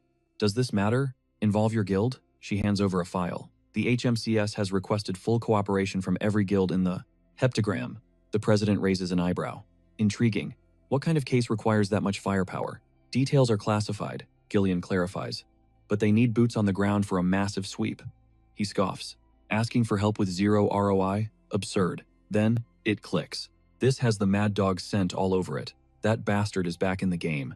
Still, he waves his hand. Do what you want. The guild is under your command anyway. Jillian doesn't say a word. She just scribbles on her clipboard, stone-faced. Back at HQ, Byung is losing his mind. Some guilds actually sent written rejection letters. An agent reports, Infinite and Frozen Soul declined cooperation. But here's the twist. Byung looks relieved. He honestly expected a total shutout. Just then, a female agent walks in. She hands over the yes list. As Byung scans the document, he mutters, "Is it weird for a hunter to join the HMCS? Not really," she replies. Happens more than you think. Pay isn't great, but the stability is solid. Plus, it attracts the justice boner types. Mincy Wu steps in, catches up, and grabs the list. Vajra, White Lion, and Fighting Warrior are in. He looks up, deadly calm. Put a tail on every hunter from those guilds. We might be letting a spy right through the front door, meaning someone inside the HMCS is already leaking intel. Byung frowns, brain lagging behind. I don't follow. Siwoo breaks it down. This operation is massive. A major guild is definitely pulling the strings. We offered 0 benefits, so they only said yes because they smell a profit. Byung starts to process that, but suddenly, bam! Another agent bursts in, screaming for the chief. She's out of breath, eyes manic with excitement.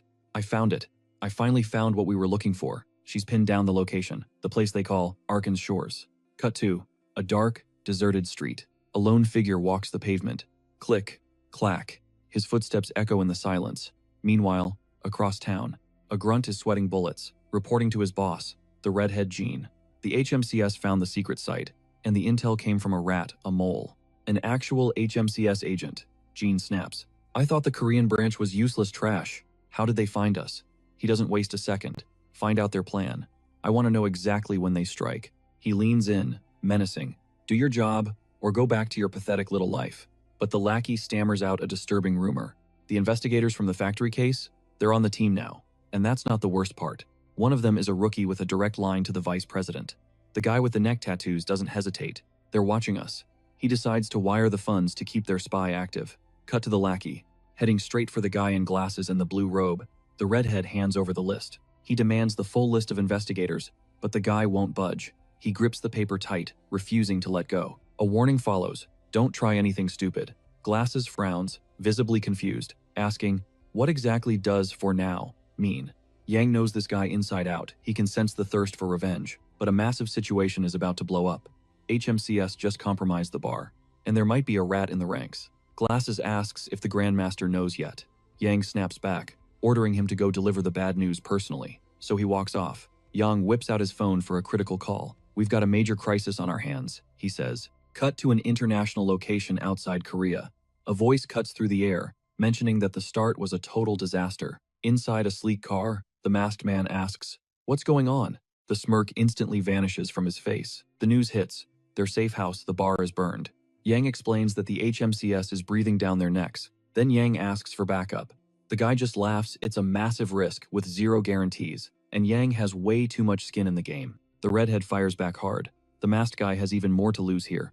That bar is his most strategic asset. So, the masked man pivots with a proposal. Next, shipments to the bar. He'll slash the price by 50%. He hangs up and steps out of the ride, saying not to sweat the boss. Full of swagger, he claims he'll handle the deal face to face. Time to meet the Grandmaster. He strolls into a luxury suite and greets him, hyping up the boss's commanding presence. The long-haired man doesn't even flinch. He's staring out the window at the city, drowning in absolute silence. Masked guy drops the intel. Arkan Resort is compromised, and the Korean HMCS actually knows what they're doing. The Grandmaster cuts him off cold. Silence. He already knows everything. Then he exposes the masked man. He's from the same crew pushing that illegal drug distribution deal. And frankly, the Grandmaster doesn't care about their goals. Every road in the underworld goes through him. The deal is simple. Pay the tax, and you stay in business. Masked man smirks, satisfied. Exactly what he expected from the king of the Asian underworld. His mission is just moving product, nothing else. But he drops a warning. The Korean HMCS isn't weak. If they get busted, it's going to be a catastrophe. To make matters worse, the agency called in the 7 guilds. Grandmaster snaps, get to the point. So, the guy suggests a summit at the bar. A gathering of the biggest crime syndicates. Plan set, he and his crew gear up to make it happen. No one turns down an invite like this. They could even throw in free samples to juice the market. The Grandmaster pauses for a second. That'll just attract amateurs who don't know the stakes. Masked guy pushes back. Strength in numbers. We'll crush the investigation team. Better to go all in before they wreck our base. He drops the mic and leaves. He's desperate for the Grandmaster to join the fight. But the boss just stays silent, watching the skyline. Then, flashback to a memory. A sick girl calls out to him, but he begs her to just call him brother. Desperate, he promises to get the money for her cure. She gives a weak, warm smile. We'll go home when I get better, she says. Brother, she whispers weakly. He's fighting back tears, trying not to break. But then she drops the truth. She doesn't want the money. Her only wish is for him to build a happy family. Smash, cut to a nightmare. He's sitting right there, next to her lifeless body, lying on a hospital bed. Flash forward slightly, a younger version of him tracking down the protagonist, begging him to be his teacher so he can protect the people he loves. Snap back to the present. The Grandmaster stares into the void. Those memories are just painful ghosts now, impossible to shake. He looks at his current reality. He's filthy rich, wielding god-tier power. But deep down, he knows the truth. There's absolutely no one left to protect. With a shadow darkening his gaze, he turns around. He locks eyes with someone standing in the shadows. A subordinate steps into the light, answering the boss's call with total reverence. Voice like steel, the Grandmaster drops the order. We are holding a conference in Korea. Cut to HMCS HQ. Min Si-gu steps up to present the operation report. He introduces himself as the temporary lead investigator, handling the illegal booster case. And he doesn't waste a single second. He warns that any beef with his authority goes straight to HQ. The projector clicks on. Arkin isn't just a code name. It's a club resort. The team discovered that this place is the main distribution hub for the product across all of Asia. The MC chimes in. The real owner is still a ghost, and the place runs through a web of affiliated clubs.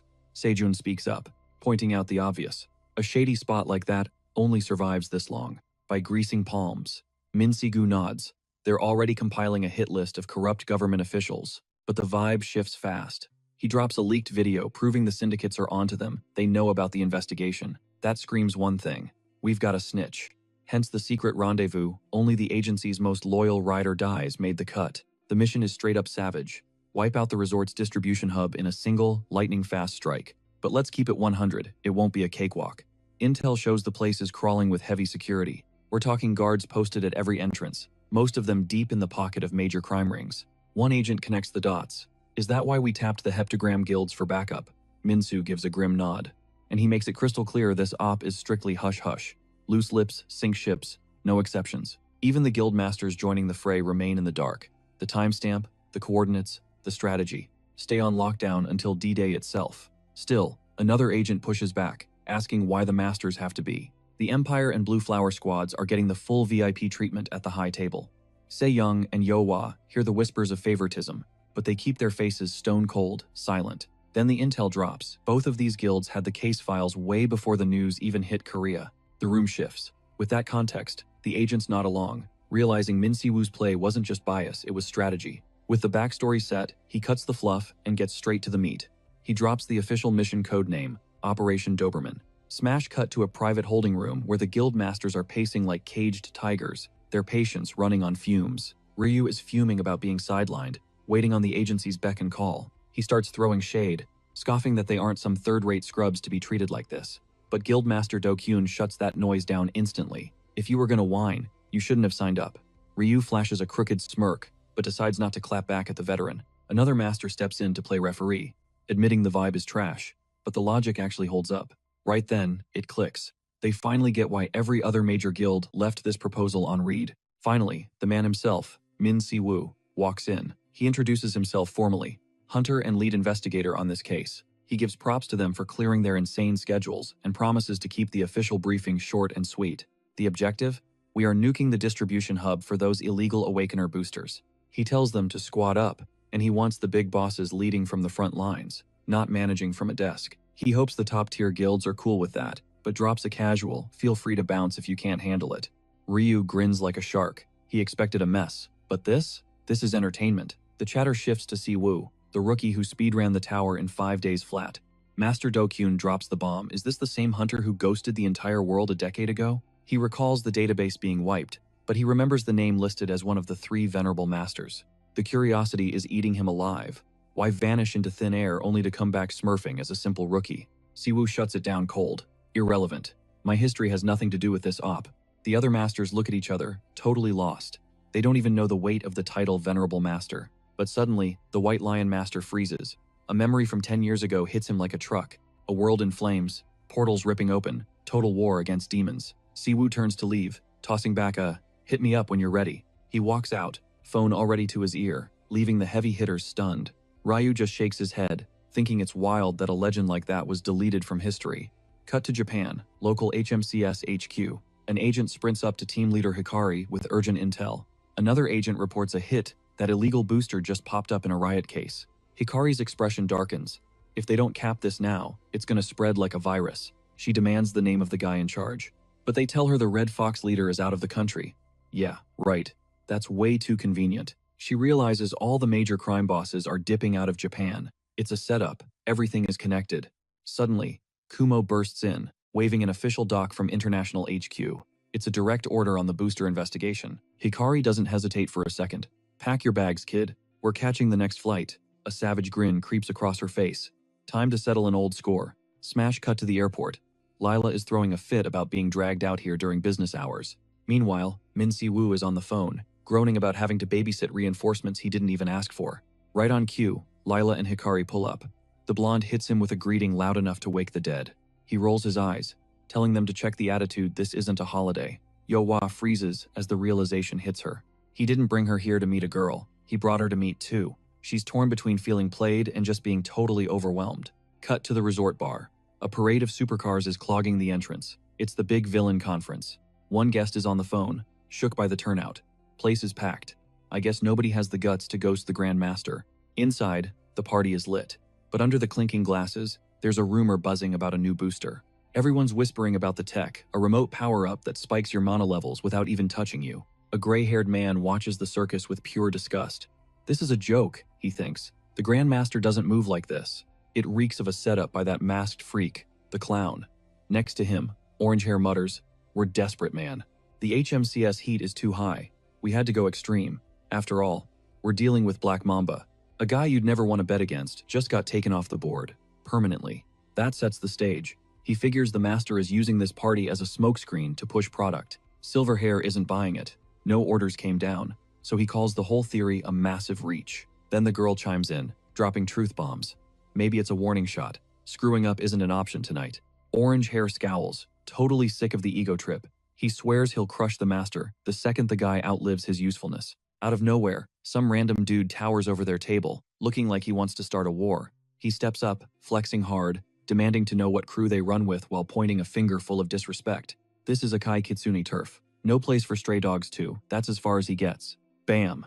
A fist detonates against his jaw. Before he hits the floor, the guy in black folds him with a brutal kick. He scoffs, totally unbothered, muttering about how this place is crawling with morons. The Akai Kitsune boss flips his lid, raging while his underling screams for backup.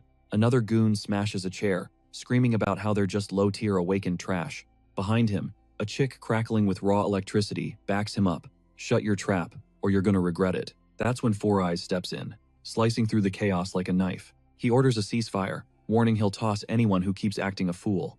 One guy demands to know who the hell he thinks he is, only to realize, oops, these are the hosts. Some lackey protests, but the main character? He's been there the whole time, dead silent, just watching, analyzing every twitch. In a room that's basically a powder keg, Redhead side-eyes him, wondering what his deal is, and how many faces this guy is actually wearing. Meanwhile, the Kitsune boss is drooling over one of the boosters. Right on cue, the masked clown grabs the mic to steal the show. He hypes up the packed house, introducing himself as the owner and the big boss of the Korean operation. Tattoo Neck stays quiet while the clown explains the real reason they're all here. A product drop. He pops the briefcase. These aren't just boosters, they quadruple your mana. A blinding light sweeps the room, revealing the name, Lux. The clown shuts down the rumors about side effects fast. That was just the beta test. This stuff is flawless. And let's be real, you guys aren't the users. You're here to deal. Anyone with a brain can see this is about to flip the entire underworld upside down. Then, the vibe shifts. The real agenda drops. HMCS headquarters has been sniffing around Lux since day one. Worse, the Korean branch compromised this location. That's why he needs everyone on deck, if they want this launch to fly. One guest laughs it off, claiming the Korean HMCS squad is nothing but a joke. Another guy gets nervous, but his partner tells him to zip it. The clown admits they're weak, sure, but annoying. They even called for backup. According to his intel, a massive raid hits in 1 week. The crowd gets hype when he tells them to stand up and show who's boss. As a bonus, he suggests his own crew use Lux to demo the raw power. He promises they'll absolutely steamroll the HMCS and make them scurry like rats. One guest stands up, demanding the bottom line. What's in it for us? The clown drops the offer. Double the Lux for anyone who backs the play. Straight from the Grandmaster himself. This is their golden ticket to the big leagues. The whole room starts exchanging looks. You can feel the shift. If Lux is the real deal, it changes the entire game globally. Cut to, minions passing out the boxes. Decision time. The clown reminds them that ever since the portals opened up, power is the only law that matters. With that painted smile, he warns them to pick their side wisely. Murmurs fill the hall, criminals doing the math on risks, profits, and inevitable backstabbing. Orange hair smirks, recalling a quote from Lord Orobas. Then, the gray-haired man cuts through the noise. Humanity's power doesn't come from mana or portals. It's way simpler than that. What drives us is pure, naked greed. Smash cut. An agent radios in. It is exactly 12 midnight. Up on the roof, Min Sivu calls the tower. The operation is a go. Yewa checks and vanguards locked and loaded, just waiting for the green light. Right on cue, Hikari and Lila radio back. Every single unit is primed to push forward. He knows exactly how this plays out. You want to snag rats? You gotta smoke them out of their hole. Expose the whole nest at once. Mana flares as he drops the skill name, Meteor Shower. A streak of violet doom, tears across the city skyline. That's the beacon it is on. Flashing a cocky, confident smirk, he declares the start of the long-awaited Operation Doberman. Cut to a dive bar where two guys are clinking beer mugs, vibing over a successful meetup. The boss wastes zero time, saying it's time to secure that bag, and orders his partner to head out and link up with the merchants. Across the table, the redhead with the neck tat keeps a stone-cold face, locked in and totally focused. Meanwhile, a masked figure is soaking up praise for hiring mercenaries and planting a mole. This guy, known as the Clown, bursts into laughter, claiming it was all a breeze thanks to the Grandmaster's help. Just then, Yang hits the exit. The masked man wishes him luck, cleaning up the mess. Yang doesn't even flinch, clarifying he's already delivered the goods, so there's zero reason to stick around. The Clown warns the glasses-wearing guy that his brother's enemy is lurking nearby, but he just calmly replies that he'll be back soon. The vibe gets way heavier when the masked man demands he return in at most 1 week. Out of nowhere, a massive explosion rocks the joint, startling everyone in the conference room. The Clown goes on high alert, demanding a sit-rep, his eyes glowing menacingly in the dark. Suddenly, a woman comes sprinting down the stairs, looking straight up, frantic, screaming that they have a major crisis. She's gasping for air as she warns that an unknown enemy is shelling the building from the outside. One of the goons is completely shook, wondering who would have the guts to pull a stunt like this right in the city. The Clown grinds his teeth in rage, refusing to accept that his master plan just got interrupted. Cut to a rooftop nearby, Min-sok picks up a call, surprised by how frantic the summon is. On the other end, someone from the White Lion Guild is whining that this operation is messing up their cooperation. He hangs up on them. He gets the politics, but he's laser-focused on solving the immediate problem. His squad reports that tracking barriers have already wrapped around the target building. All around him, the hunter team triggers magical barriers, locking it down so not a single soul escapes. With a smug little grin, Min-sok figures out the enemy spy failed to leak the actual ops details. He gripes that only the Salabi Guild showed up to back them, but his team claps back that they're more than enough. With the enemy's escape route totally bricked, the game plan is simple. Squeeze them until they pop out.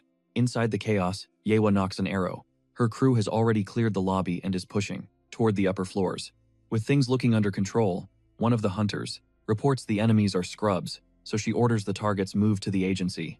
The rookie nods with a grin, confirming he's following the leader's command. Still, Yewa stays suspicious. She hasn't seen the substance or the main dealers yet. Suddenly, a massive mud monster spawns in the middle of the hallway, catching everyone off guard. One agent screams at Yewa to block the exit as soon as possible. As they gear up for a fight, she steps up to face the beast, yelling at Sehun to do something to stop it. Right then, a villain mocks them. That's a super dangerous rank A mercenary. The Huntress insists he keep that thing back, but Sehun snaps at her to quit whining. Still, looking sweaty, he raises his staff. He knows if that blob explodes inside, they're all toast. With a firm shout of freeze, Sehun blasts a high-tier ice spell at the creature. The monster starts icing over slowly, screeching in pain as it tries to fight back. But then, a hunter notices the beast is expanding its body to shatter the ice prison. Staying cool, Sehun orders a defensive formation while he pours every ounce of mana into holding the spell. Seizing the opening, Yewa acknowledges the hustle and tells them to keep that monster pinned down. She draws her bow, summoning an arrow engulfed in roaring flames, ready to end this game. The shot lands dead center, triggering a massive explosion that lights up the entire lobby. Perched high in the nosebleeds, the villain lets out a low, impressed whistle as that attack lands with nuke-level force. His superior is shook, admitting he had no clue Korea was packing hunters with this kind of raw firepower. They're talking about Yewa, a global ranker who stands toe-to-toe with the absolute strongest monsters on the planet. The guy asks if the other dude is the spy, but he denies it, claiming he's just handling personal business. Nearby, a long-haired observer, watches the beatdown unfold, wondering aloud if the masked clown's master plan just went up in smoke. His partner scoffs, pinning the blame on the clown's screw-up and reminding him their orders are strict. Do not engage. Cut to a kneeling agent. Reporting in. He's been tailing the clown exactly as ordered and drops some major intel. The target is moving the merchandise through a hidden tunnel, a perfect bolt hole for their escape. Hearing that, the long-haired man makes the call. His crew, Pandemonium, is pulling the plug on this operation immediately. The orange-haired kid decides to bail, ignoring his boss's angry shouts about loyalty and abandonment. Hoodie up and eyes down, he's convinced the Akai gang has officially reached the end of the line. Meanwhile, absolute panic sets in as the villains realize they're throwing hands with Korean S-rank hunters. One goon screams to retreat, crying about low mana and claiming the entrance is a setup, but the boss isn't hearing any of it. Exploding with a crimson aura, the villain leader roars that he's gonna carve a path out himself. He orders his men back, leaving his subordinates teary-eyed at his sudden display of guts. Zero hesitation, the leader launches himself forward with max power, screaming at the hunters to move or get deleted. Seigun is stunned by the insane speed and yells out for Yewa. Desperate to break through, the enemy leader hurls a devastating energy slash straight at the huntress. At the very last second, Yewa raises her bow, blocking the strike with a heavy, metallic clang that echoes through the hall. Right on cue, Guildmaster Do Kyunju steps into the frame, katana resting casually on his shoulder, and a chill smile on his face. On the upper floors, the traffickers are sprinting for their lives, not even daring to look back. It's total anarchy, but their escape route gets cut off instantly. An HMCS agent steps into their path and unloads a burst of energy, dropping one of the runners before he can blink. But amidst the scrambling criminals, one guy is standing out completely unhinged. Fried out of his mind on drugs, he's cackling maniacally, promising to slaughter every single person in the room. As they stumble forward, one henchman screams a warning to the boss. The pigs have already breached the first floor. The boss loses it, screaming that their only option now is to yeet themselves off the building. But the junkie cuts him off, brimming with chemical confidence, swearing he'll solo the whole squad. Immediately, he unleashes a purple energy whip, lashing out wildly and destroying everything in his range to hit the hunters. Scene switch. The hunter team executes a perfect pincer move, boxing him in with 0 exit routes. They tell him, struggling is pointless, and to just surrender. One agent drops the bomb. Yeah, we are exactly who you think we are. And their leader, Hikari, confirms it with an icy smile. Seconds later, the thugs are face down on the pavement. Turns out, these guys are internationally wanted fugitives. Hikari is beaming she didn't expect to net so many big fish in one run. Wasting no time, she orders the cuffs on, and her squad moves to wrap up the mission. But then, the vibe shifts. A woman in red crashes the party, blocking the exit with an explosive strike. One hunter barely manages to parry it, totally caught off guard by the sheer brute force of the impact. Cool as ice, the woman and her partner tell the criminals to keep running, they'll handle the hunter squad. Hikari clocks the uniforms immediately. Her face drops as she realizes these aren't just random goons. They're rocking the blue uniform, which means they belong to a heavy hitter organization from the underworld. Understanding the stakes, Hikari activates a device on her wrist, looking visibly hyped. It's time to test out her legendary gear. She screams Kagutsuchi and summons a massive purple energy serpent. The woman in red jumps back, barely dodging the bite. Clearly annoyed by the creature, she snaps, asking if this is a zoo or a fight, before launching a counterattack. But a magic blast intercepts her midair and triggers a massive explosion. Hikari smirks, correcting her calmly. Her summons aren't just pets, honey. The battle heats up. The woman goes airborne to dodge, but Hikari tracks her from below, locked on and ready to fire. That's the moment the realization hits her. These things, they aren't mindless beasts, they're straight up spirits. Suddenly, the serpent lunges. Boom. The impact is absolutely nasty. The spirits collide, triggering a blast of dark energy that rocks the entire lobby like an earthquake. Over on the side, Kumo, Hikari's partner, is watching with pure hype. He's convinced she's leveled up big time. But then the vibe flips. One of the blue-suited goons spots an opening and rushes, straight at Kumo, screaming that it's game over. The kid barely blocks in time, but the pressure is crushing him. He clocks the move immediately. It's a buff skill. He doesn't hesitate. Kumo triggers his ability, unleashing a shockwave of blue energy that blasts the whole squad back in one go. One of them calls him a rat, and oh, he shouldn't have done that. Kumo is triggered. Meanwhile, the lady in red gets back up, shaking off that snake bite. She's done playing games. Wrapped in a blazing red aura, she charges, screaming death threats at Hikari. But Hikari, she stands on business, stone cold. She unleashes the full might of Kagutsuchi. The energy serpent strikes violently, coiling around the woman. in a bone-crushing grip. The enemy screams, a mix of pure agony and rage, totally trapped. Suddenly, the energy shifts. A new player enters the chat. A dude in a blue robe. Steps up, it's Glasses Guy. His aura floods the battlefield. The woman sees him and sighs in relief. It's her master. She didn't think he'd show up. He scans the fight and realizes something's off. This isn't just some random hunter agency squad. Hikari freezes. She's witnessing the impossible. He's absorbing Kagutsuchi's power. With a cocky smirk, he gathers that stolen energy and fires a massive blue beam straight at Hikari. Using her own power against her, she can't dodge. It's too late. A super rare counter skill. Kumo screams her name, watching in horror as the blast closes in. But right before impact, the main character spawns out of nowhere. He snatches her midair, saving the day. Hovering above, he holds Hikari and drops a cold line. I don't recall giving you permission to clock out. She looks up, totally shook, recognizes him, and her heart just melts. Down below, Glasses Guy is fuming. He recognizes the figure who dropped from the sky. Grinding his teeth, he screams in pure hatred. Min Si-woo, the guy who smoked his brother. Min Si-woo? Unbothered. He mentions those shades look familiar and connects the dots. It's the brother of that counter user he wrecked earlier. The guy swears on his dead bro's life. He's gonna rip Si-woo apart with his bare hands. His blue aura explodes as he vows to take him down, even if he dies trying. The MC just gives a savage smirk. Sorry to rain on your parade. A red glow surrounds him. As he launches his attack, his voice cuts through the noise. There's no happy ending for you. And then, impact. Cut to a distance away. Two guys are watching the brawl, confirming their exit strategy is locked in. A green-haired girl calls out, "Sir," but he's ghosting her. He's laser-focused on the fight. Staring at the MC's golden aura, he feels a chill. It's sinister. The orange-haired dude barks a new order to his minions. Stay back and help the clown. Keep him alive, no matter what. Meanwhile, the clown watches the squad dip. He grins, intrigued. The party's just starting, and this fire is gonna burn way hotter than anyone expects. Hiding in the shadows, Tattoo Neck is chewing his nails off, totally freaking out. He's regretting following Glasses Guy into this mess. He watches from afar, eyes glued to the massacre, trying to figure out who this mystery hunter is. The guy's power rivals an S rank. Just when he decides it's time to bail, an explosion rips through the ground in front of him. Escape route? Gone. Amidst the chaos, Min Si-woo has Glasses Guy pinned under his boot. Don't move, you piece of trash. To the side, Kumo rushes to Hikari to check her pulse. She's shaken but alive, thanking Min Si-woo and admitting she owes him big time again. He brushes it off like it's nothing. Don't sweat it. He reminds her that she cleared the upper floors for him.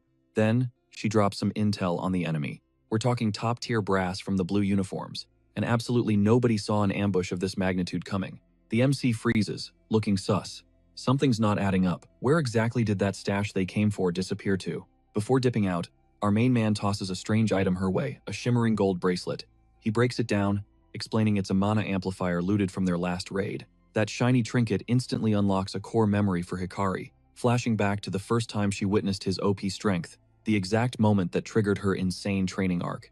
Keeping it 100, she admits she just wanted to stop being a burden, but realizes the level gap between them is still massive.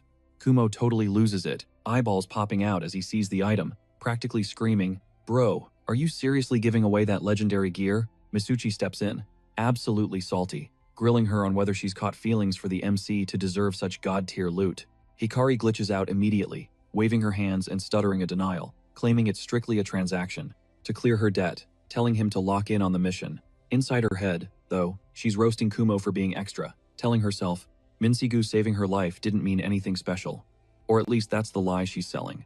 But then, the memory of his face inches from hers hits, and just the thought has her turning 50 shades of red.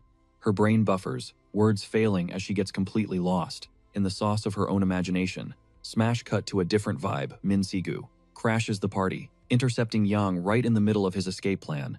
Voice colder than ice, he asks. Going somewhere? The guy goes into full panic mode, capping hard, swearing he's just a random NPC and not even an awakened. Minsigu isn't buying that for a nanosecond and raises a fist, making the dude fold and beg for mercy, faster than you can blink. Keeping the pressure maxed out, Minsigu asks how a guy pushing that kind of product is suddenly so terrified of checking out. With a glare that could kill, he demands the location of the rest unless Yang wants to get physically deleted. Shaking like a leaf, Yang finally cracks, spilling the tea that the main base is hidden in the basement. He reveals a VIP elevator that goes straight down the ultimate cheese strat for escaping. Minsigu clicks his tongue, clearly over the drama. And these constant plot twists. Wasting zero time, he hits up Young on the comms to update the map coordinates. Meanwhile, Se-young decides to let Master Do Kyun-hoo handle the lobby skirmish while she rotates to support the advance team. Down in the basement, the vibe is rancid. Yoha shouts for Sejun, pointing at a nightmare scenario ahead. The entire advance squad is already on the floor, wiped out and unconscious, and they definitely aren't alone. Two figures step out of the shadows, Arumu with the green hair, and that guy, Laban, dropping the cold line that, unfortunately, this is where their run ends. Sejun tenses up, instantly realizing these two are built different, compared to any mobs they've fought before. Arumu warns her partner not to slack off. Their only job is to stall, until the clown arrives. No hesitation, Sejun grips his staff and screams that they're under attack. He rushes the front line, but Laban shuts him down with a single kick, flexing overwhelming power. Clapping back, Sejun summons a massive pillar of fire, ready to burn the whole place down, illegal substances included. But Arumu reacts with insane reflexes, deploying a magic chain and declaring, "Not on my watch." Her spell redirects the blast, leaving Sejun shook. The fire changes lanes and slams directly into Yoha, who screams in agony as she gets fried by friendly fire. Laban sees the opening and dives in, claiming it's game over for the sloppy archer. He manifests an energy axe, but Yoha manages a clutch block, and with a confident smirk, tells him he's got it all wrong. For someone like her, strength is the only stat that matters. Next second, she throws a punch wrapped in a crimson aura, right to his chin, shattering his teeth. Enraged, Laban counters with a brutal offensive. Right then, the camera pans to the entrance the clown has entered the chat. He's whining about how he specifically ordered them to secure the goods. He watches the brawl with pure disgust, wondering if he can find subordinates who aren't total bots. Then Sejun spins around, freezing in shock at the sight of the man in the clown mask. Yoha screams his name, but that moment of distraction costs her everything. Arumu capitalizes, launching a raw energy blast straight at her. The impact connects before she can guard, and her scream echoes as she gets ragdolled against the wall. The clown, looking satisfied, thanks the duo for the assist and orders a tactical retreat before they get busted. But right after that, Min Si-gu pulls up out of thin air, hitting him with the classic, "Why are you rolling solo?" The masked guy just scoffs, flexing that the uniform squad folded like lawn chairs, and barks at his crew to move the merchandise. But literally in a blink, Min Si-gu glitches right in front of the exit, blocking their escape route and asking, "Where do you think you're going?" The trio freezes up, brains short-circuiting on how this hunter speed-blitzed them that fast. With a glare cold enough to freeze hell, Min Si-gu warns that trash doesn't get to walk away. The clown takes this chance to troll. He gives a sarcastic slow clap for the ambush that wrecked his master plan, whining about the fortune he dropped on this hideout that's now total waste. Then, casual as ever, he tells the docker, Hero, to just take the W and let him bounce in peace. He even throws in, dripping with irony, that the hunter's bosses would probably throw a party for a win this big, as a final warning. He claims fighting is pointless since the squad is already wiped. Min Si-gu stares daggers at him, asking if he's the one who did the damage. Right then, Raban snaps, growling that they've wasted enough time. And he's done chatting, roaring die. He launches a full tilt attack, determined to delete our protagonist right now. But the hunter claps back, activating Iron Fist, and catching the axe blade with one bare hand. The counter is brutal. The MC liquidates Raban with a single strike, leaving Arayam paralyzed by the sheer power gap. The protagonist connects the dots immediately. The clown is the real mastermind here. Arayam tries to beg him to retreat, but he shuts that down. He declares he's handling this personally and orders her to guard the stash. The clown tries to cut in, asking for a timeout to talk, but Min totally ghosts him, focusing every ounce of energy on ending this circus act. A split second later, Min Si-gu rushes in with max power. The clown barely dodges by a hair, leaping away just as an explosion rips through. He still gives props though, admitting he barely scraped by even with his broken speed stats. Min Si-gu doesn't waste a frame and presses him, asking straight up if he's the main plug for the drugs. The villain plays dumb, but Min calls his bluff. He talks way too much to be a grunt. He demands intel on the supply source, warning him to start singing while he still has teeth in his mouth. The masked guy just busts out laughing, clearly entertained and way too confident. He rubs his hands together, asking if Min really thinks it's going to be a cakewalk. Suddenly he vanishes speed that shouldn't be possible and respawns right in Min Si-gu's face, catching him off guard. The punch is a direct hit, forcing the hero to double over from the shockwave. Giving zero breathing room, he follows up with a spin kick that spikes Min violently into the warehouse floor. Our protagonist, shaken but focused, runs the numbers. The enemy's agility is off the charts, surpassing even EPO, Daesu, the hunter with monster strength. But there's a catch. His raw power output isn't on the same tier. Exploiting that, Min unleashes a wind blast that tags the clown and drags him across the pavement. Meanwhile, Min Si-gu resets, ready for round 2.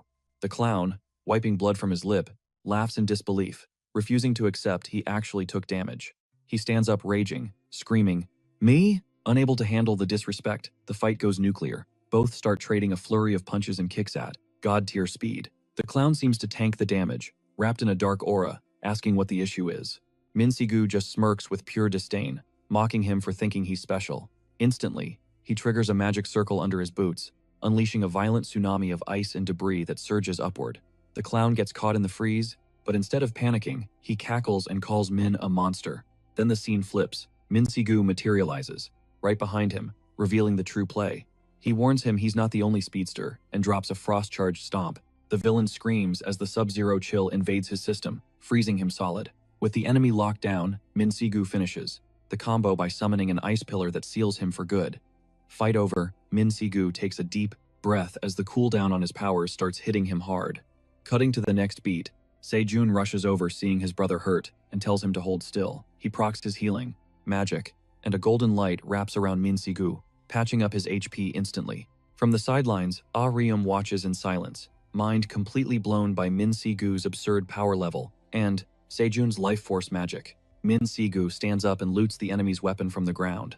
Keeping his eyes locked on target, he orders Ah-reum not to move a muscle. He states she isn't just some random NPC. The subordinate gets up close and personal, demanding he spill the tea on the dealer's power source. Her patience officially expired. The ultimatum is crystal clear. Start talking now, or check out permanently alongside your buddy. But then, from deep inside the glacial prison, the clown whispers a single trigger word: superheating. Instantly, white steam starts hissing through the cracks, putting Min Si-woo on high alert. With a twisted cackle, the clown shatters his icy confinement, unleashing a massive shockwave. Min Si-woo is shook. Was this the ace he was hiding? The masked maniac grins, declaring that now that his cover's blown, the kid gloves are coming off. He makes his move. He's gonna torch the MC and everything around him. Ah-reum starts freaking out, screaming bloody murder. She demands to know if he's actually insane enough to burn the whole building down. But her words die in her throat when she spots a silhouette standing amidst the inferno. Completely unbothered, the MC is literally holding the fire back with one hand, looking cool as a cucumber. "Why are y'all making such a scene over nothing?" He tells the clown to take a chill pill literally and blasts another massive wave of frost his way. The glacial surge rushes forward, explodes on impact, and slams the clown against the wall, freezing him solid again. Min Si-woo sighs, clearly salty about wasting his precious mana on this scrub. But suddenly, the vibe shifts. He feels a weird, sharp pain, a totally unexpected side effect. Meanwhile, encased in ice once more, the clown flashes a victorious grin and whispers that the hunter has finally walked right into his trap. He's got him right where he wants him. The MC tries to extinguish the flames and dispel the heat, but nothing works. The clown starts mocking him relentlessly. He reveals his trump card. This isn't regular fire. It's called infiltrating flame, and get this nasty blaze latches onto the target's unique life force. Once it sticks, it never goes out. The masked villain taunts him even harder, explaining that, since Min Si-woo is a life mage, he's basically a walking gas station for this fire. His massive life force just makes the flames burn hotter. Our MC couldn't care less. He buries a brutal punch deep into the clown's gut, casually mentioning he just feels a little toasty. "Feels like a nice sauna," he quips, promising to smash the clown into bite-sized cubes before he burns up. The clown retreats from the onslaught. He's crazy, but not stupid. He knows exactly what's happening. Min Si-woo is auto-healing while burning, which is draining his mana battery at record speed. The MC knows it, and the clown knows he knows it. Like the troll he is, the clown keeps poking the bear, trying to tilt Min Si-woo. So the MC decides to level up the violence, activating his iron skill while his mind races. He reflects on his return to Earth. Those physical limitations from the dimensional transfer side effects, they're actually a safety lock. The mana stored in his dantian for 100 years hasn't changed, but the dimensional structure and how spells are cast are totally different here. To protect itself, his body naturally slapped a limiter on his output. It's a natural defense mechanism. To bypass it, he'd have to forcefully detonate his dantian and redline his output. He remembers breaking that limiter during the fight with President Dae-soo, and he's still paying the price for that stunt today.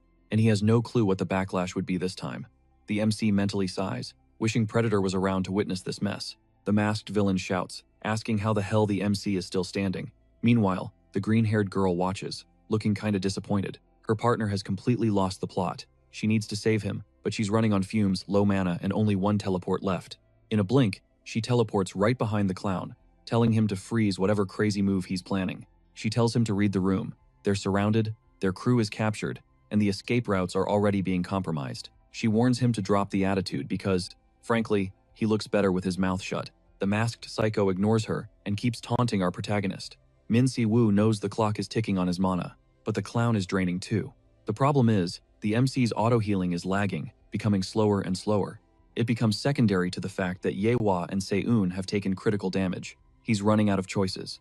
Without knowing if the building can even handle the shockwave, his only play is to break that limiter, but he hesitates. He doubts. He wavers until a dark voice cuts through his mind. Yo, kid, why the hesitation? If you're too chicken to break that thin wall, I'll do it for you.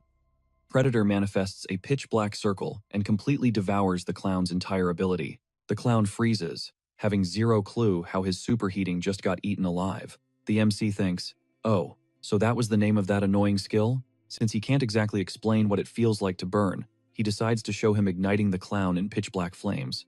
Ram, watching this unfold. Since words can't describe the pain, he decides to give a live demonstration, lighting the clown up with pitch-black hellfire.